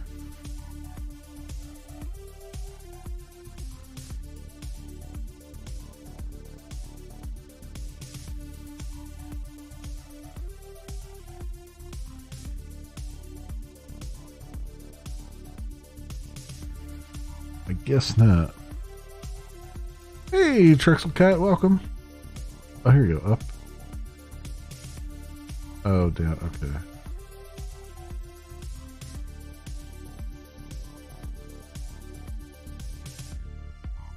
Hyperlinks, straight tags, inner followed messages. Looks like it's just changed. That's right. I think this is correct. Return true.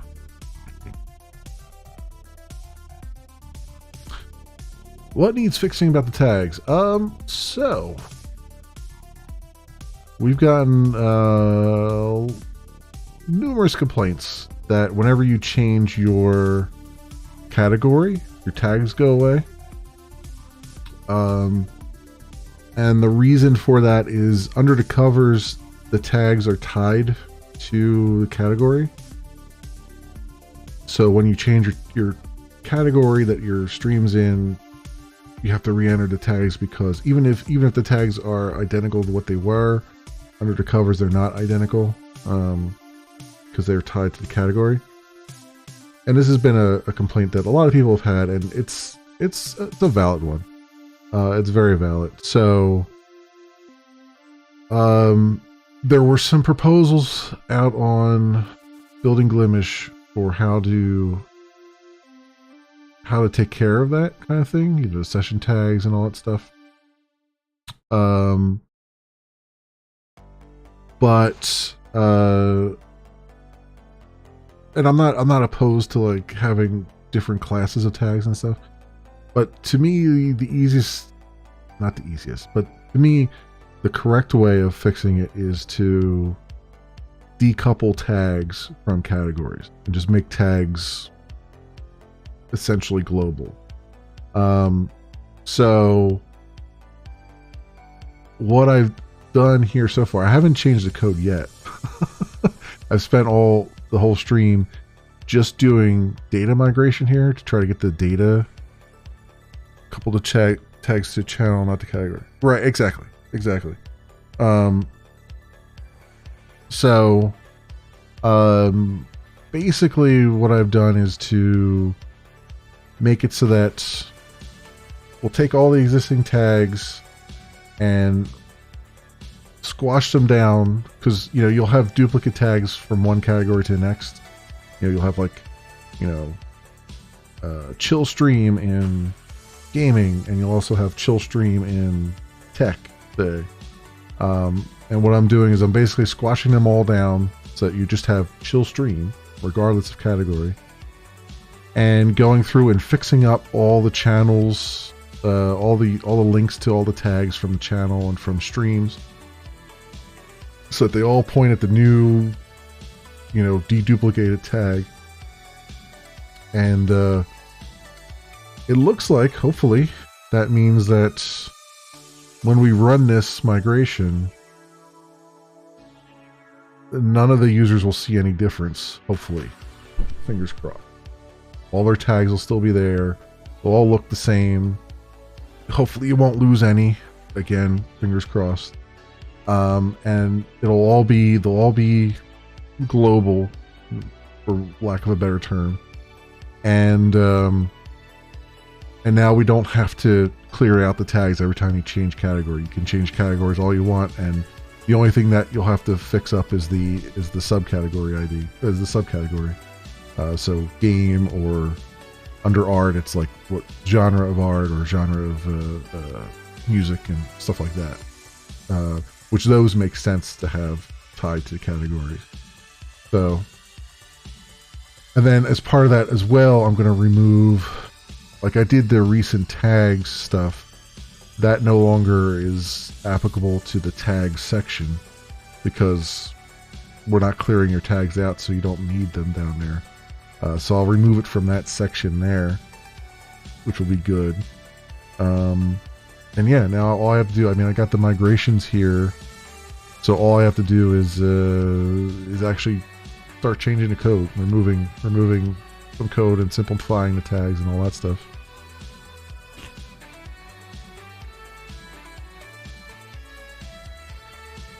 You have your current channel tags backed up to a text file, so if you lose them, you're covered. But yeah, try to do this without.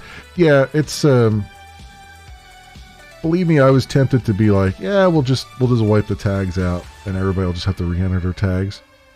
But I know that that's like, I know how annoying that is, and I know that, you know, it's a little bit unprofessional too. It's like, you didn't feel like spending the time necessary to try to make this work. So that's why I've spent the last 4 hours getting this migration to the point where I think it's going to work. It looks like it's working, at least for the most part, on my local database here. I won't know for sure until I start pulling code out and all that stuff. But we'll see. We'll see. And it will simplify a lot of our code around tags, which will be nice. And you know, I have to say, hopefully it'll be interesting to see how good our test suite is. Because as I start to pull those tables out of there, in theory I should run the test suite and it should break in all kinds of places and let me know where to go to fix that, but we'll see.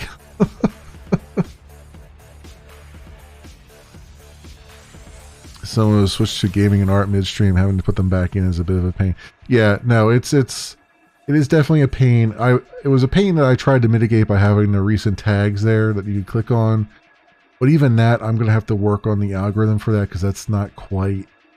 They're recent, but they're not quite recent. But now, you know, if the tags come over from one to the next, it's not as big a deal anymore. So I can kind of wipe that out on that one section. But I still need to work on it a little bit when it comes to like the subcategory, because it's showing you recent tags, but it's really showing, a lot of times it's showing old tags and not recent ones. So I gotta kind of work on my algorithm there a little bit. So yeah, so we got that stuff, and this way here, as far as anyone's concerned, nothing will have changed, except it'll be less annoying. Which I think is an ultimate win, right? Like, to everyone on the site, it'll look like nothing has changed, except the site's a little less annoying. I think that's like the double whammy win, right, for a programmer. Like, no one knows anything happened, and yet everyone's happier because it's less annoying.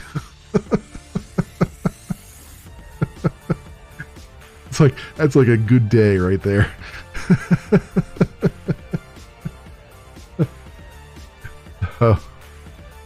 Oh, that's where I'm at with that.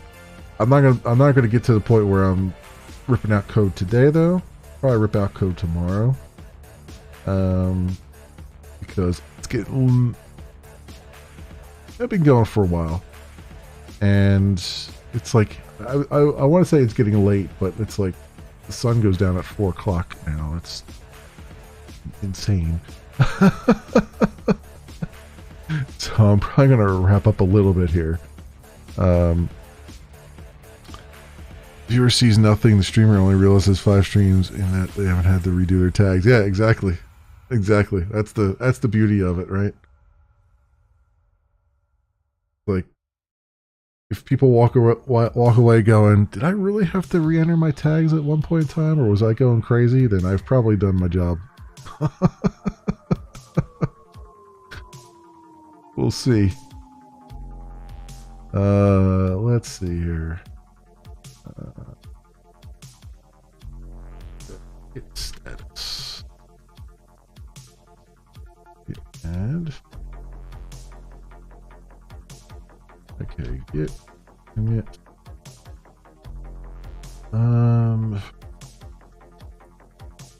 Start decoupling tag from categories.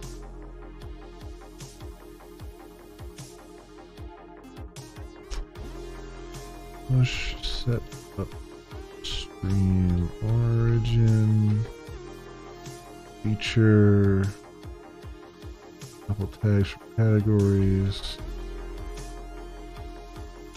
and let's grab my thing here,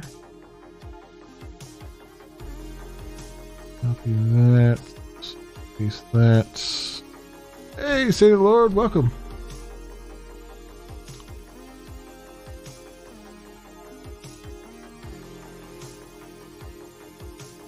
Valuable resource both here and on that other site we don't talk about. It allows people to see behind the curtains and how a site like this is put together. Yeah, I mean, that's the idea. The idea is A, to demystify some of this stuff, and B, mostly it's mostly I do this because it's an outreach. Like, it's hard for me to say, like, oh, the community is involved with Glimish if I'm not actually doing things in front of the community, right? Like, doing stuff like this allows people to just kind of pop in for 10, 15 minutes, whatever.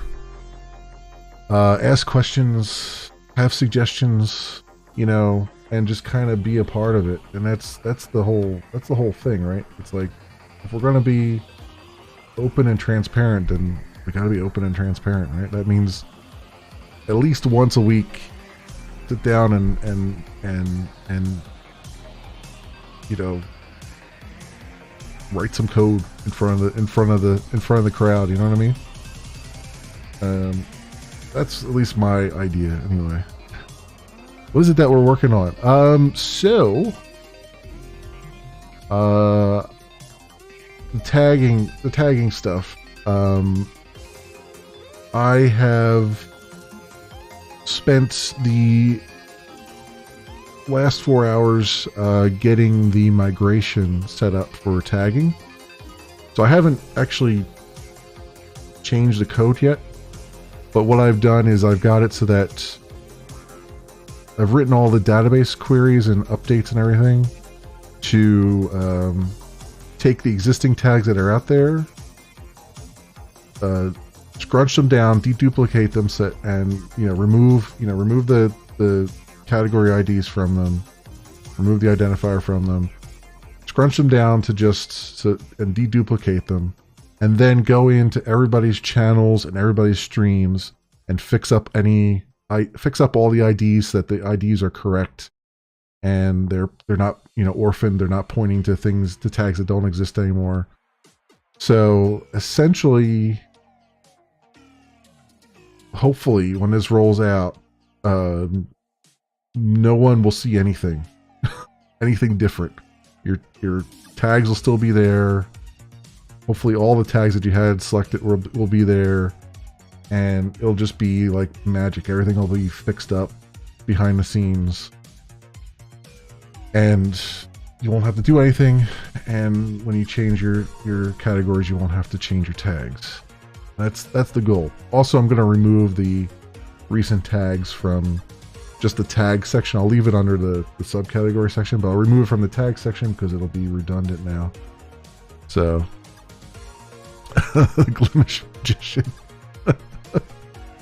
Well, you know, that's the thing, right? It's like, if you do your job well enough, it looks like it's magic, right? From the outside. Even though on the inside it's been just like I've been, I mean, this is why it takes forever to do anything, to get any application updates, because it's like you have to sit here for hours on end just like trying to figure out, okay, how do I get this data from this state to this state and do this and do that so that nobody knows anything ever happened. You know? That's the hard part. That's the hard part, is to do it where nobody knows anything happened, hopefully, by the time we're done here. So, that's the thing. Oh, man. Oh. So, and the worst part of it is, too, like, this file has only, 70 lines in it?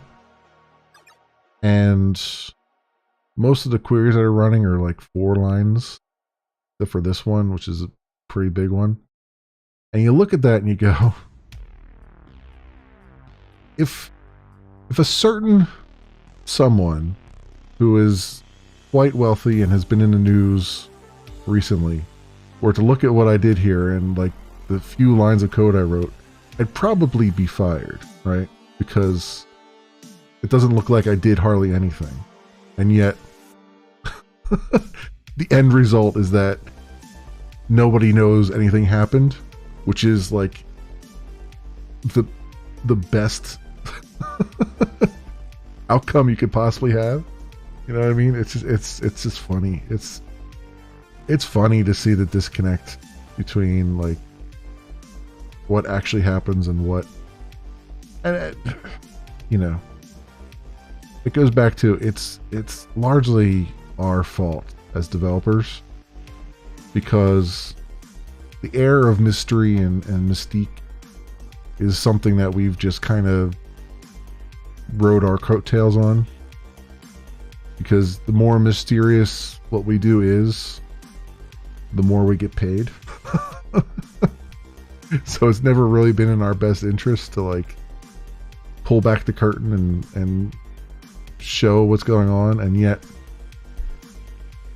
once you see it and you see the effort that's going into a lot of this stuff, it starts to make sense. It starts to make sense as to why things take a long time and why devs get paid what they get paid, you know? So it's just a thing. It's a thing. Dude, now I'm just waxing prophetic now. How are we doing with our astrology here? Active modifiers. I have a lot of active modifiers. I have done a lot of astrology. I guess at the end of the day, that's made all the difference here.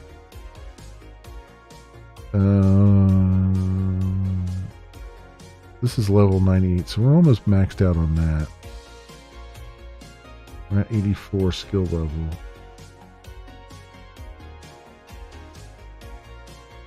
I'm only 16% completed the game. Although 37% completed on skill. Oh, okay. Not bad. It is not bad, I guess. At some point I'd like to just set my dude loose and just let him build up his combat level. He's at 70 now.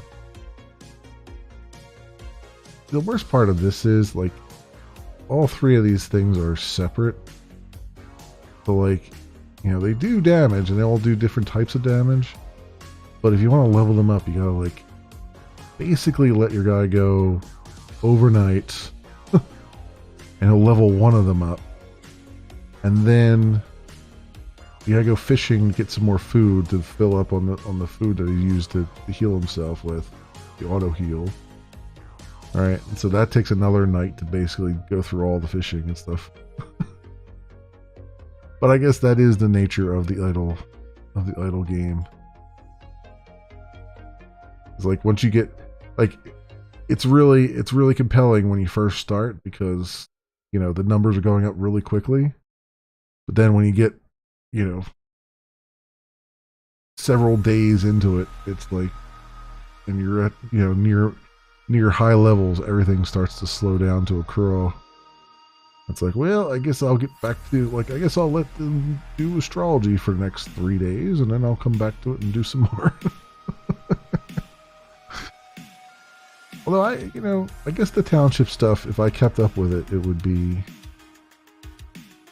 compelling to an extent, I guess. I don't know. Township stuff is... It's interesting. It's not really... I don't know. It just feels like it's a lot of those, like, you know...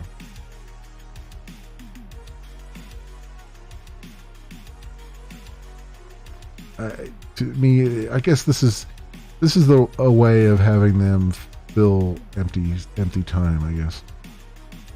Right, because while you're waiting for, because now you got to a point where your skills are taking forever to update. So this is the way to kind of pass that time without having people just close out the application and let it run for a few days. So I get why they put it there, and it is a little bit interesting. It's just not the greatest thing in the world. In essence, summoning.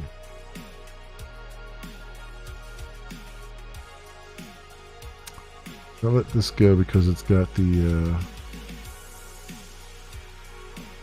trying to get the woodcutting skill maxed out, and then I don't know what the mastery is going to be, but I got plenty of gold dust for it, whatever it is.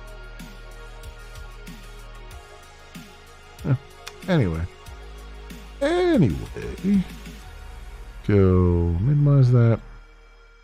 So yeah, I think that'll do it for today, my friends. Tomorrow we'll rip out all the tag related code that doesn't need to be there anymore, and fix any tests that break because of it, and then be able to actually run the site locally and see, make sure things are working, and then hopefully we'll be able to package this up as a pull request tomorrow. That's my goal, is to get this out as a pull request. Since this is hot button, I mean, this has been a hot button for a while, so it's good to kind of get it done, get it out there. How are we doing with... I want to, before I do anything, let's I'll leave those open for now. What's going on Building Gloomish here?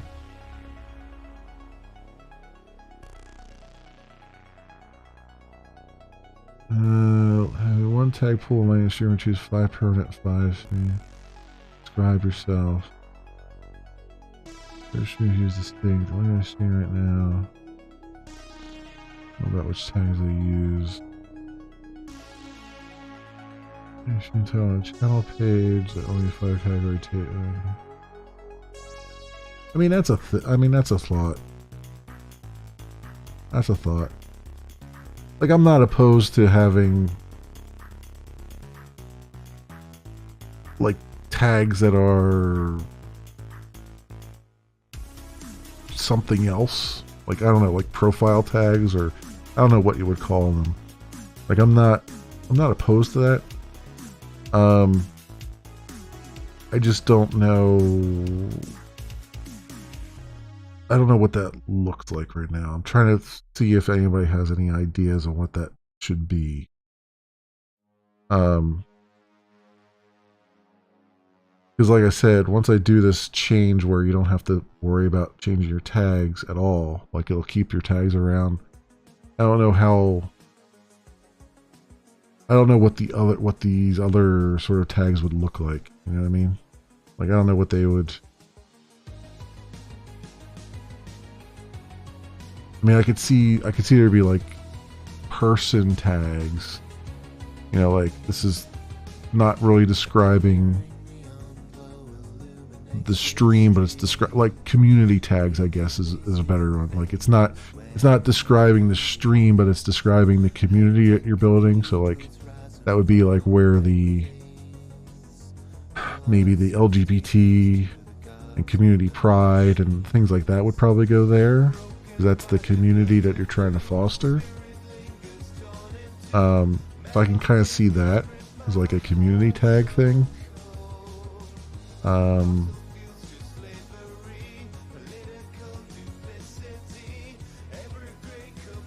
And maybe that's the ultimate in discoverability, right? Is like, we always look at like we figure people are going to look for a particular game, or they're going to look for a particular category or something. But maybe there's just a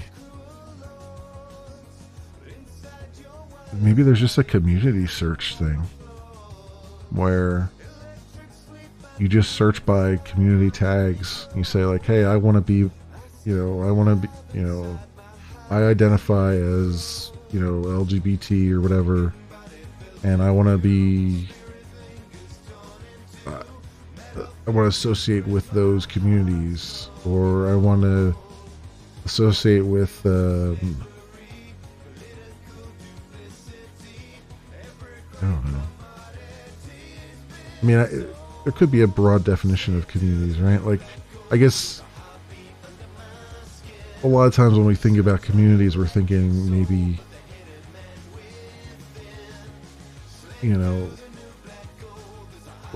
like black creators, or LGBT, or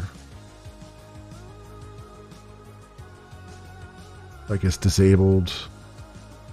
I don't know. Is disabled the correct word? I don't know anymore. I don't know.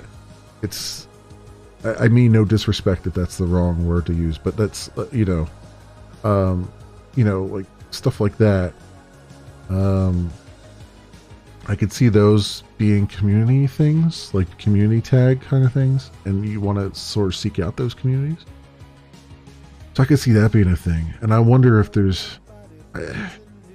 I guess the question there is, does that extend beyond that? Like, is there, like, would VTuber, for instance, be a community? Because it's kind of like, it would be like an overarching thing, you know what I mean? But maybe, I don't know. But I could see something like that being like a discoverability tool, like unto its own, so that could be a thing. I don't know. It's a good conversation though.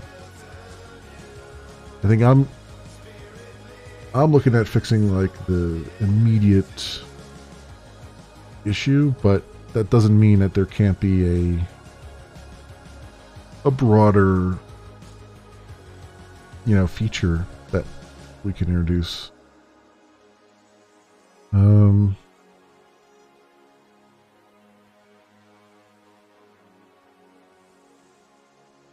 like like this. A large tag cloud would be a great addition. It highlights more content beyond just those 6 streams. It also introduces users to the idea of searching and filtering beyond just browsing.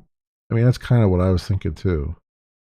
So that's good. I'm not entirely crazy. Sometimes I think I'm entirely crazy. So it's good to have someone come by and be like, actually, that's not too bad. Social media links, exhaustive drop downs.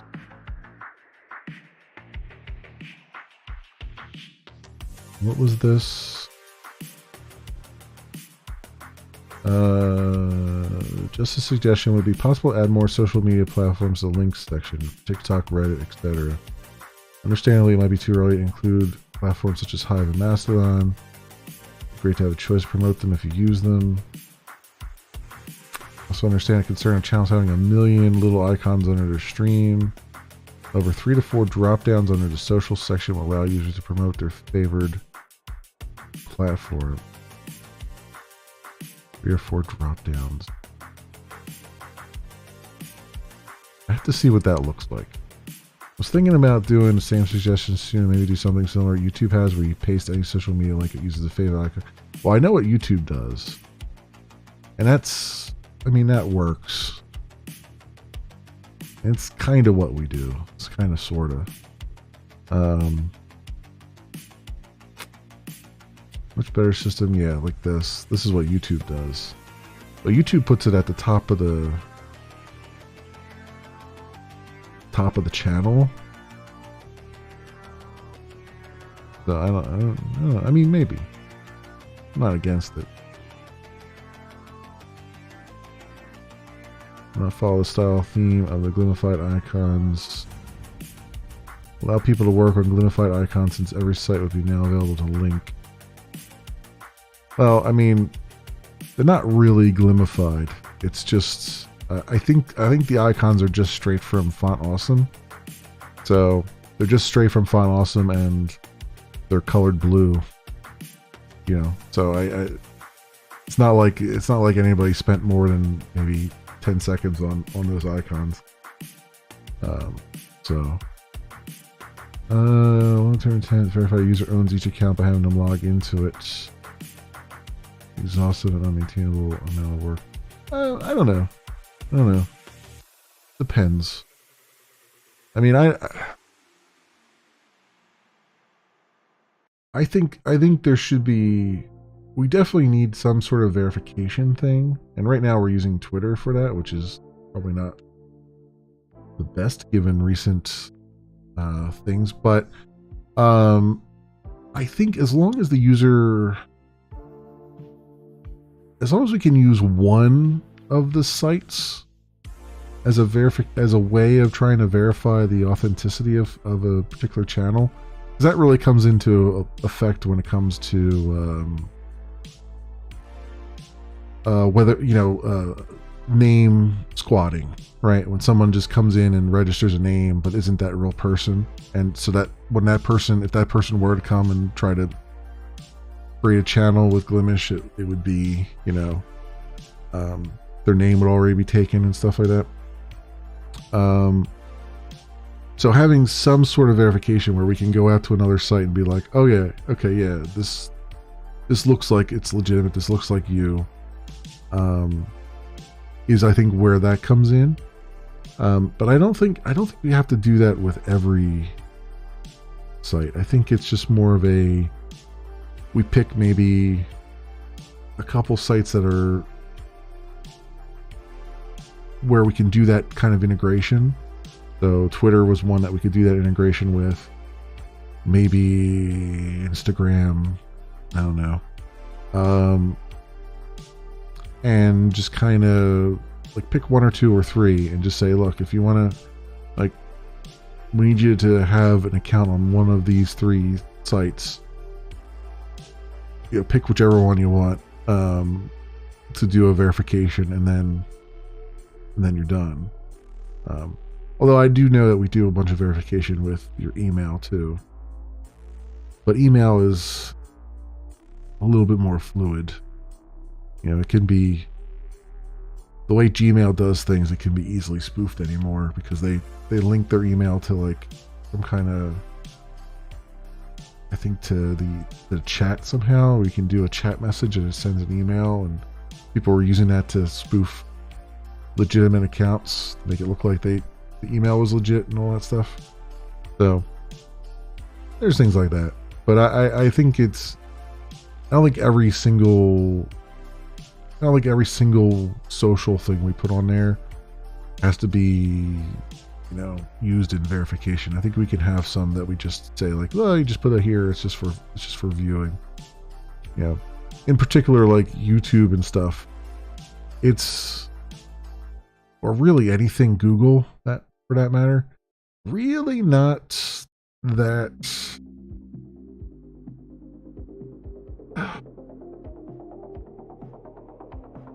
Really sucks as far as like trying to do an integration to do like verification and stuff, because you have all these API limits and crap to deal with, Yeah,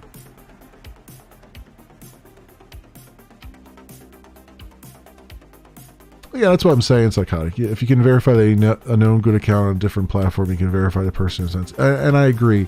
And I think it's just a matter of picking like 2 or 3 things that we can verify against, and then the rest can just be display only. Like I don't think we have to have a tight integration with all the things that you can do on here, that you can display on there. So I'm not entirely against like letting people put their Reddit on there or put their TikTok on there and all that stuff. I think that's fine. I think it's just we'll just have to pick like 2 or 3 platforms that we're fairly confident in with an integration and say like, okay, these are ones that you can use to like verify yourself, kind of thing. So I just don't know.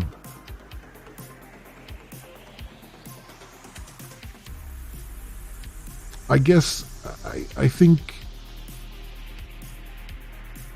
we'll have to see here, but I think we're definitely going to have to limit people to a certain extent.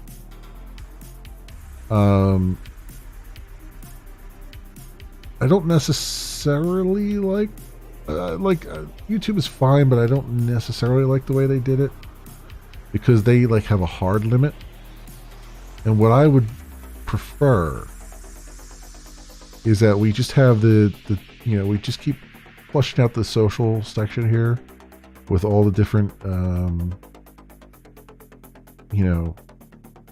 social sites, and then maybe we put a check mark next to it and say like, these will show up on your channel page, and you can only select maybe 5 of them or whatever, because otherwise it's just going to go across the whole page and be just be a nuisance, right? But we could probably do that, and then all the other ones that you didn't check would just be on your profile page, because there's plenty of room on the profile page for that stuff. That might be a better treatment. The other thing is too, we don't integrate these right now with the markup, the profile markup. It'd be kind of nice if we did. It'd be nice if you could just like in the profile markup say like, here's my Instagram, here's my Discord, and it would just bring it down from what you have put in here already. So you can put it on your profile section, a link to it without having to copy paste it again. But yeah, we'll see. I mean, there's a lot of stuff there I can take a look at. What's this? Non-gaming software tags DB.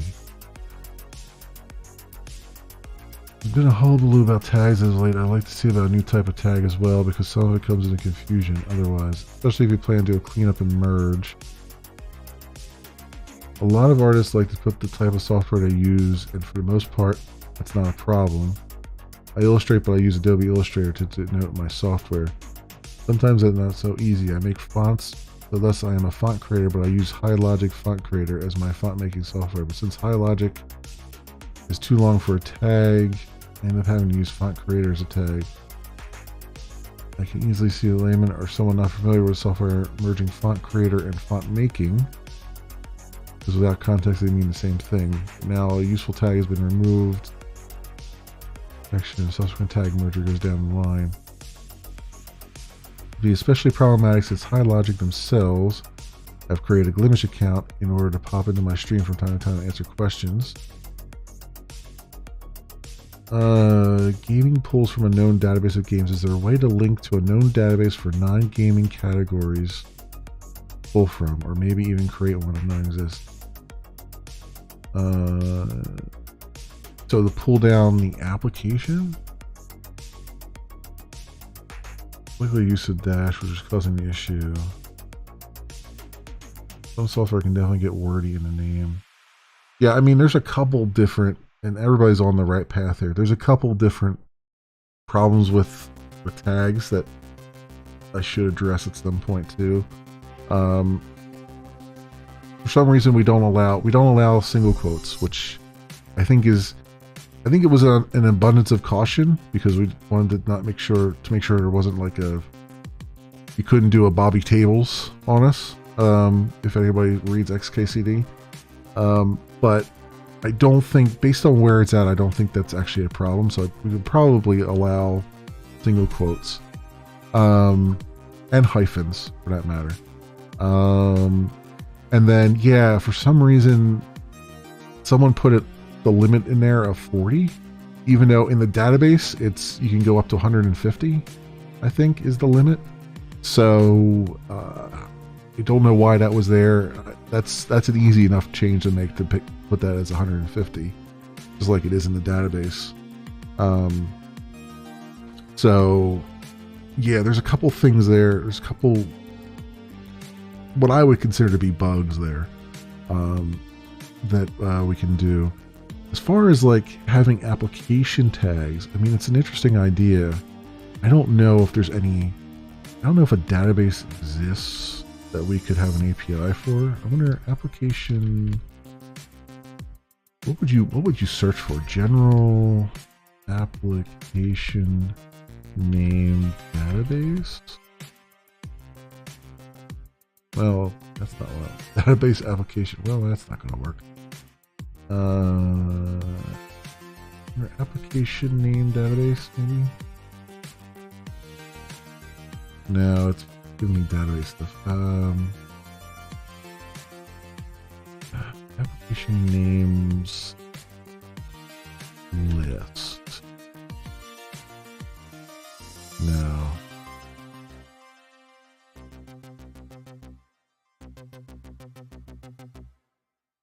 Well-known application names API.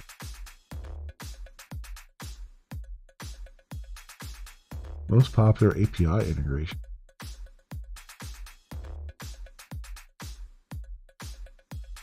The 50 most popular APIs. Well, open weather. Okay, now I'm intrigued. Okay, let's see what this is. I know this is not what I was looking for, but this is what happens. This is what happens when I do a random Google search. Maybe asking yourself what are the most popular top used APIs. Skyscanner flight search. Okay, makes sense. Open weather map, sure.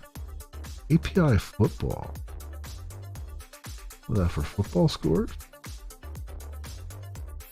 Yeah, I'm curious as to what this is. Oh, it's soccer? Oh, come on. At least call it soccer. Bastards. The cocktail DB. Okay, making cocktail things. Rest countries, Yahoo Finance, still going strong. The Love Calculator, URL shortener service, yeah. That's the API. That's okay. Okay, makes sense. Numbers, music match, yeah. Hearthstone, there you go. Okay. Chuck Norris. Wait a minute. There's a Chuck Norris API. Okay. Well, we got to see that. JSON API for hand curated Chuck Norris fact.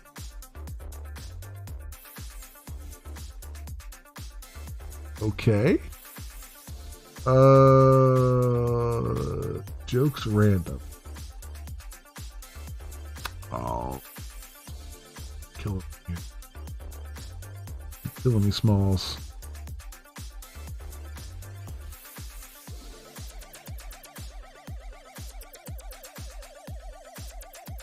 So, like, retrieve a random Chuck joke in JSON format. What would be a Chuck Norris joke, though? I'm really curious here. All right, well, we gotta see this. Postman. Let's pull out Postman here. Oh, come on! I don't have. Oh, I never downloaded Postman on here. Oh, really? Postman.io, I think. Nope, that's not it. Postman. Oh, it's postman.com. Okay. How did I never download this one here? We gotta see what these Chuck Norris API things are. I can't. We can't let this go.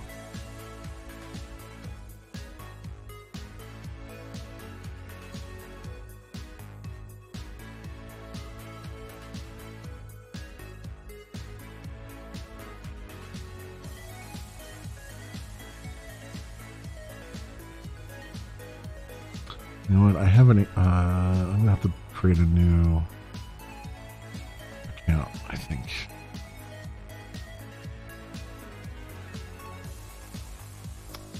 All right, hang on a second. Let me hide this for a moment. Oop. Yeah, let me hide that for a moment, and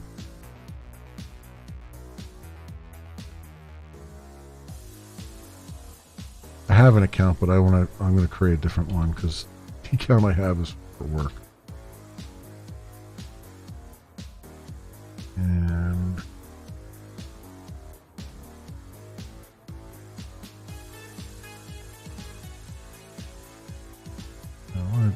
how do I generate one?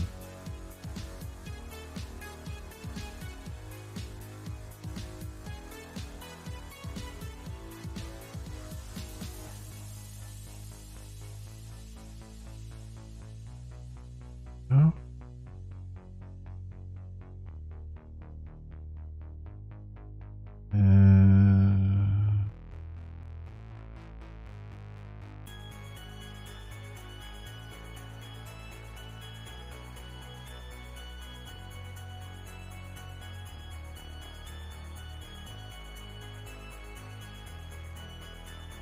Sign in.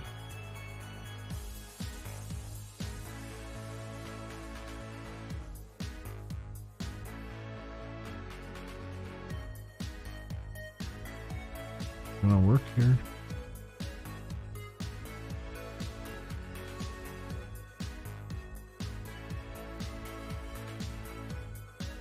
There we go.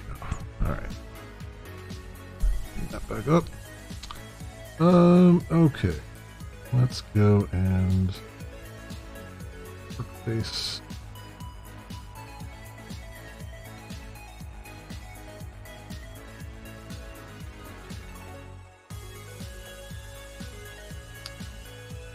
Good definition.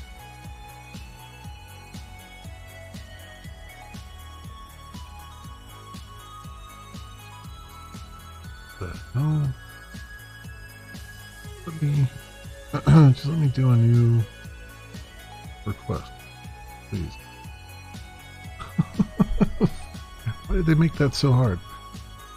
What is this? So rapidui.com.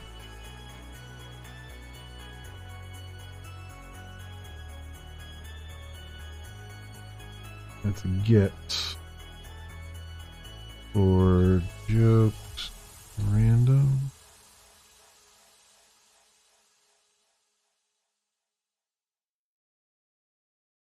Oh, it's there we go. Here's the URL. there. I was gonna say that can't be the URL. Okay, and then method get. Yep. The. Oh, you're kidding me! I gotta sign up for a key in order to do it.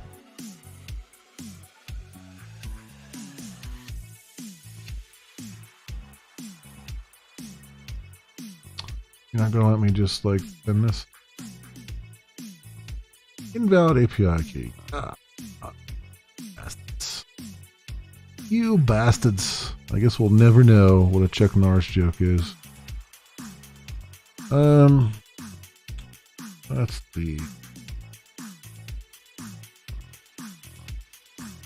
email validator.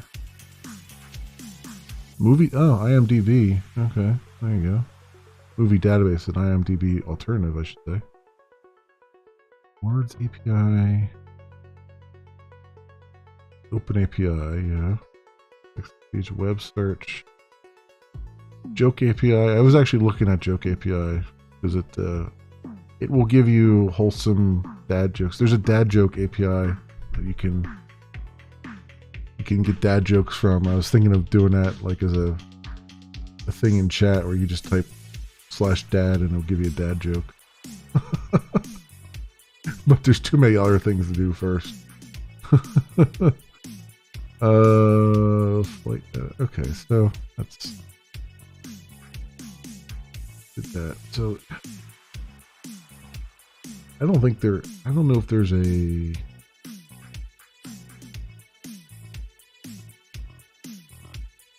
free and open public APIs big list.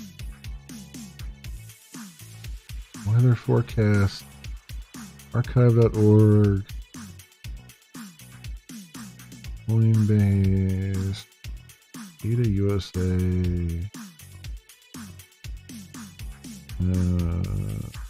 your agent,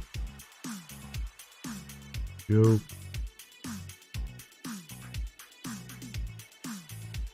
numbers, facts about numbers, and OpenSea, that's that nonsense.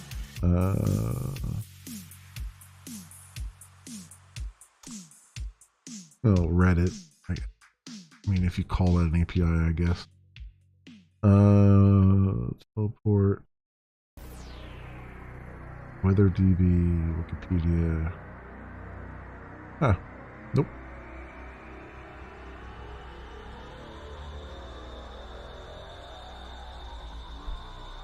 The application names list. Yeah.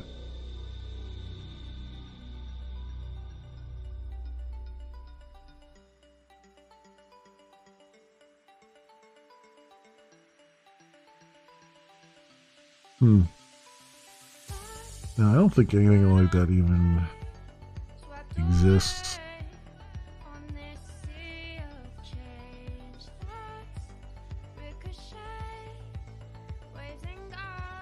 What is that?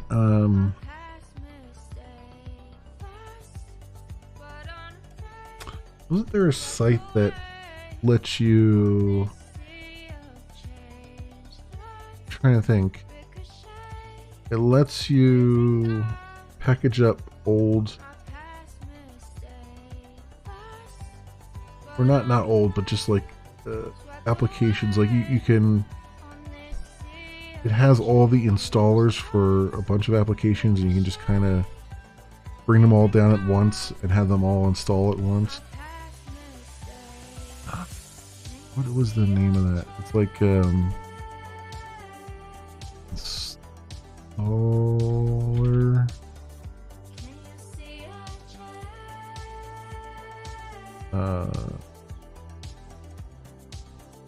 Installer.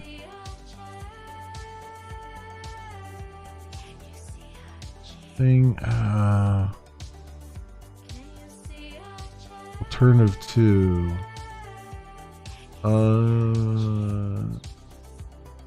Ninite.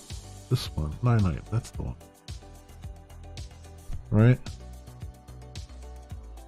I don't know if they have. I don't think they have an API though. But like you pick everything that you want, and you can just download an installer, and it'll install everything for you.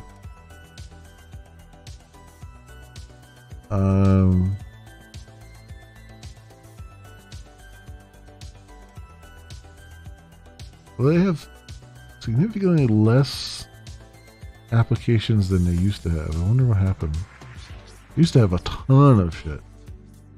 Now it's like barely anything anymore. Huh. Oh, maybe it's all under Pro? Under Pro.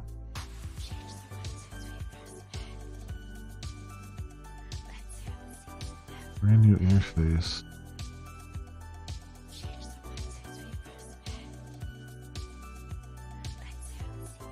$20,000 machines. It's $5,115 a month.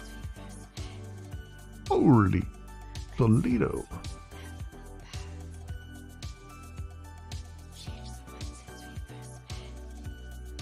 Huh. Yeah, no, it's I swear there was a ton more than this. This is one of those.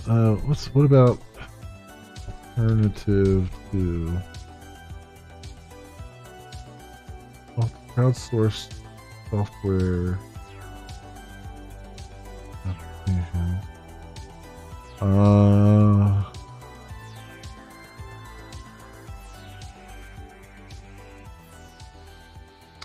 Recently discontinued apps. Stadia. Internet Explorer. That's on there too. I don't know if they have. Where's their do they have like a developer section or something?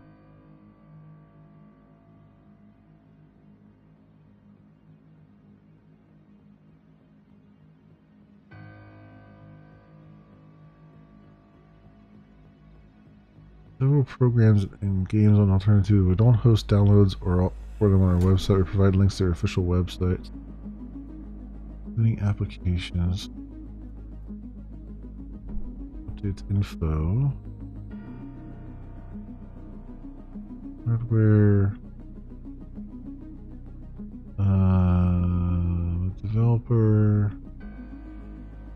This is really bad. Browsing applications. Commenting and voting. Platforms.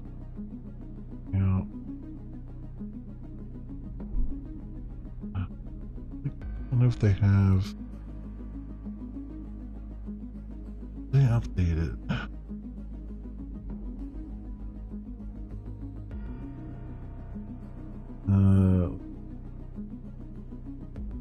Alternative 2 on Twitter.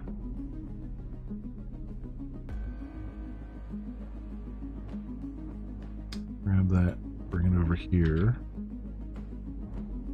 where I'm logged in. Oh,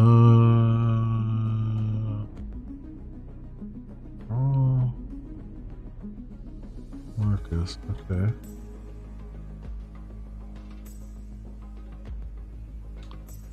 No, I wonder if they have any.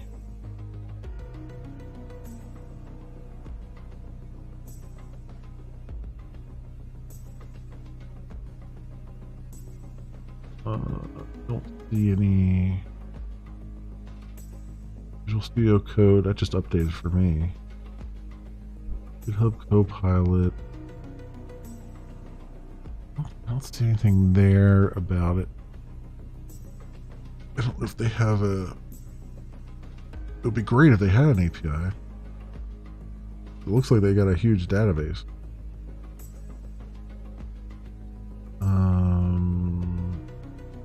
Like forums.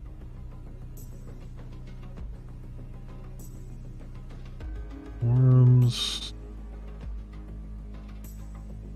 Play badge. Change log. One alternative. I searched their forums though.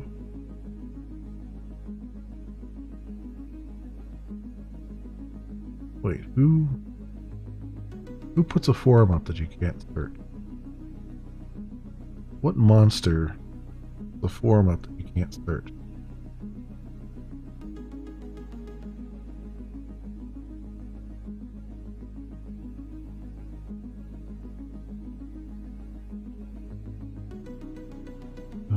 Okay.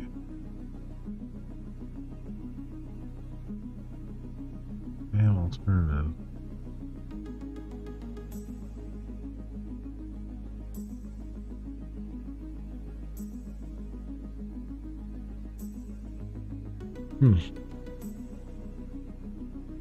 I don't know. There might be something on their Discord channel.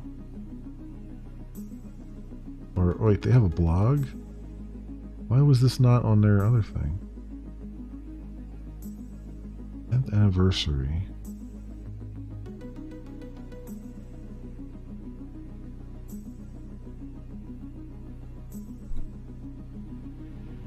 And, login method. Wow. They don't say much, do they? Huh.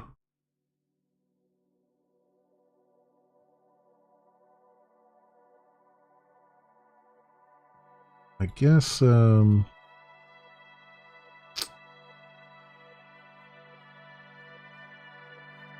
bet there's probably something on their Discord server or something. I don't know. It's custom indie wearable TV VR. I could also see them just not having like a public API because they had too many people would probably hit them up.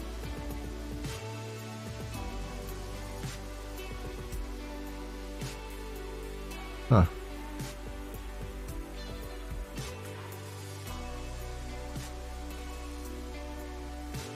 Search by Algolia.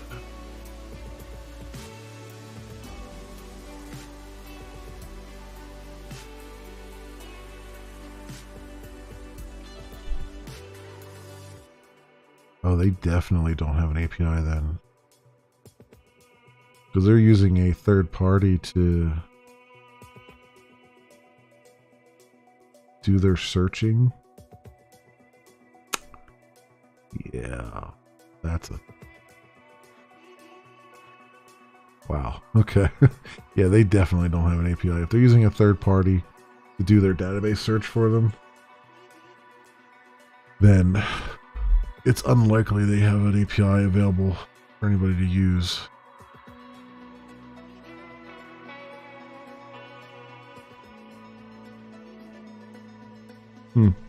That's unfortunate. Anyway, I think it's time for me to shove off and let others on platform here. Let's close this out.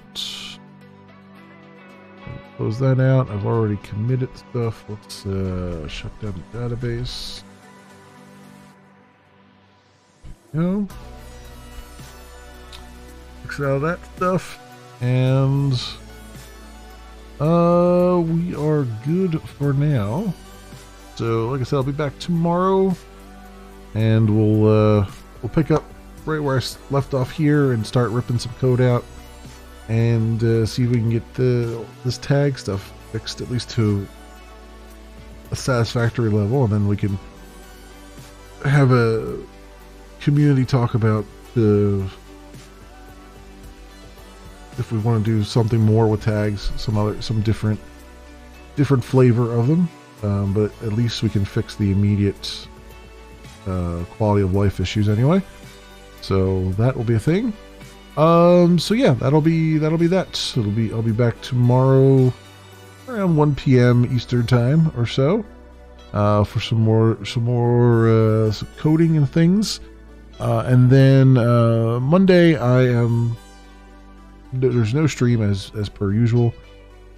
Tuesday, Wednesday, Thursday, we're going to start our playthrough of Assassin's Creed Valhalla. I've got it installed and ready to go.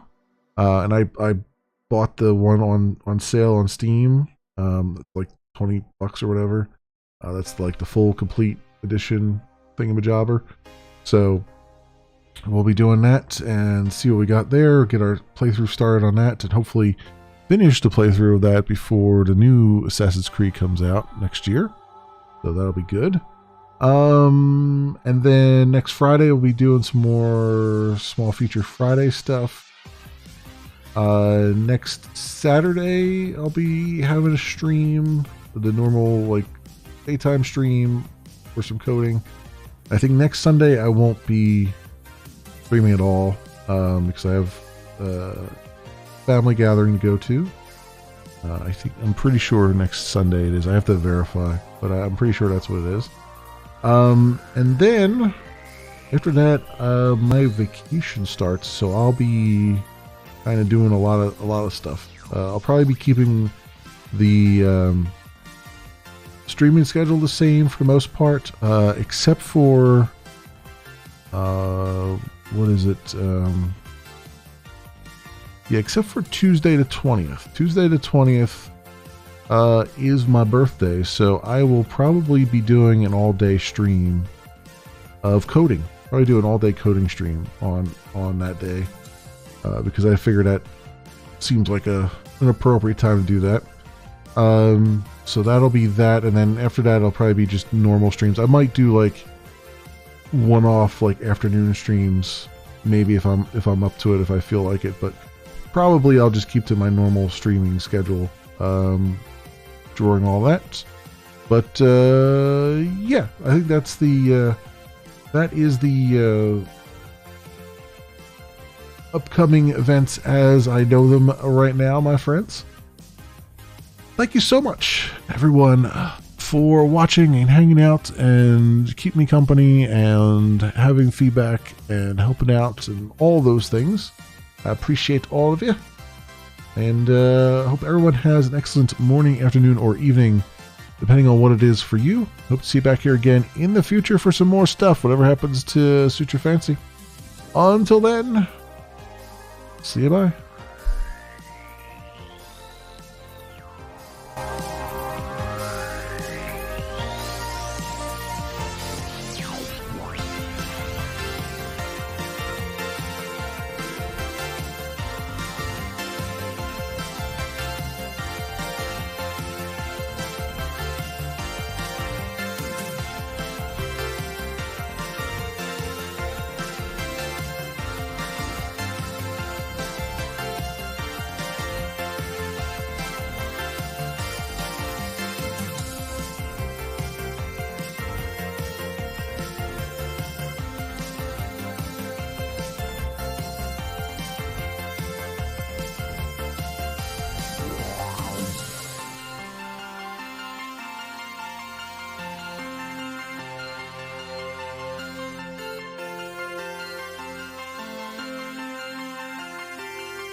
Same old story. Boy finds girl, boy loses girl, girl finds boy. Boy forgets girl, boy remembers girl. And girl dies in a tragic blimp accident over the Orange Bowl on New Year's Day. Good year. No, the worst.